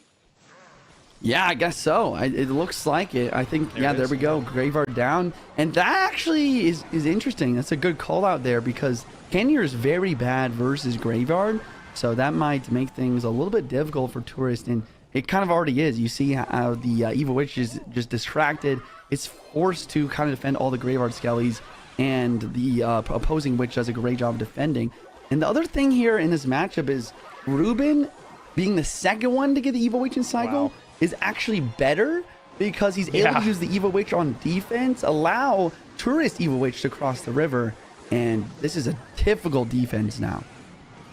Yeah, I was just going to say Juicy. I mean, you look at Reuben's tower completely untouched, and now you look at Tourist, and he's having to spend a lot to stay alive here, and the breakthrough still coming. Evo Witch does come down, but Evo Witch still alive, and this just might be the end of game number 1. You can see Tourist kind of laughing and looking like a little bit more. Yeah, I think he resigned. Exactly. That's exactly the word to use. There it goes in. Great call outs from you, recognizing that second Evo Witch coming down for Reuben. I mean, we just saw how much work it put in defensively there, and Tourist maybe just getting a little bit more aggressive than he should have, but still smiles with the L. And a reminder to everyone, this is a best of 5 instead of a best of 3. So it's a 1-1 here. And that means the next match isn't going to settle it, but it might call out to whom is going to end up being the victor, because whoever wins this is really going to have a nice advantage here going into game number 4.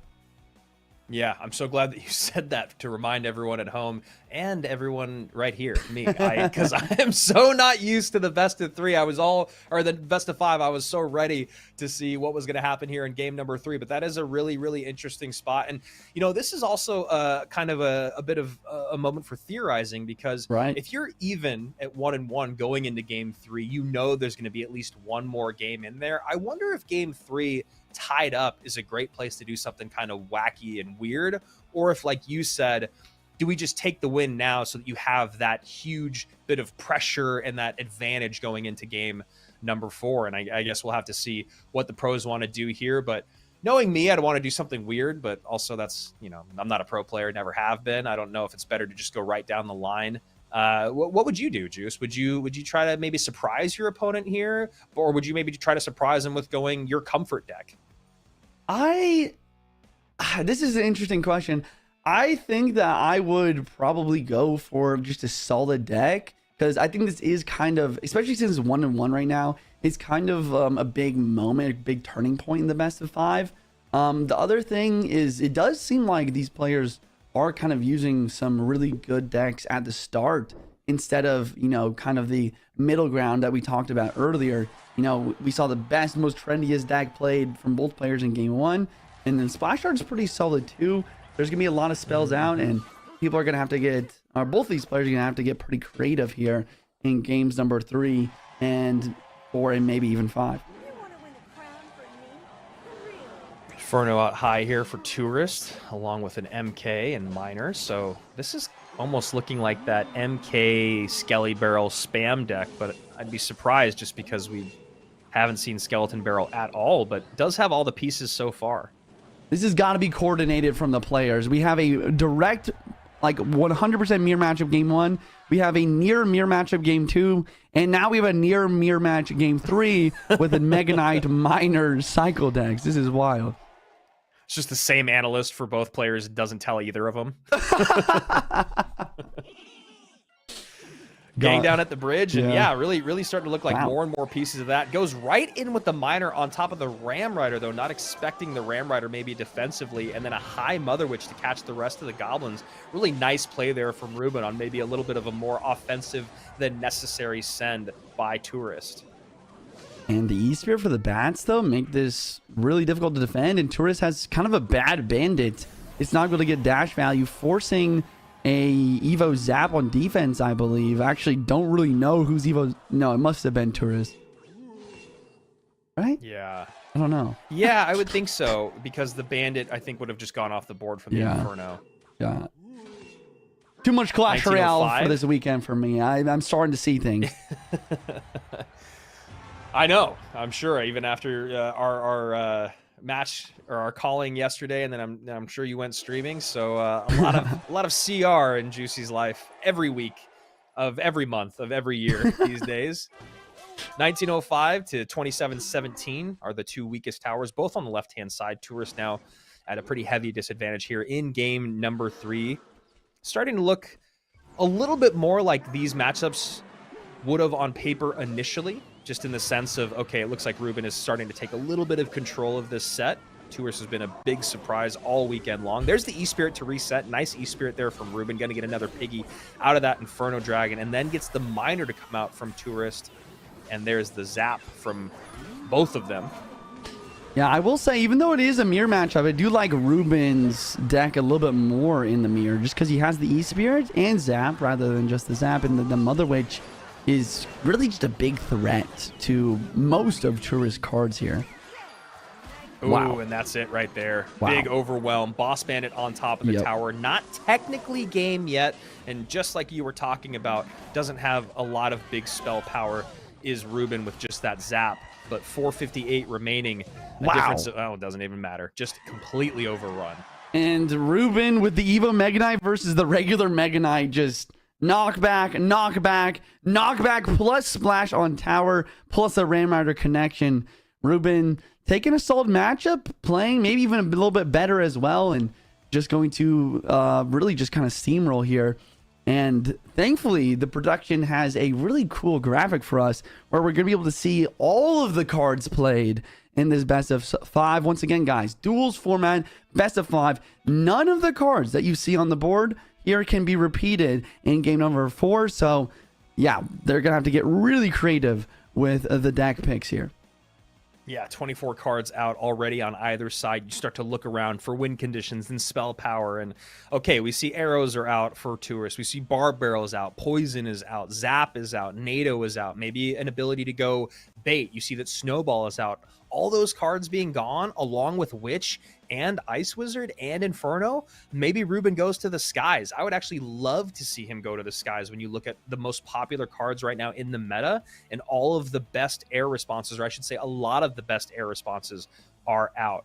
I also like Bait from Tourist, just because you look over on the other side, you see Barrels out, Arrows out, Mother Witch is out, Zap is out, maybe not quite as effective, and Snowball. So there is, I think, if I was an analyst, and obviously I should probably talk to an analyst about this once you get this deep, I think the first thing that you look for, Juicy, is got to be the spell power, and then how to pick that apart. And then maybe the second thing is you look at what champions are being used, and then you start to do a little bit of deductive math there based off of, okay, well, these are the spells that are out, which means that maybe Piggies are going to be played. And if Piggies are being played, I don't know if I want to run Mighty Miner, for instance, if that makes sense.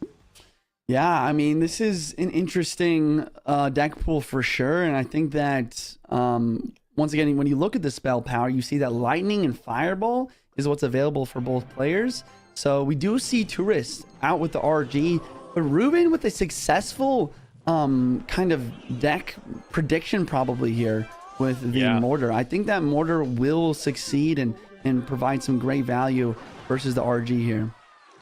Yeah, and this is definitely that Mortar version that you really, really like to see, because if Tourist is running the double small spell version, you know, he might be able to get some good value with the Log and the Rage. But for the most part, with the Mortar and all the other 4 cards that you see right there, there's usually always a great, cheap, or even way to defend, and then the ability to not have to overspend regularly on defense. You know, you see that sequencing that happens a lot with Royal Giant players, where it's like, okay, Royal Giant at the bridge with a Log right behind and a Fisherman down low, and all of a sudden you can't defend at all. It looks like Reuben, because it's so cheap and so spammy, should be able to have some good responses.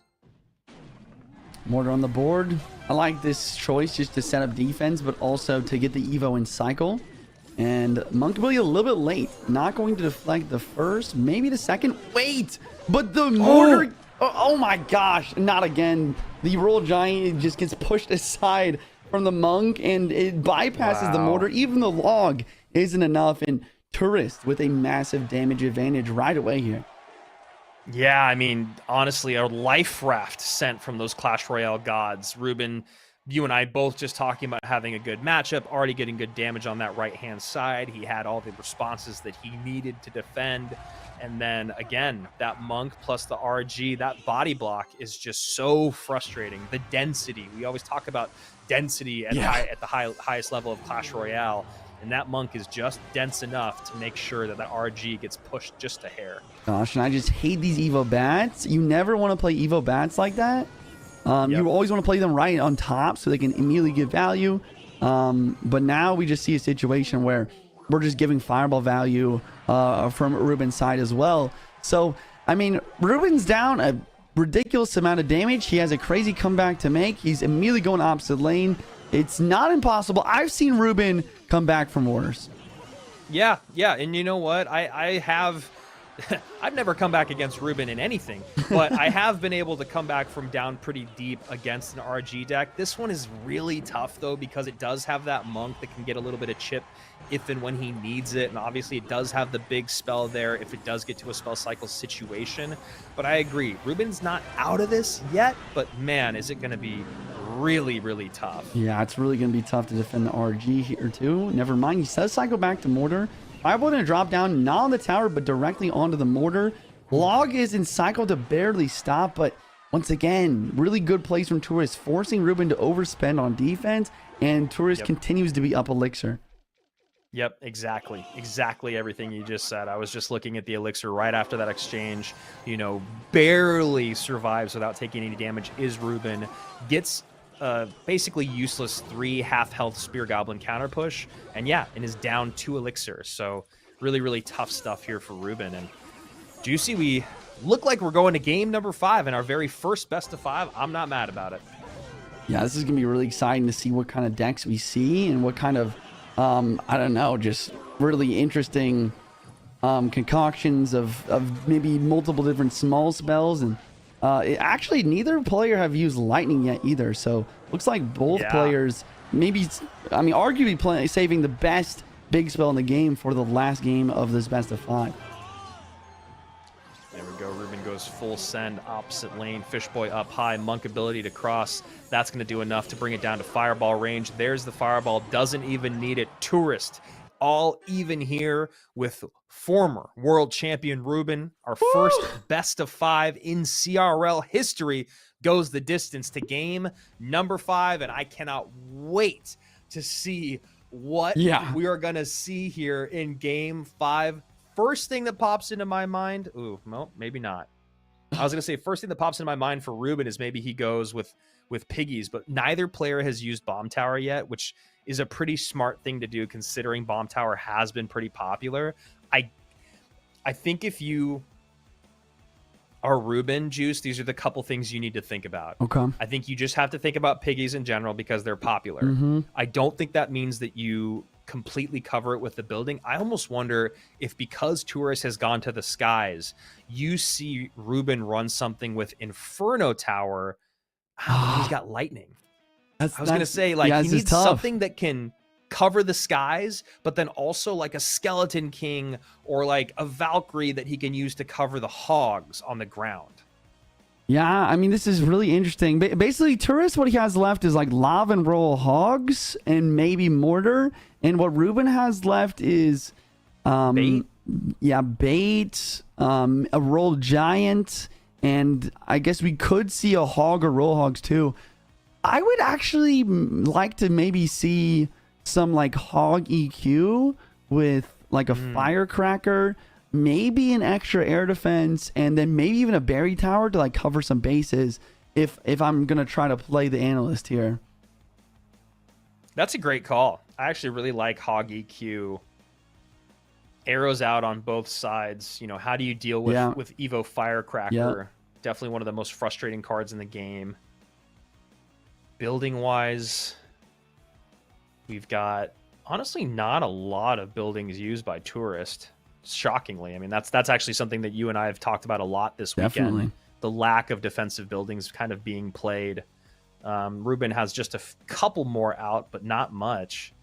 Man, this is really exciting because also fun. What I love is that there's no way anyone actually expects us to be able to get the picks right, but the speculation and then the chances that when we actually do get the pick right is very satisfying. I'm gonna call right now. I'm calling a Hog EQ mirror matchup with Evo Firecracker. That's what I'm calling.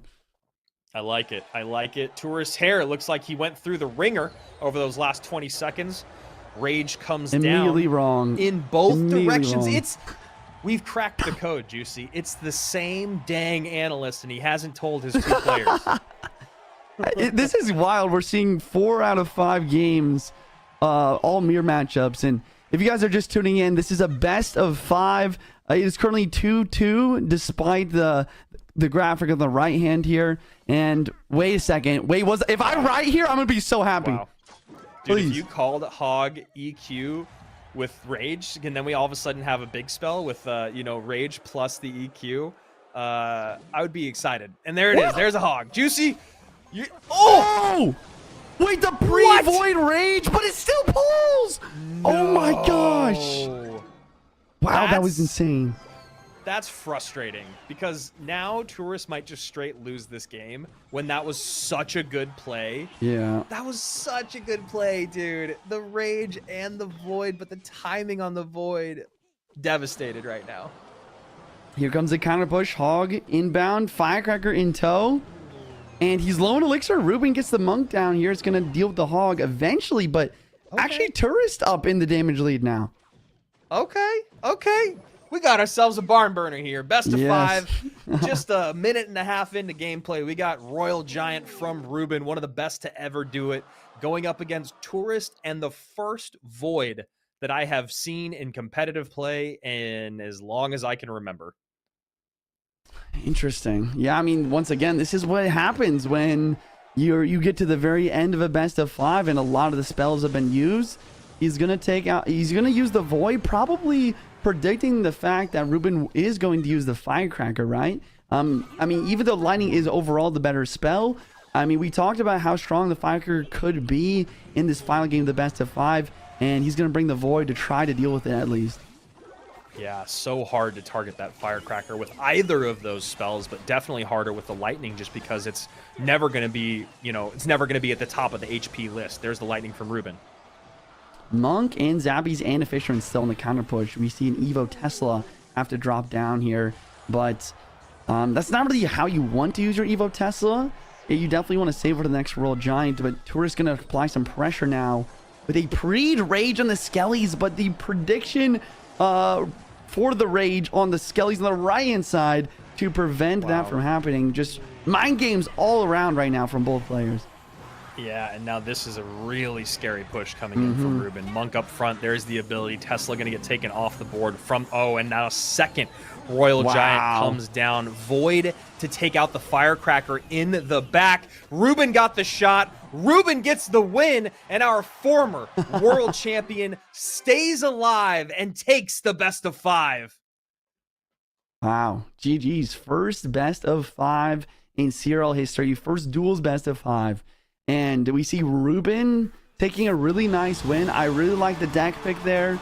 Royal Giant, super strong. And honestly, the biggest thing that I didn't even think about was the Zappies. There's no fireball, there's no poison, there's no arrows. I thought about the firecracker, but when Void and Lightning are your only options for spells, the Zappies value is just unprecedented.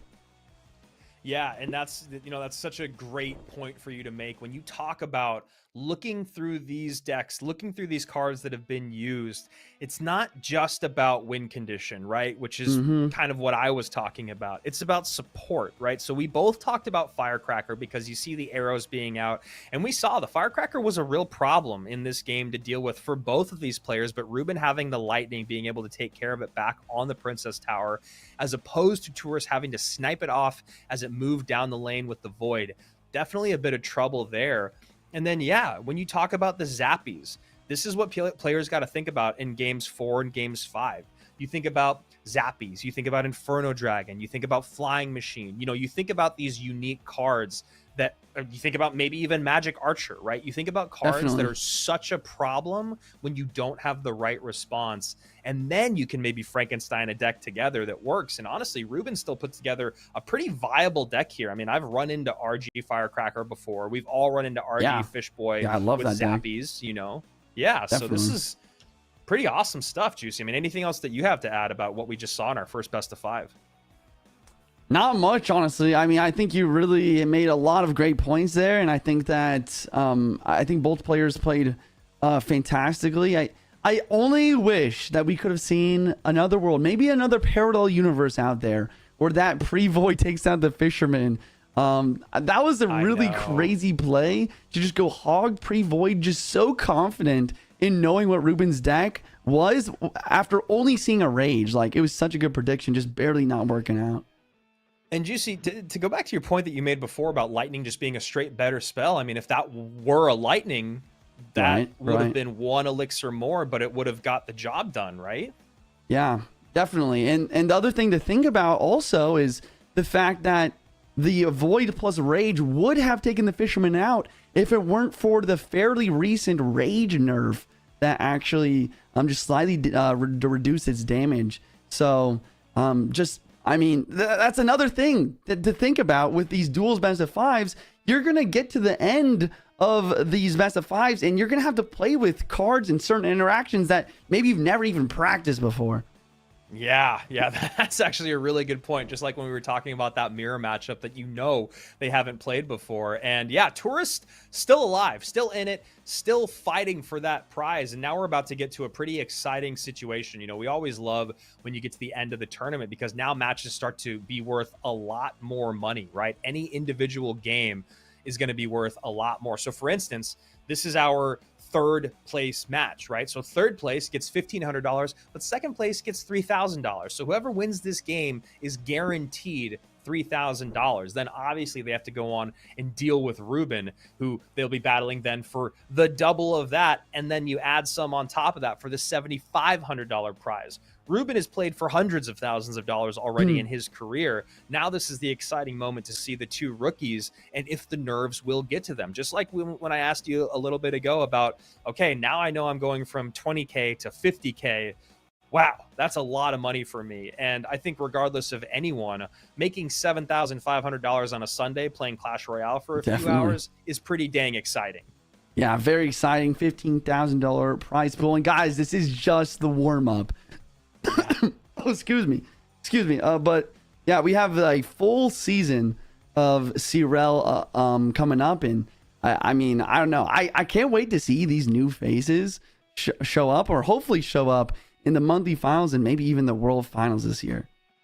Yeah, I mean, we've talked about it for so long. Consistency is king in any sport and anything that you really do in general, right? Showing up on a consistent, regular basis and doing exactly what people expect of you, and then some, is what you have to do at the highest level. And that, again, is why people like Mohamed Light is regarded so highly. It's why someone like Reuben is regarded so highly, like Morton. You know, the consistency it takes to keep coming back year after year, even for players that don't win. I mean, even if you're just in the top 10 year after year. I mean, I could never have this conversation without the Basotos and the Lucases of the world, you know, the Mugis, the Pandoras, all these guys that are always in that upper echelon. It's really exciting to see if Yoru and Tourists are going to be added to that conversation. It's tough though, as you know, Juicy. We've seen people that have come up and it looks like they're going to be really promising, and then they just kind of fall by the wayside. It's really tough to keep the grind going.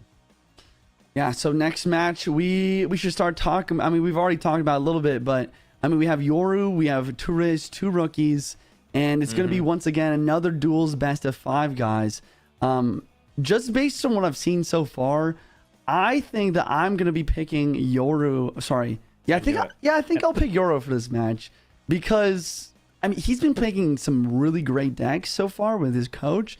And I think that matters even more when you're doing a best of 5. You have to have a lot of strategy behind every single card you put in a deck. Yeah, and I had a feeling that's exactly what you were going to say, and I think I agree with you. I think that what we've seen out of both of these players has been incredibly impressive. Their gameplay, neither of their gameplays has left much wanting or has been like mind-blowing, right? It's just been very good and, again, consistent.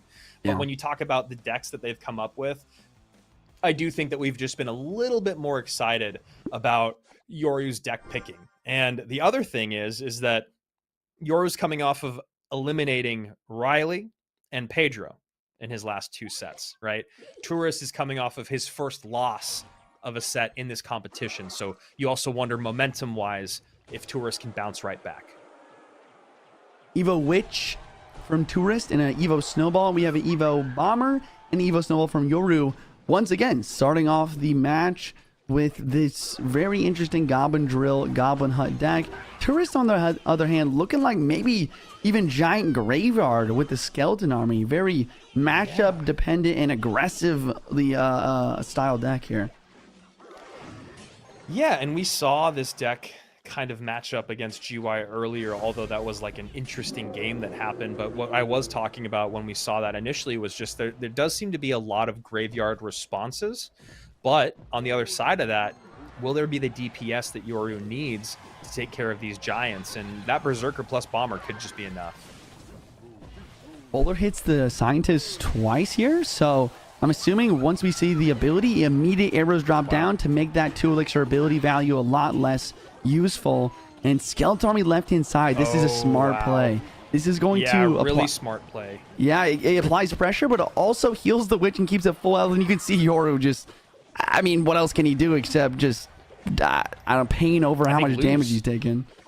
Yeah, I mean, honestly, at this point, what a great play there from Tourist.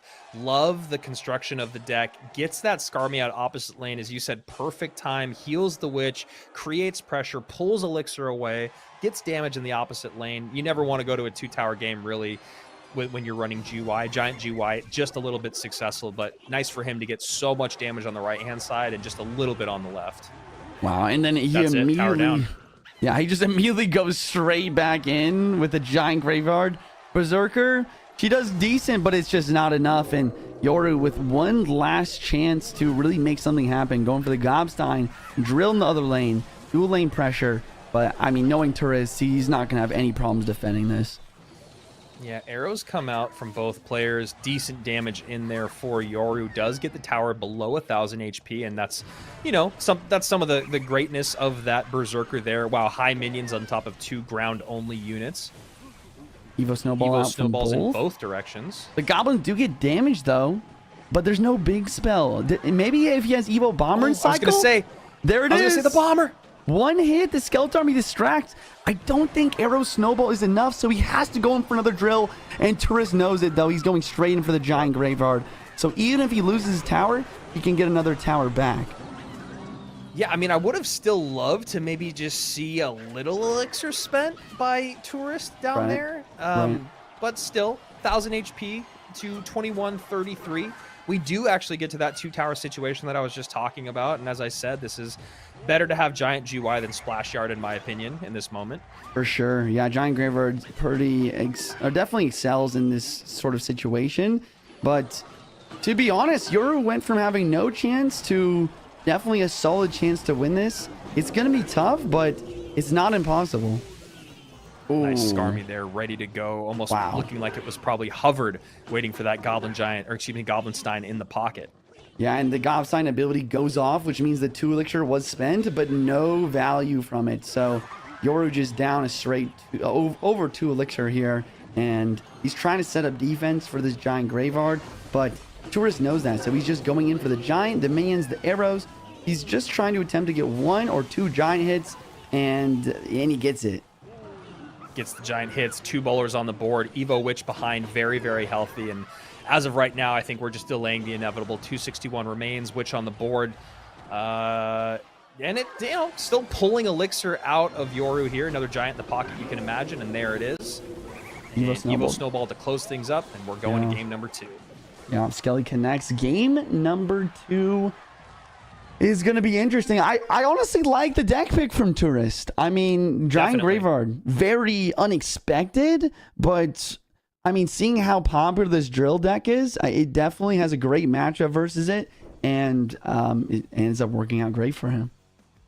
Yeah, and I also like that, you know, Tourist does go with... Yeah, it's interesting because he goes with like a very popular win condition that we've seen a lot this weekend, but he goes a completely different look with it. So you do lose some of the good cards that we've seen throughout, right? You're going to lose your spells, but we lose arrows and snowball. We lose the Evo Witch, but otherwise, and obviously Graveyard, like I mentioned, but otherwise the other 4 cards in that deck, you're not really using a lot anywhere else. And that's something that you really have to think about, right? Bowler, Giant, minions, Skarmy. We haven't seen much of them at all this weekend. Very, very little, in fact. We've seen some of most of them, but very little. So now Tourist is setting himself up with, okay, I have a good win condition, and I have a good deck with that win condition, but now I'm not using too many cards that maybe I'm going to need just a little bit later down the line. So I like the slight adjustment between the back-to-back best-of-5 game 1s. Yeah, you're so right. I mean, he used the same small spells that Yoru used, except he just had the boulder, he had the Evo Witch for the drill, but also, I mean, we once again have seen this Evo Witch really just so powerful versus that deck because there's no big spell and there's really no other cards to deal with it. You know, something that just popped into my mind because we talked about balances a little bit yesterday and obviously a little bit today too, but I feel like we spent just a hair more on it yesterday with the Witch. How are you feeling about her in general? I know that we said she feels pretty balanced. Now we're seeing her used a ton throughout the weekend, but do you feel like your opinion on her has changed at all, or do you think she's still in a good spot? I will say that I will stick with what I said, that she's fairly balanced. Like, there are cards that can counter her, but because of that, she's just kind of rock paper scissorsy, if that makes sense. It's very similar actually to Heal Spell back in the day, where we had a rock paper scissors situation between 3 Musky Heal Spell, Graveyard Poison, and then also another deck that counted the 3M. I forget, it was literally like 6 years ago, but it's very similar in that situation where healing cards in general kind of make a bit of a rock paper scissors between spells in certain decks. So Tourist here coming out with, I'm trying to go back. Yeah, this is the deck that Yoru started his competition with yesterday. So very interesting to see Tourist bring that out against him, especially because that deck was not successful against the deck that Yoru's running right now. I mean, the only difference was that Riley had lightning instead of poison, but already Tourist playing it better than Yoru did.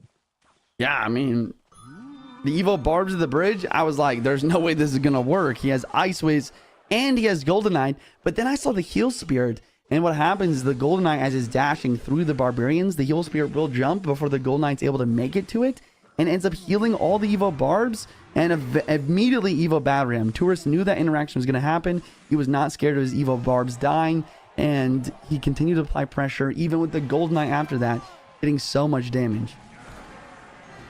And Evo Battle Ram coming in here. Evo Battle Ram, also one of the more unique Evos in the game, can be so dominant, but also pretty easily controlled. Gob Gang Ice was dropping on defense. Mother Witch does need to be blocked before it locks into the gang. So Evo Mortar is going to drop. The Golden Knight's going to drop. And this is one chance that Yoru has, to get even more value to try to make this comeback. And he looks like he might be making it happen. Can his Evo Mortar lock? Evo Mortar doesn't lock. Mother Witch puts in just enough work. Second Mortar comes down. Royal Ghost is there to distract. Now the Piggy will distract. Now the Golden Knight comes down to distract. Two Mortars still on the board. Nothing out of the Evo. And great job here from Tourist creating damage in the opposite lane. Remember, guys, Tourist is known as one of the best bridge spam players in the game. We haven't seen him run bridge spam this entire weekend. And right now we're seeing a bit of domination. Dangerous, though. Oh, wow. The Mortar gets a connection. So does the Miner and the Gang. All of a sudden, this game's a lot more tied up than it was just a second ago. Poison right at the bridge on top of that Barb, plus Evo Ram behind. Royal Ghost cycled opposite lane. A lot of poison value there given to Yoru from Tourist, but now more needs to be spent. Okay, Spirit Ops counter pushing. Golden Knight on defense, and we see another pressure in another lane. I really like what Tourist is doing to switch lanes, apply lots of pressure, and try to hold on this damage advantage, because his only big spell, not even big spell, his only spell is the Rage. And Golden Knight needs to get focused on. There it is. Nice high Goblin Gang. Late Heal Spirit, though. A little too late there from Tourist. Doesn't get those Barbs healed back up. Going for that killing blow.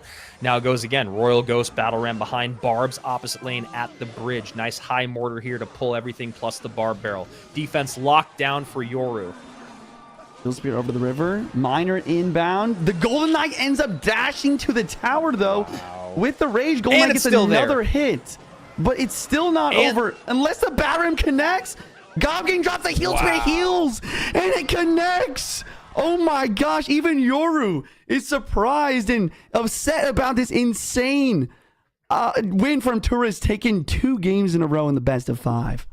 I mean, I've been there so many times when you're just like, how is this Evo Battle Ram still alive? How does it have any health? The Rage, the double hits on top of the Mortar defensively, and as you said, that perfect Heal Spirit from Tourist brings the deck that Yoru started his run with here at the CRL Warmup and sends it right back in his face. And, you know, Tourist is, again, like I said, known as one of the best bridge spam players in the game, and he did that really, really well. And you know what I always think is so fascinating about bridge spam players is, yeah, it is bridge spammy, and that's not all it is, though, because when I play bridge spam decks, it's terrible. But the weird plays, like you're saying, the Evo Barbs right at the bridge with perfectly timed Heal Spirits, though, the constant aggression dual lane, it's tough archetype to master, and Tourist did that perfectly. Yeah, I mean, just the name bridge spam doesn't do the deck justice. A lot of people think bridge, like, just after hearing the name, it doesn't take skill, you just mindlessly spam. But it's actually really important to keep track of your opponent's counters, know when and when not to play that Heal Spirit. I mean, those Heal Spirit plays from Tourist that game actually is just simply what won him the game. It applied pressure left in lane. We saw that early connection with the Evo Bombs with the Battle Ram, and then it makes the game-winning play as well. Healing the Evo Battle Ram, allowing it to continue to push forward and make it to the tower.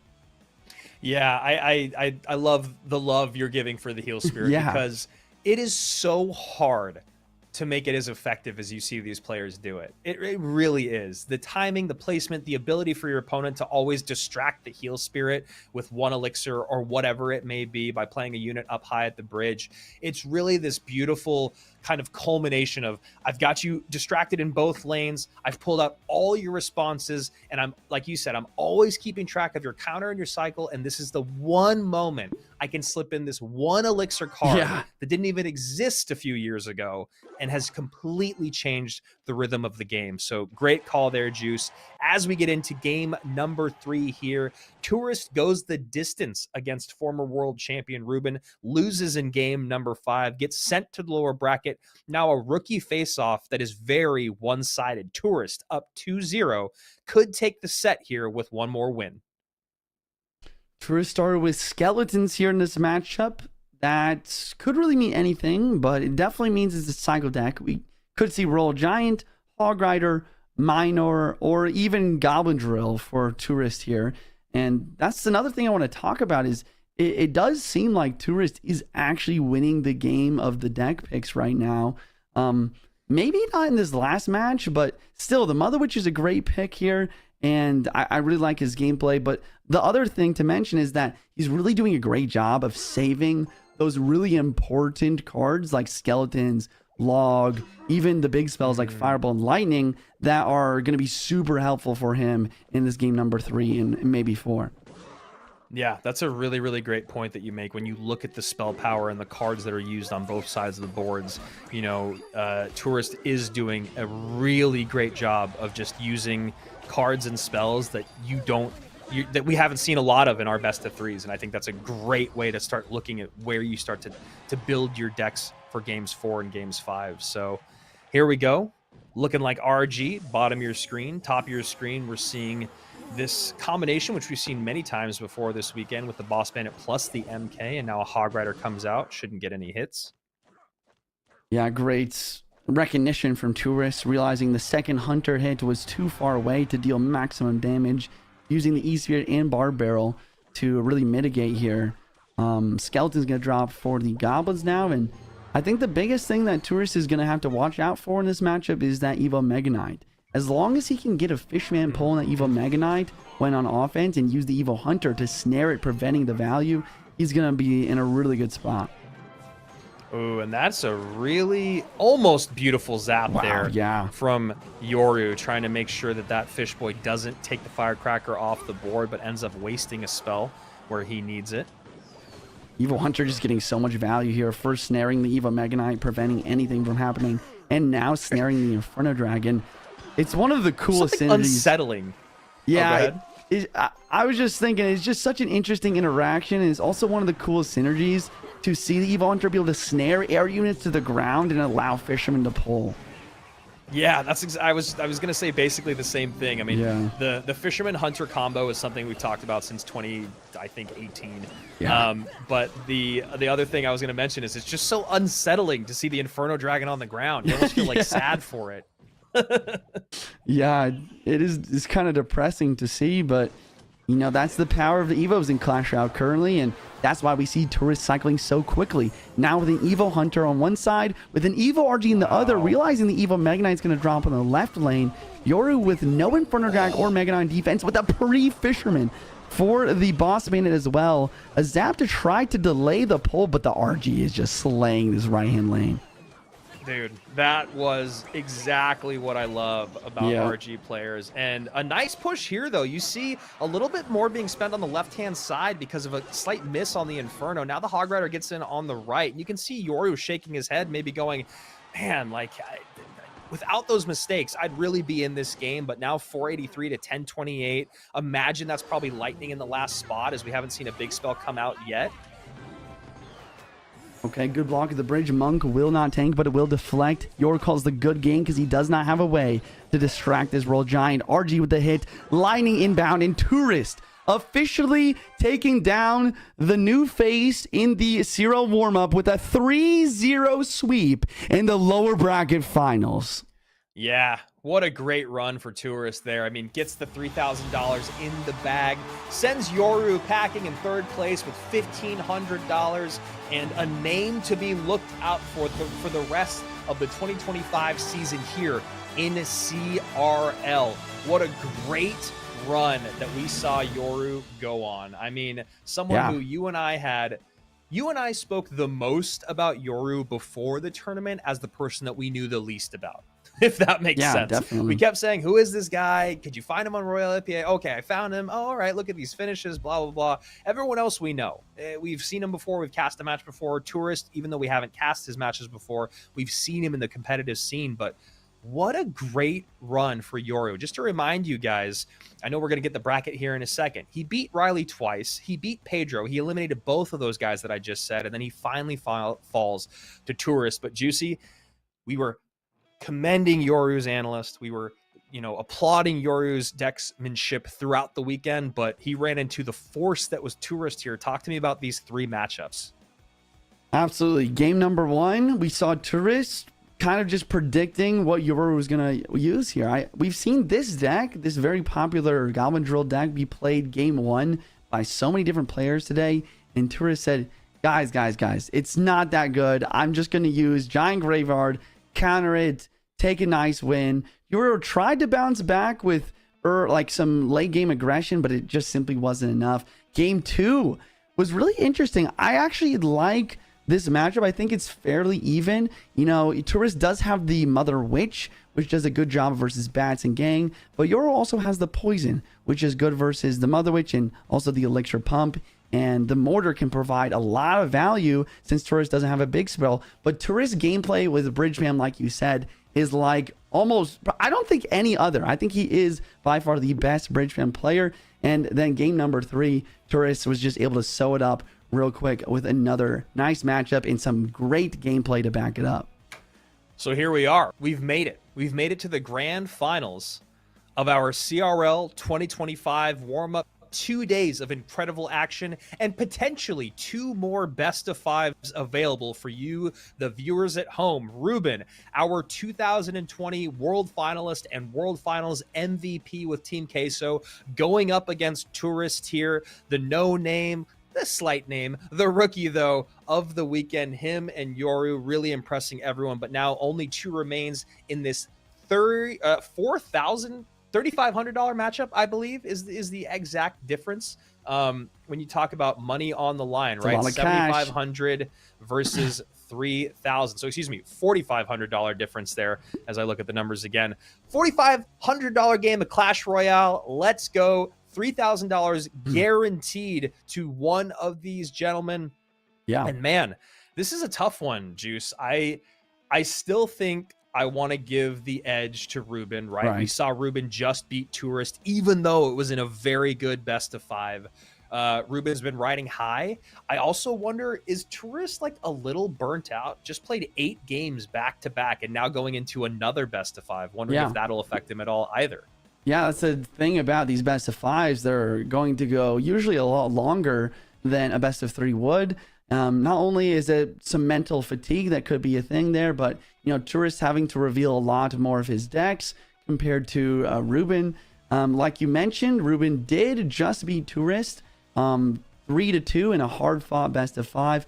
And final thing to mention also is that this isn't best of 5. But even if Tourist wins, he's going to have to beat Reuben again in another best of 5 duels because it is double elimination. Reuben has not lost a single set yet. Yo, man, you got to beat the former world champion in a best of 10. Sorry, good luck. Absolutely crazy there. And very curious to see how this best of 5 shakes out just a bit differently. We'll see if the strategy comes out like we saw with Tourist in that last best of 5 against Yoru, maybe using a little bit less popular combinations. But starting off with Golden Knight, obviously very, very popular this weekend. Inferno Dragon, not quite as popular, whereas Reuben is going right down the lane for what has been used maybe the second most, third most this weekend, and looking like Mortar Control here. Interesting. So yeah, Mortar Control from Reuben into Tourist with a Bowler, a Golden Knight, an Inferno Drag, and a Witch. I think that Tourist is using not a second, but now a third kind of a Graveyard deck here. This is going to be interesting. I believe it's going to be a Graveyard Freeze Tornado variation. Yeah, that's really... I was just like, where's the synergy with the Golden Knight? But if you talk about Freeze and Graveyard, that makes a lot more sense. There's the Freeze, just like you talked about, Juice. It's the reason they pay you the big bucks. The weird thing about the deck is the Ice Spirit, though. But if you do think about it, the Evo Ice Spirit actually also has good synergy with Tornado, allowing to... the Tornado allows everything to get grouped together, so the Evo Ice Spirit can get really good freeze value on top of everything. Yeah, there's this streamer that I watch. His name's Juicy J, and I've seen him do this really great combo of NATOing everything together. Is it now the sequencing of it? I don't know if it really matters every single time, but I think I've seen you do it where it's the Ice Spirit. Is it the Ice Spirit and then the NATO? Yeah, that's usually what I would do. I would do the Ice Spirit first, and then Tornado in quick succession. Mainly just because if you do the Tornado first, you run the risk of everything kind of spreading out again before the Ice Spirit's able to drop down. Exactly. And then the Ice Spirit, because you're playing it first, obviously it's got that split-second delay on drop. Get the NATO out. The NATO is instantaneous. Boom, boom. You've just defended 7, 8, 9 elixir like I've seen for 4, which is pretty incredible. And here's the big change of the Tornado that happened fairly recently. It just doesn't take out Spear Gobs, and it doesn't even damage the Goblins very well. So great defense from Reuben. He's immediately counter pushing with the Golden Knight dash. And we see Tourist actually very frustrated with the freeze just not being able to work. Really upset about this game number 1. Yeah, and you know what? This is now the question, and there it is. Yeah, you see it. It's everywhere. It's the first time we've seen Tourist not smiling, putting down his phone, actually gesturing with frustration. And now we have to see if the tilt is real. That's what I'm very curious about. Right. I mean, that's a good point. Yeah, we've only seen Tourist smiles, happy, making great plays, positive mindset. Maybe it's the burnout. Maybe it's just this matchup just didn't go his way. We're going to have to figure out if he has that mental fortitude that we know the top players in Clash Royale have to have in order to succeed. So... you called it from the top of the show, or excuse me, the top of the game. You knew it was going to be Freeze NATO. It looked like it'd be another version of, Bowler Freeze NATO with the GK, kind of talking about all the good synergy there.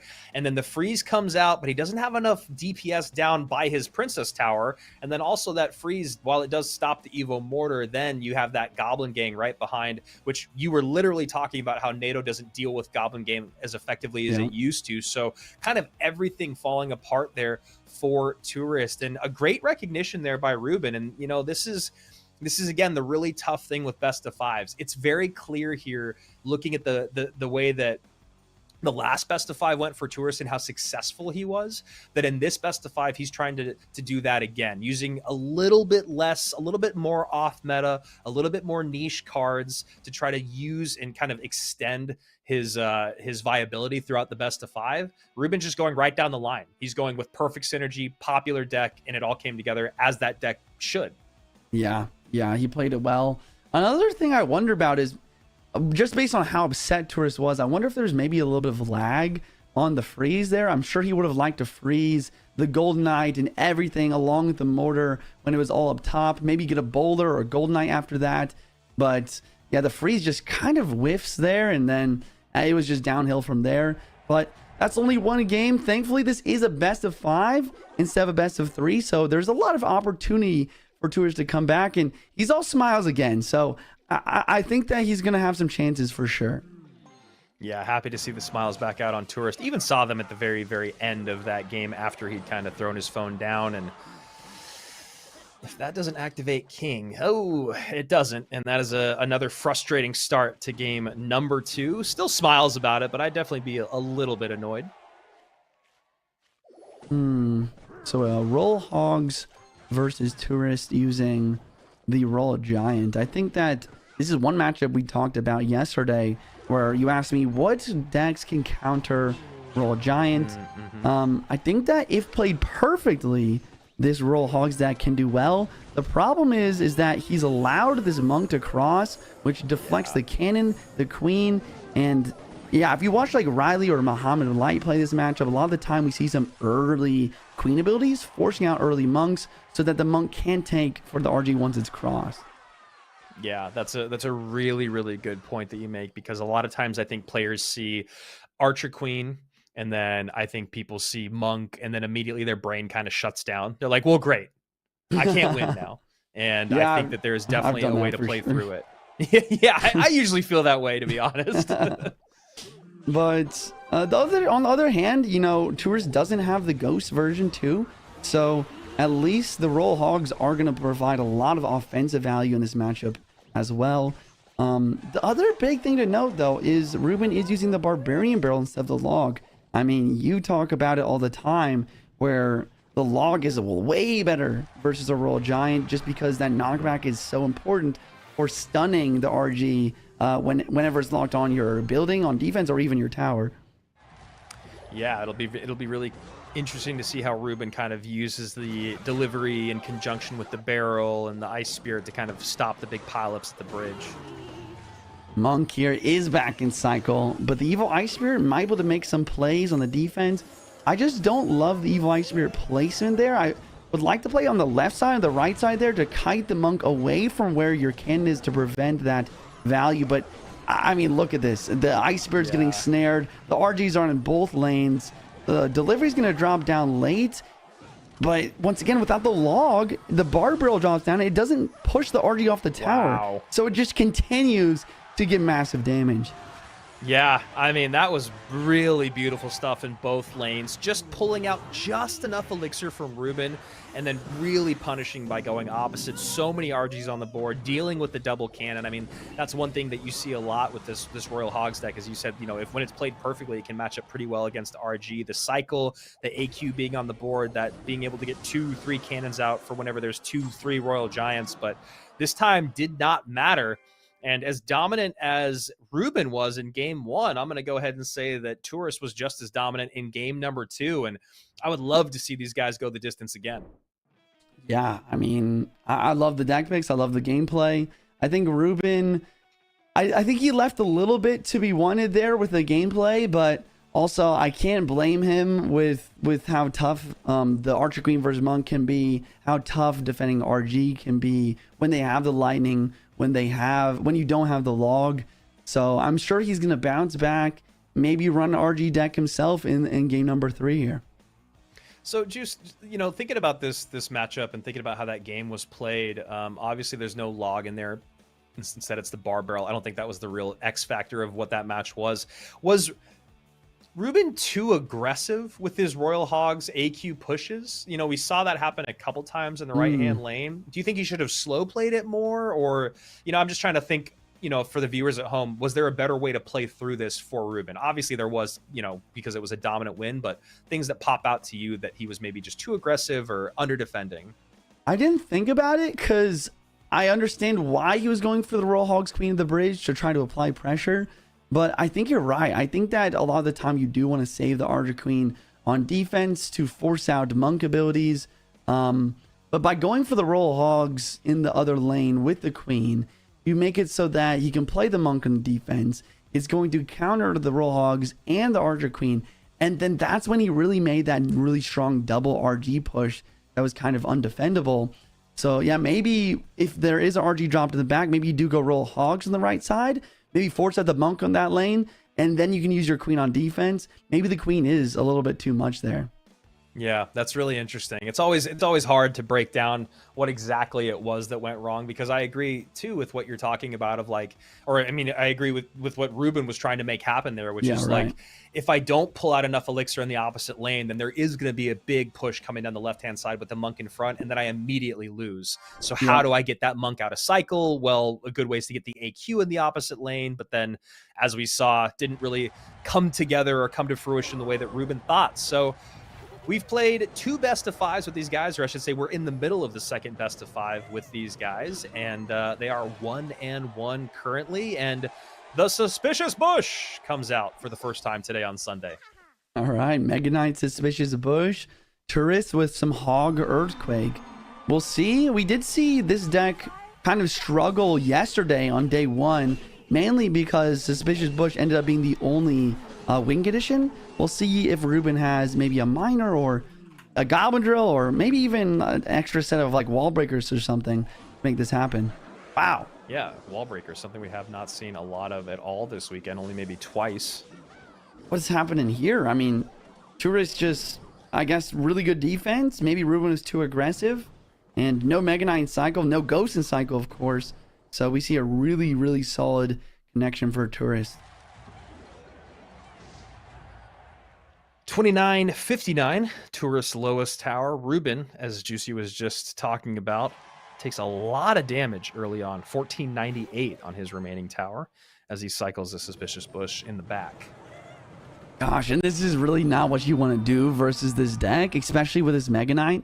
I think we once again had a kind of similar matchup yesterday where it was Royal Hog's Delivery versus Mega Knight.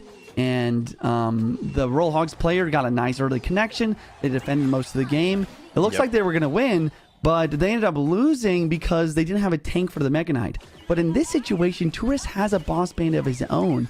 I think that's going to really make this early damage lead really hard for Reuben to come back from.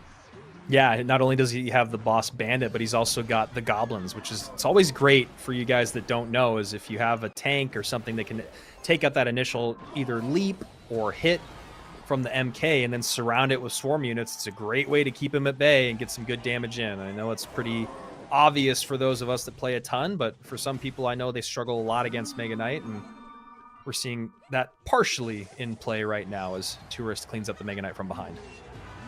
Yeah, that is the one problem with the Bossman, even though it is a solid tank compared to the Delivery. Since it's a champ, you only can have one boss bandit played on the board at a time, and once it dies, you still have to cycle 3 more cards to get back to it. So, seemingly still struggling versus the Mega Knight. Although this Firecracker is providing a lot of value on offense, I think that Tourist still wins this as long as he can really defend against this last couple push. Yeah, good job there. Barely sneaks away with it. Does end up using the piggies this time to kite away, which was a necessary move. Double firecrackers down. A lot of arrow value there. And now Tourist could be in a little bit of trouble. Yeah. Oh, the leap is there, which means the Mega Knight's going on tower. You're right. Mega Knight on tower. Mother Witch on tower. It's not enough. It's not enough. It's solid defense, and the Evil Firecracker cleans the rest. Now Tourist just needs 2 more Earthquakes to win. Yeah, quick little panic button there. Tourist was able to come out on top. Now we see Reuben going hyper aggressive, needs to win the game now. Tourist knows, just needs to cycle back around real quickly. There's 1, 2, there's 3. Now the Earthquake coming down, and we are going to game number 4 with Tourist in the lead, up 2-1 against Reuben. You can see Reuben fairly visibly upset about what just went down, and I think once again, I just gotta say, I don't think Suspicious Bush is a strong enough win condition on its own. I would love to see a miner somewhere in here, maybe even I don't know, wall breakers or even a goblin barrel I would take. But yeah, pretty tough start for Reuben there. And as we head into game number 4, we were able to see all the cards played previously. None of these cards can be repeated at this point. Reuben still has Royal Giant available to be played. Perhaps maybe Log Bait, even a Lava Hound, perhaps, if he wants to get a little active. There is no Inferno Tower as an available option for Tourist. He played in game number 1. Yeah, just trying to look through this. What about E-Golem? E-Golem E-Drag, Juice. E-Golem E-Drag for Tourist? Maybe could work, but the Fireball is still an option from Reuben too. It'd be interesting. Maybe with the Bow Healer, maybe. Yeah, and then for Tourist to run, looking over at what Reuben has used already, he's used his log, he's used his bar barrel, he's used his arrows, he's used his delivery and zap.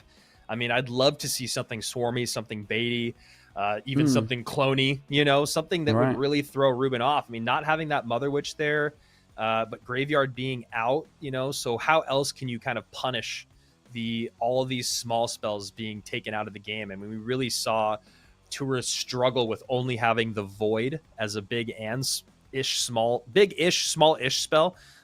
So I think really picking apart that spell power first. And then, you know, on the other side of it, we do have just Fireball out, but the idea of punishing with Zappies or punishing with Flying Machine would be a good idea for Reuben as well. Yeah, and then Tourist, I mean, I feel like he does have a lot of options as well when it comes to cycle decks. Yep, there we go. Log bait it is. Maybe double log bait here, mirror matchup. Yeah, and I really do like the log bait call here from Tourist, and I actually really like the bomber there from Reuben, maybe thinking about swarm units. Okay, Tesla gonna drop down, take out the Dark Ob once it comes in the range while it's underground. The other interesting thing is, if I'm not wrong, I don't actually remember. Like, I don't know if either player actually has the option for log or bar barrel. So that's going to make this matchup really aggressive. They don't. Yeah, both players are out. Yeah, both players have used log and bar barrel, and Reuben has also used arrows and delivery. Yeah, it makes sense why both players using bait here, and it also makes sense to see some snowballs. Snowballs are going to be fine for defending barrel when there's not a tank, but when there is, it's going to be a big problem. Really nice defense there from Reuben. High Bomber takes out the spears. Fire Spirit to take out the short thrown barrel. Okay, Goblin Drill actually, not Goblin Barrel from Reuben. Valkyrie though from Tourist. Yeah. Nice play here. Valkyrie, great counter to the Drill. The big thing that he's going to have to watch out for though is the Evo Snowball. So the Evo Snowball is going to drop down that Valk, and with no log or bar barrel, the Goblins are going to be able to get some nice damage in. I think that gives Reuben a solid advantage, especially with that Fire Spirit. Fire Spirit's great for dealing with barrel when you don't have log. So if you're Reuben, do you go barrel plus poison first once we get deeper in, because then it makes you pull the Valkyrie and then you go Evo Snowball? Is that maybe the most aggressive sequencing, or is there a better way that you would attack, knowing that Valkyrie and Goblin Gang is most likely going to be the two ways that your opponent's always responding to your barrel, or excuse me, your drill? Right. I think, honestly, I just don't see how Tourist is defending against the Goblin Drill Poison Evo Snowball. So Yeah. I think if Reuben's able to make that play happen, there's the Snowball, second Snowball. Evo Snowball will be in cycle next. He's definitely going to make some plays, especially with the Evo Valk out of cycle. Tourist is up damage for now, but it's going to be tough. But here comes the Evo Barrel. Wow. Ooh, nice. Wow. Nice Fire Spirit, but a lot of damage. A lot of damage, but he uses it also the Evo Snowball on defense. So now this play that we've been, hyping up for this entire 2 minutes of the starting match here is just, it's not even possible. So really well played from Tourist, continuing to apply a lot of pressure right now. Yeah, that's a really, really great point that you make, because now all of a sudden we have to add in another like 30, 40 seconds of gameplay to get back to that snowball. So really, really great way for Tourist there to kind of delay what he knows is the scariest thing for him to deal with. Now a regular drill, I mean, they're all regular drills going to come in, but no Evo Snowball in hand. So regular Snowball comes in, but obviously Valkyrie is there. One Goblin does get on tower, but damage done in the opposite direction. Remember, guys, if Tourist wins this, he will win this first set of upper bracket finals. He will take this best of 5, but because he has already given a life to Reuben, they will go to the upper bracket grand finals reset. 2 best of 5s back to back, 3 best of 5s total. Yeah, this is looking 2 players. Really grim for Reuben right now. He's just not making the perfect plays that you need in order to win this matchup. I mean, we talked about the World Finals. Logbait is just so good at applying pressure and forcing your opponent to make mistakes, and it's even more difficult to really lock in and play perfect when you're on a stage like this, and you can see it already. The Dark Ob's locked. It's pretty much over. Maybe Reuben has one last chance here with a double Dark Ob, double Bomber, Goblin Drill, another Drill and Cycle, Snowball on defense, Fire Spirit to clean.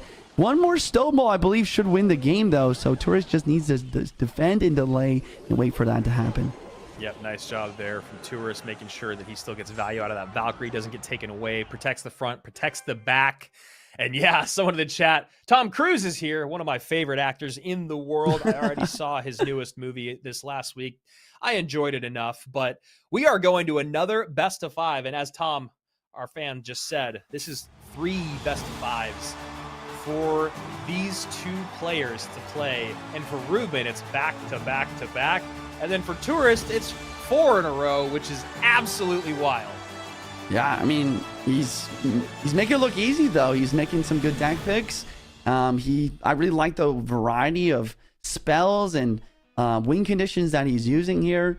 He's taking a really clean game compared to the first best of 5 that we saw, which was a little bit closer. Going over the decks once again here. First match, I think Tourist had a solid matchup actually. Very, very possible. Maybe he lagged out. Not sure what went wrong. Number 2, we saw the Monk really get a lot of value versus the Queen, as well as the Fireball. Great way to deal with Roll Hogs. Number 3 here, this matchup, it really came down to the Firecracker providing some decent value. I believe this deck is incorrect. I don't remember him having... No, here, I lied. Sorry, yeah, he did have arrows for the Firecracker, but Tourist still did a good job of outcycling those arrows. And then finally, the last match here.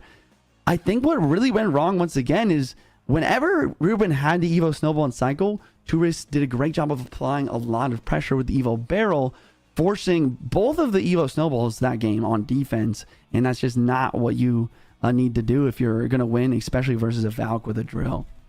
Yeah, I mean, that is a really, really great high-level play and analysis of, you know, what this game has evolved into. You know, we talk about keeping track of champions, cycle, elixir, evolutions is so very important. But then the other part of that evolution conversation is, how does your evolution pull out their evolution that would maybe make you lose the game? And that's just what I love about Clash Royale, is the mind games on mind games, the lightning fast chess matches that you have to play to figure that stuff out.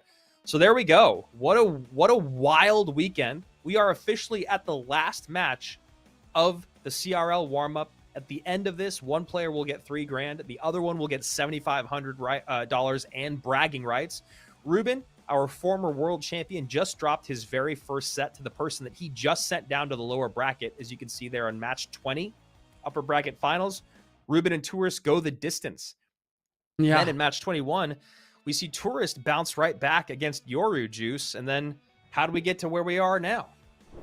I mean, we have Tourist winning a very solid best of 5. And now we have one final best of 5. The best of 3s of best of 5s, if you will. The third best of 5 between these players. And yeah, this is it. This is for all the marbles for the CRL warm-up. The best of 3 of the best of 5s. I love that. And it's our production team doing a great job. Clint, our producer, in our ear all day, helping us out all weekend. You can see the graphics just cleaned up. Love those graphics on the far right-hand side. 5 empty spots. You only need 3 of them to walk home with the prize and bragging rights. And Tourist, as Juicy just said, doing a great job in his third best of 3, or his second best of 3 against Reuben. And hey, you know that guy. You're a fan of that guy. Juicy, the other day in your stream, you were saying my toxic trait is that anytime the meta changes, I think that E-Giant is back. And usually you stop playing E-Giant within the first couple days. Is E-Giant back right now or not? E-Giant's not bad in the current meta. It's just, the big problem with it is that it's hard to find good Evos to go with it. Tourist gonna pair it with the Evo Knight and the Evo Skeletons here and the Bowler. It's not bad, but I do like Reuben's Evos a little bit more. I think the Evo Bomber is decent, but the Evo Snowball has a lot of oomph. This being said, once again, for some reason, Tourist is just so good at predicting when this deck is going to come out. Reuben starting a couple best of 5s now with this deck, and Tourist just ready to go. He's got the Bowler, he's got the E-Giant. There's no big spell, and Goblin Hunt is not very good versus E-Giant either. Yeah, you don't get that initial damage that you really need, and then as the E-Giant gets closer, obviously the reflection and the damage done eats through that hut, eats through the Spear Goblins on the ground, and now we see full send opposite lane. Wow. Nice Evo Snowball there. Yeah, this is Evo Skellies. This is a lot of damage coming through just because Tourist played the Boulder in the back. That's definitely something you never want to do when you're going against Drill. I've lost so many games just playing a Bowler in the back. It's not like Golden Ideas where you can make that play. Yeah, that's fascinating. You know, just one elixir more, and obviously the amount of defensive utility the bowler provides. Being out of cycle and being punished for it is Tourist, 2071 to 2971. I like the lane switch here. Evo Bomber to the bridge. He does play skeletons in time in the night as well. Make sure there is no damage. And here comes a lightning. In the tower, the Gobstein, as well as that Gob Hut. And we see an offensive Gob Hut to make sure there's no damage from the Goblin Stein. A lot of Goblin cards. Yeah. Good job navigating that tongue twister there. As the high Gob Hut doesn't do quite what Tourist wanted offensively, but got the job done defensively. Obviously would have loved to get a couple of those goblins on tower, maybe even those goblins keeping that baby dragon alive long enough to get a baby dragon belch on tower, but instead takes 3 lightning fast strikes from that berserker, 1765 to 2707. And you know, Juicy, you're very good at not giving up till the end, which is something that you have to do, obviously at the highest level, but something you really have to do with E-Giant. The amount of times that I've won or seen you or other players win with E-Giant in the final 20 seconds of triple elixir. Yeah. But is there a way to really break through? I mean, what would you be thinking right now? When you're streaming, you always have that consciousness, okay, this is happening. How do I break through? Is there a good way to do it right now against Reuben? I think the biggest way is to do what he's doing right now and just stack boulders. Boulder is the most difficult card for Reuben to deal with. Baby Drag does good as well, so yeah, he's doing a great job of playing boulders. He's going for the E-Giant now. The bowler takes out the Hut. It's so good versus Hut and versus Tombstone. Evo Snowball is in cycle to try to delay, but now here comes the E-Giant. Double bowler Baby Drag push with 30 seconds left on the clock.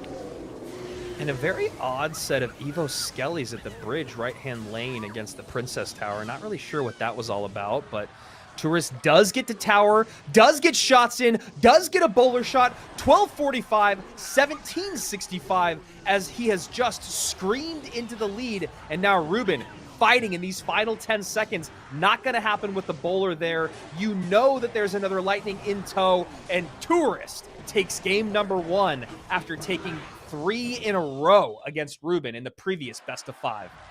Wow. GG's. I mean, honestly, I was so impressed with Reuben's defense at the end there. Somehow keeping his tower alive versus the arrows, the snowball. But Tourist, great attack with the E-Giant double bowler, Baby Drag with the lightning on the board. And he's able to break through for enough damage to take that damage lead and make sure to get one last lightning down. I was a little bit scared for him with that bowler in the back, costing him a lot of early damage. But once he double elixir, he always had the bowler ready to go. He was blocking that lane. Tough match for Reuben. I think maybe the only thing he could have done is maybe switch lanes, but maybe too little too late.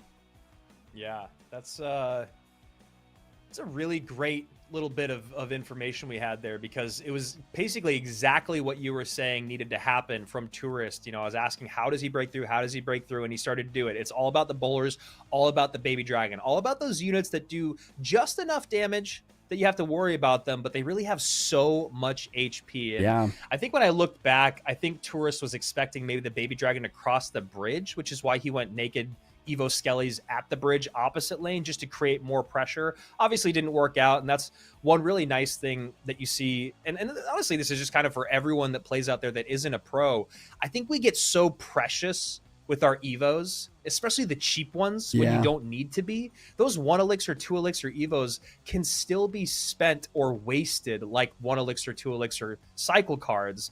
But sometimes I feel like we just get so precious about them that we want to hold and hold and hold. While it didn't work out, obviously, you see that it didn't hurt Tourist by losing his evolution, even though they're just the 1 elixir Skellies. So just something to think about at home. I find myself in that position a lot. I don't know if you do, Juice, because you are so advanced. You do? Okay. Yeah. I was curious. I honestly thought you were calling me out. No. I'm just kidding. That's all me, man. I find myself in that situation a lot, especially with the Evo Ike Spear. It's like, man, I really don't want to play this card. I know it has such great defensive capabilities, but man, it's really stuck in my cycle and I need to get to my Hog Rider. And sometimes that's just what you got to do. Play at the bridge and get back to the more important cards for the matchup. Tombstone plus Skelly King going up against Piggy's EQ. already not looking super great for Reuben when you think about all the easy ways to respond to the swarm, but only 2 cards revealed. Yeah, so Roll Hogs Earthquake versus most likely Skelly King Roll Giant Evo Witch. This is interesting. I think that you're right. You would rather have a Monk in this matchup than a Skeleton King. Although, there is a Lightning for the Archer Queen. And the Evo Witch maybe can pop off, get some work done if he's able to protect it correctly. And curious about what the last card is going to be for Tourist. Juicy, do you think he's going to be wanting for a tank? My guess, oh man, my guess is it's gotta be a cycle card, probably either skeletons, goblins, maybe guards. Yeah, you're right, maybe guards would be the ideal since they're kind of spell resistant, similar to a tank. So AQ at the bridge, Tombstone to distract, a log looking for something small like an E-Spirit, but Earthquake comes out on the Tombstone. No harm, no foul. Evo Cannon going to drop the Skelly King down to 1 HP. Evo Ice Spirit ready for defense as well. Reuben has already just given up on this and immediately setting up for another RG in the back. And this is the patience that you always talk about with really good Royal Giant players, where you're just waiting, you're getting your Evos in cycle, you're waiting for a mistake or just one moment where you can really make that perfect attack with a couple predictions to break through.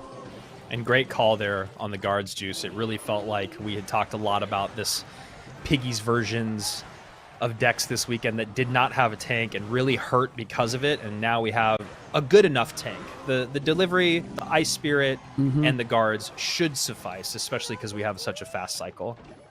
I wonder if I'll see Skelly King ability here. No, once again, just patience from Reuben. He's down a lot of damage though. I mean, that's the thing with decks like this, where it's like, how much patience is too much patience? He's gonna make the attack though. He's got the Evo RG, and he's got the regular RG on the right. He has the Evo Witch still alive. RG does get 1 hit. Delivery drops down. RG with another hit. Wow. And we see a Fisherman Bridge. I'm assuming a Skelly King ability here, but still great defense from Tourist. Yeah, really nice cleanup there from Tourist. Looked a little scary for a second, but he does seem to have all the answers. 24-38 to 14-19. 80 seconds remaining here in overtime of our game 2 of our second best of 5 between these two players. Remember, this, as Juicy said, is for all the marbles. This is a $4,500 best of 5. RG in the back once again. Reuben knows that he needs a double Roll Giant high pressure push in order to break through. But Tourist with the High Queen preventing lightning value. Earthquake chipping away. Now Fisherman going to try to pull the queen, but immediate ability. Good stuff from Tourist. It's on Reuben here to make the push to break through. Yeah, so curious if he can do it. You see there the RG cycled in the back, really looking at and knowing his time frame. You know that he's got just enough time to get 2 RGs down. He's not going to make that mistake. So first RG works down the right-hand side. Second RG down the left. Evo on the right. No lightning. Lightning high? I thought he was going to lightning the cannon and the queen. I think it's a big missed opportunity. And that Archer Queen ability pops and takes out absolutely everything. And maybe that might be the only opportunity he had. Maybe now he can get an RG down in time right-hand lane? Yeah, maybe. There is a cannon. He does have the elixir for lightning, but... Oh my gosh. Just like you called, Juice. Just not enough time. Missed the lightning earlier. Huge missed opportunity. And as you said, you got to be patient, but you can't be too patient. Beautifully played and defended by Tourist. Yeah, I mean, just perfect defense all around. Even to the very final second, Tourist knows the pre-lightning is going to drop. So, of course, he goes for the anti-lightning placement of the cannon while the guards are just hitting the DPS. Really good stuff. And Tourist now, I believe, up 2-0 in this best of 5 here. Maybe going to make the seemingly impossible possible here. But we still have a lot of games potentially to be played.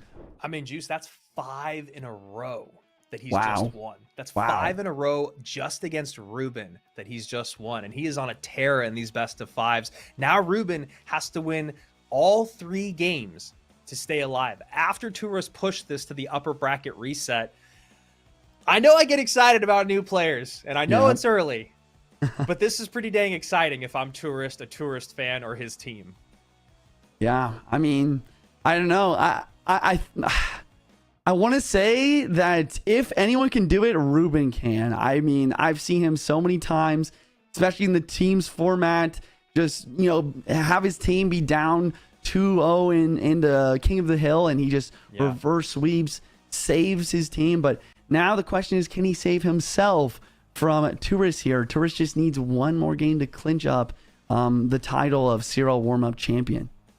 Yeah, and I'll say this forever. I love Benny. I love Coochie. I love IMJP. But as you said, it was all Reuben, right?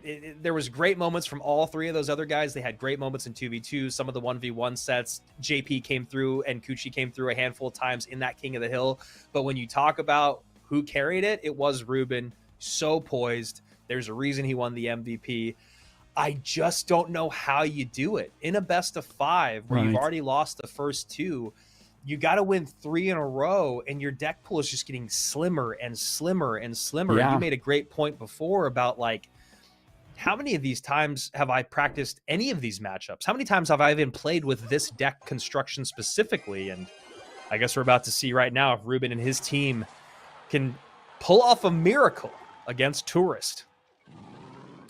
Lava Tourist is 2-0 so far with Lava decks.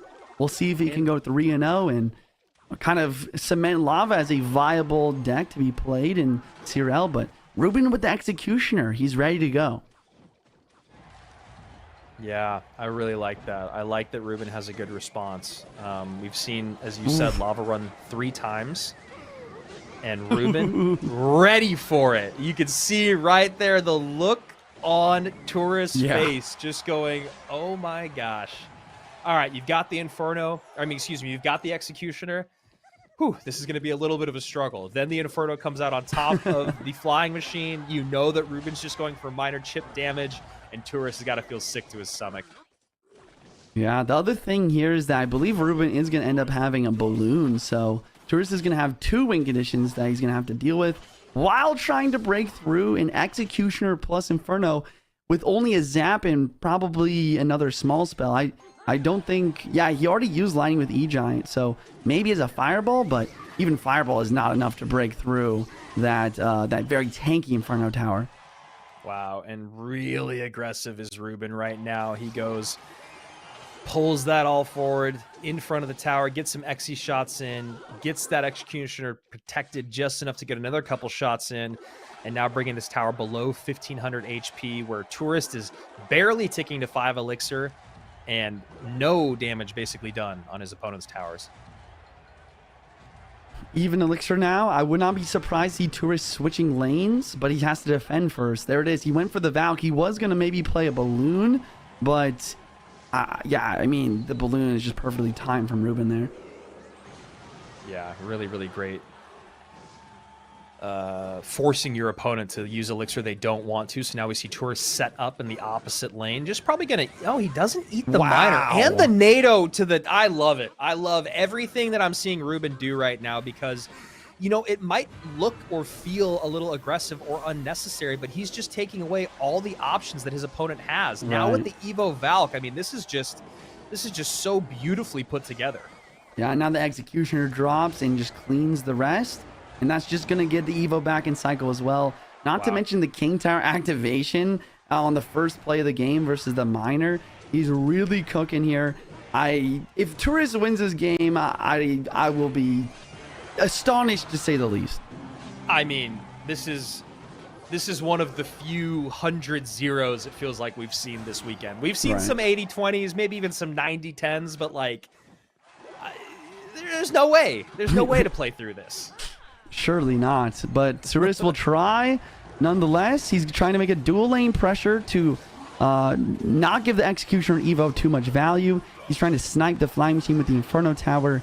But the Executioner Evo, it's locked. It's going to one-shot all these level pups on the way back. So and the satisfying. Inferno Tower is just cleaning everything up. This is really solid plays. And Tourist is doing what you have to do in this moment. He's laughing. He's laughing it off. He's like, okay, I got caught. I ran the deck that I've been the most successful with this weekend. And I'm the only person that's been regularly going to Lava Hound. It's okay. You can't get in your head now. You're still up 2 games. You got a 100-0 matchup. You had Goblin Curse for some reason. And here we go, moving on to game number 4, and Reuben just one game away from making this a best of 1. Very interesting. I mean, this is a start. Tourist still just one game away from clinching the win versus Reuben, but Reuben's starting to get some momentum back now. Yeah, before game number 3, looking at Tourist up 2-0, maybe in your mind you go, all right, I feel like Tourist has probably got this like 80-20, right? Then we get to game number 4 where Reuben is down 2-1, and all of a sudden it feels more like maybe 60-40 in favor of Tourist. I think if you go to game 5, Reuben winning 2 in a row, all of a sudden it swings to like 70-30 in favor of Reuben. I mean, we're talking about exponential drops here in probability of winning, just because this is a guy that's been and played through the hardest. And on the other side of it, Tourist, I imagine, is starting to feel got to be some pressure here. But Juice, let's look at these spells. Let's talk a little bit about what's in, what's out, and maybe what could be coming next. So no lightnings for both players, no fireballs played at all. So no lightnings available and no fireballs played. So I wouldn't be surprised to see some fireball. I would not be surprised to be seeing some poison. What win conditions synergize best with those spells? Probably a graveyard, perhaps even Goblin Drill for Tourist, Goblin Drill Fireball. It could be a strong win condition as well. And then finally, Roll Giant have not been played by Tourist either. So Roll Giant Fireball, a great option for him as well. Yeah, man, this is really tough because you can see, even looking at the construction of this best of 5 as opposed to the first best of 5 that these guys played, and even the second, it's like you can clearly see that Reuben now is really starting to pick and choose a little bit different cards, right? Inferno Tower's coming out earlier on. We're seeing him go with win conditions like the RG, but didn't use the Monk. He went with Skeleton King instead, so maybe he's got plans later on. I really like this Minor Loon deck that he ran. Obviously, it's a perfect matchup, but I just really like the idea of it. Even if it wasn't a great matchup, it still has 2 win conditions like we've been talking about, Juicy. It's not using the most popular spells in the game or the most popular evos, and just the amount of control that it can, we also talk about like the best players in the world playing decks that make their opponents play at their pace. And I think this is another one that was a good example of that. Yeah, I mean, great calls for sure. I agree with a lot of what you're saying.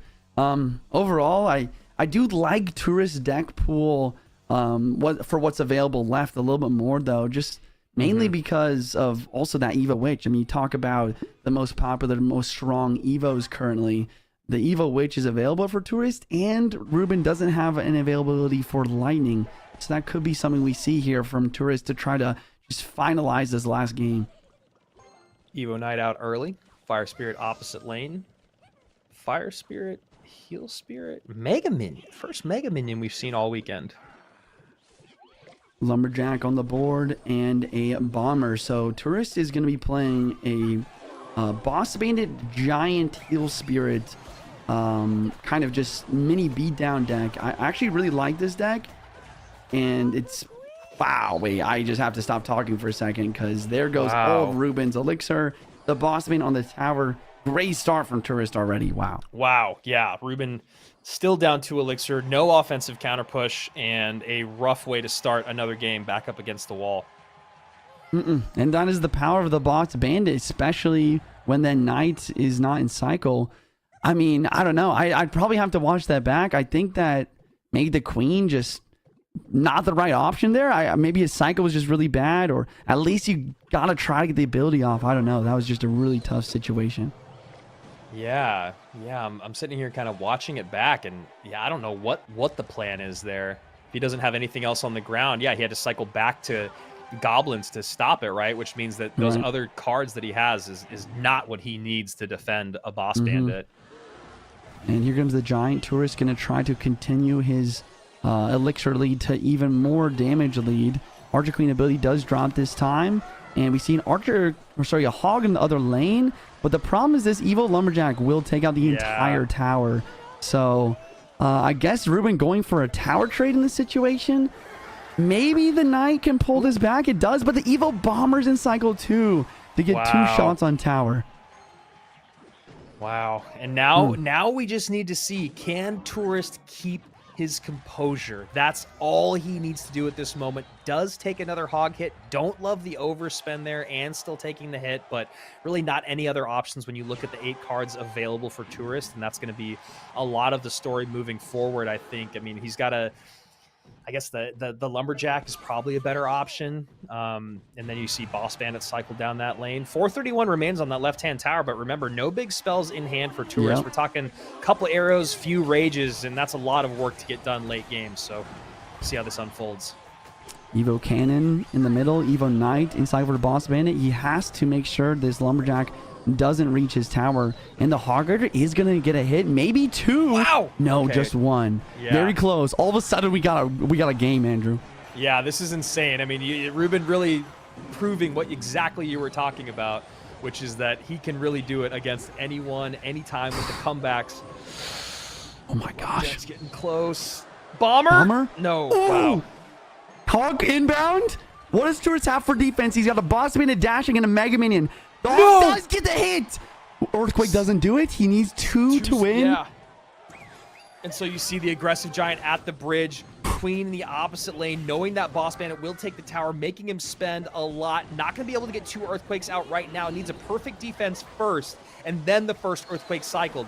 That's really nice. Wow. AQ going to kite. Hog Rider goes in. And Juicy, you see it on his face. You see it on his face. We're going to game 5. Oh my gosh. We said he could do it.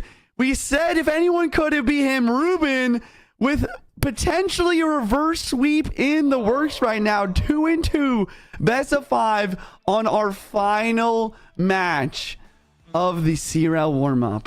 Man, you talk about those percentages, and like I said, I feel like this has just swung so heavily back in the favor of Reuben. Great defense at the end, doesn't go for the double EQs, doesn't go to cross the finish line, spends everything he can on perfect placement, perfect defense, sends in the hog. We were talking about it, is that there's no way to stop that hog. You're going to have to overspend defensively every time, but so much damage already done in the left-hand lane. It just felt impossible for Reuben to come back, and my God, does he do it. Wow. Yeah, I think the biggest throw there from Tourist is not saving the Lumberjack for the Hog Rider. Yeah. Boss Bandit, I mean, we talk about it a lot. She's got a lot of HP. Her dash sure does some solid damage, but she doesn't have crazy DPS like a Lumberjack or a Mini P.E.K.K.A.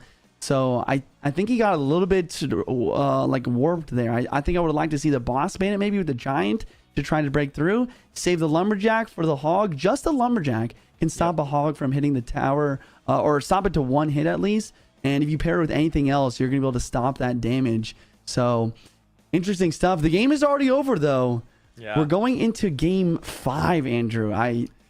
I don't know. I love it. I absolutely yeah. love it. I mean, I didn't see it coming. I did not expect 2 best of 5s to go the distance. I did not expect 3 best of 5s between Reuben and Tourist. I didn't expect the last best of 5 to go the distance as well, with crazy comebacks. And yeah, man, that's the pressure, right? Because if you're talking about spending a Mega Minion and a Boss Bandit on a Hog Rider, that is a massive elixir swing to still allow hits to come in. Whereas what you're talking about is an even trade and still just taking 1 hit. So that's always going to be the better idea. Here it is.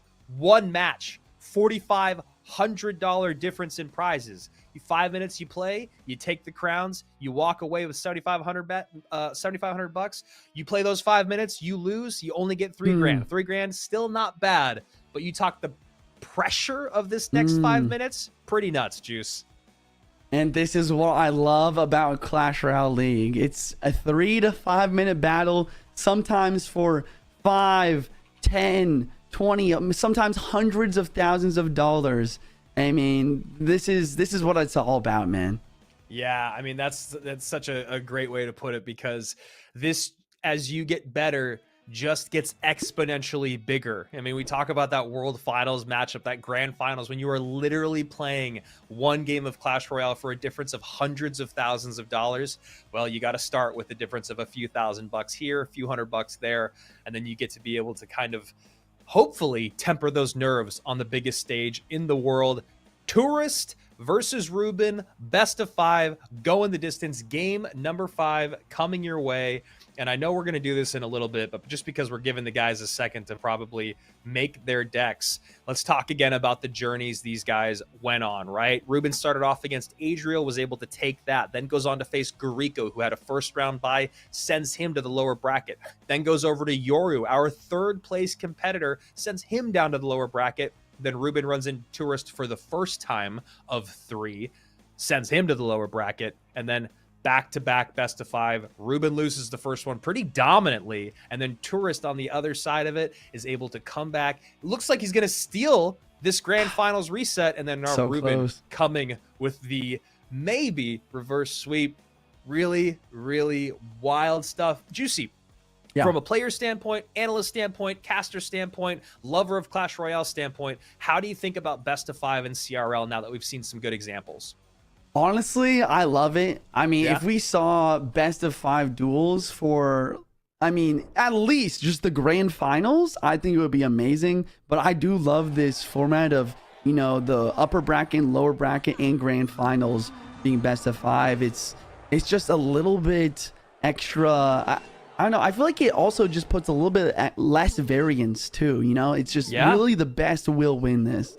I mean, there's a reason why when you get into playoffs in a lot of sports or in championships, you know, specifically right now, because it is basketball season, playoff season, it is tennis season, you know, they go to these long series for a reason. The best of 5s, best of 7s in baseball, you know, best of 5s in championship matches in tennis and stuff. There is a reason for that, and it's exactly what you're talking about. It's the same reason we brought in duels, the variability, the rock, paper, scissors, all that. It's pretty hard to lean on that after 5 games in a row. Ghost in the back. Monk at the bridge from Tourist. Tourist using a log bait here.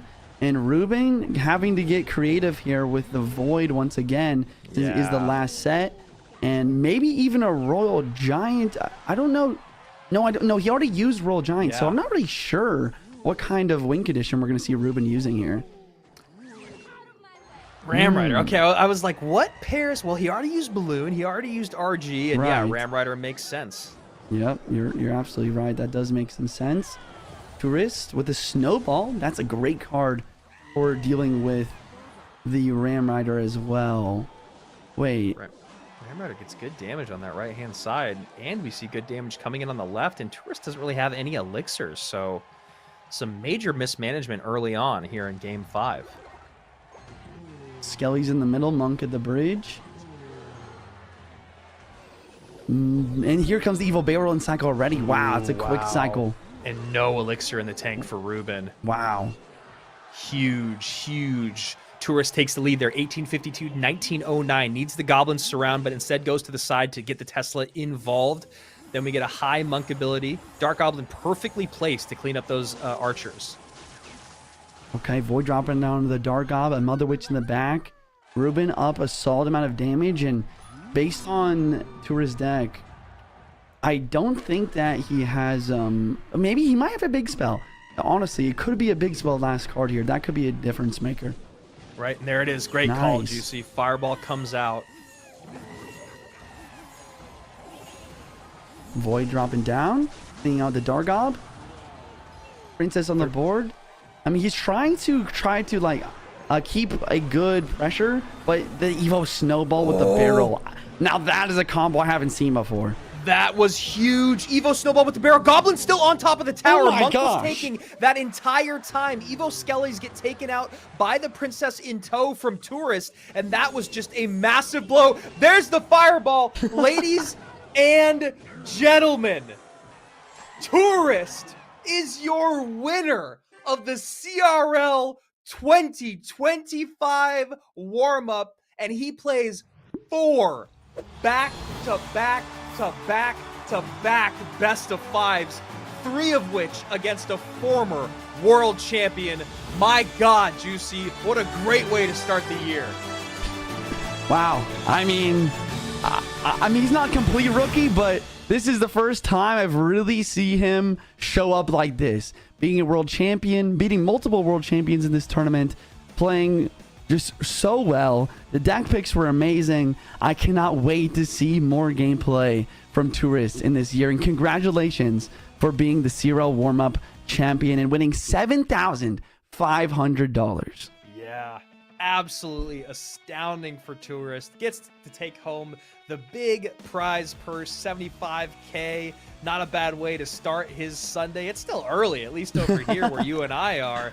And like you said, man, we're going to take a look here at the podium. And Reuben, that's the guy. Former world champion, former CRL world champion, MVP. And he's surrounded by Tourist in first place and Yoru in third place. It's too early to say the times are a change in Juicy, but man, I did not expect to see two rookies in our podium of the warm-up. Yeah, not to mention, I mean, no Riley, no Mo. I've been reading chat all day. Everyone's like, what? Wait, you're telling me Mo and Riley got knocked out already? It's just really interesting to see. And honestly, I'm happy. Huge shout out to Tourist, Yoru. Obviously, they have been grinding on the offseason, getting ready for 2025 CRL League. Yeah, I mean, it's great for everyone. It's great for all things Clash Royale right now, and I'll tell you exactly why. This is showing you, anyone in the chat, anyone watching, you can get to CRL and you can win. It can all come together for you. What us also shows me is that we have Riley, we have Basoto, we have Mo Light, we have Reuben. All these guys are fired up and ready to go here in 2025, right? They are coming up. They're in the first tournament of the year. A lot of great names, a lot of great competition, but the competition is steep. I don't think there's any way that you and I thought that none of our invited players were going to make it to number one. And I don't think there's any way that you and I thought that all of our first round buys were all going to get eliminated on day one. Yeah, I mean, I love it. Crazy meta. Love the variants of what's going on. We have the Evo Witch, the Gob Huds added to the game. Evo Snowball, seemingly maybe the best card in Clash Royale right now. We saw it paired with the Drill. We've seen it paired in Giant Graveyard succeeding. And now to win the finals, the final match, shout out to Tourist, showing us how to use Evo Snowball with the Goblin Barrel to allow for massive damage. Yeah, I mean, that was what was so impressive about this weekend, you know, was the deck variability as we're kind of learning what the competitive meta is going to look like moving forward, how that meta evolved even throughout the weekend, even throughout the day. You know, we saw a massive start with tons of Mortar, tons of Royal Giant. Then throughout the day, it started to swing a little bit towards maybe Graveyard and Piggies. And then today it was just a lot of Drill, some decent amount of Minor Control, and then a lot of variability all the way throughout the entire day. Juicy, that's going to do it for us here at the warm-up. Anything that you want to say to your fans, anyone you want to say watching at home, anything you want to say at all about 2025 and CRL? You have shout out me a lot to my stream. Want to give a huge shout out to Andrew, guys. This guy's a great guy. You should follow him on Twitter. He's a great actor. He's a great caster. He's doing a lot of cool stuff. Go check him out, guys. Oh, that was so. You're going to talk about me during your shout out? I love you, brother. A lot of fun to be here with you guys. And this is the very beginning of CRL. This is just the warm up. As Juicy mentioned before, we got months and months of competition. We got a lot more money to get away. And you, yes, you could be there. Get on Path of Legends, get in that top 1,000, make it through those qualifiers, and we'll be here casting your matches in CRL 2025. For Juicy, Jackson J. Wall, I'm Andrew Guy. For our wonderful production team here, Revel Amar, Clint, of course, who's been in our ear, for Supercell, for Clash Royale, and all the mods, all the community managers out there, we love you, and we will see you guys next time right here, same place, for CRL 2025.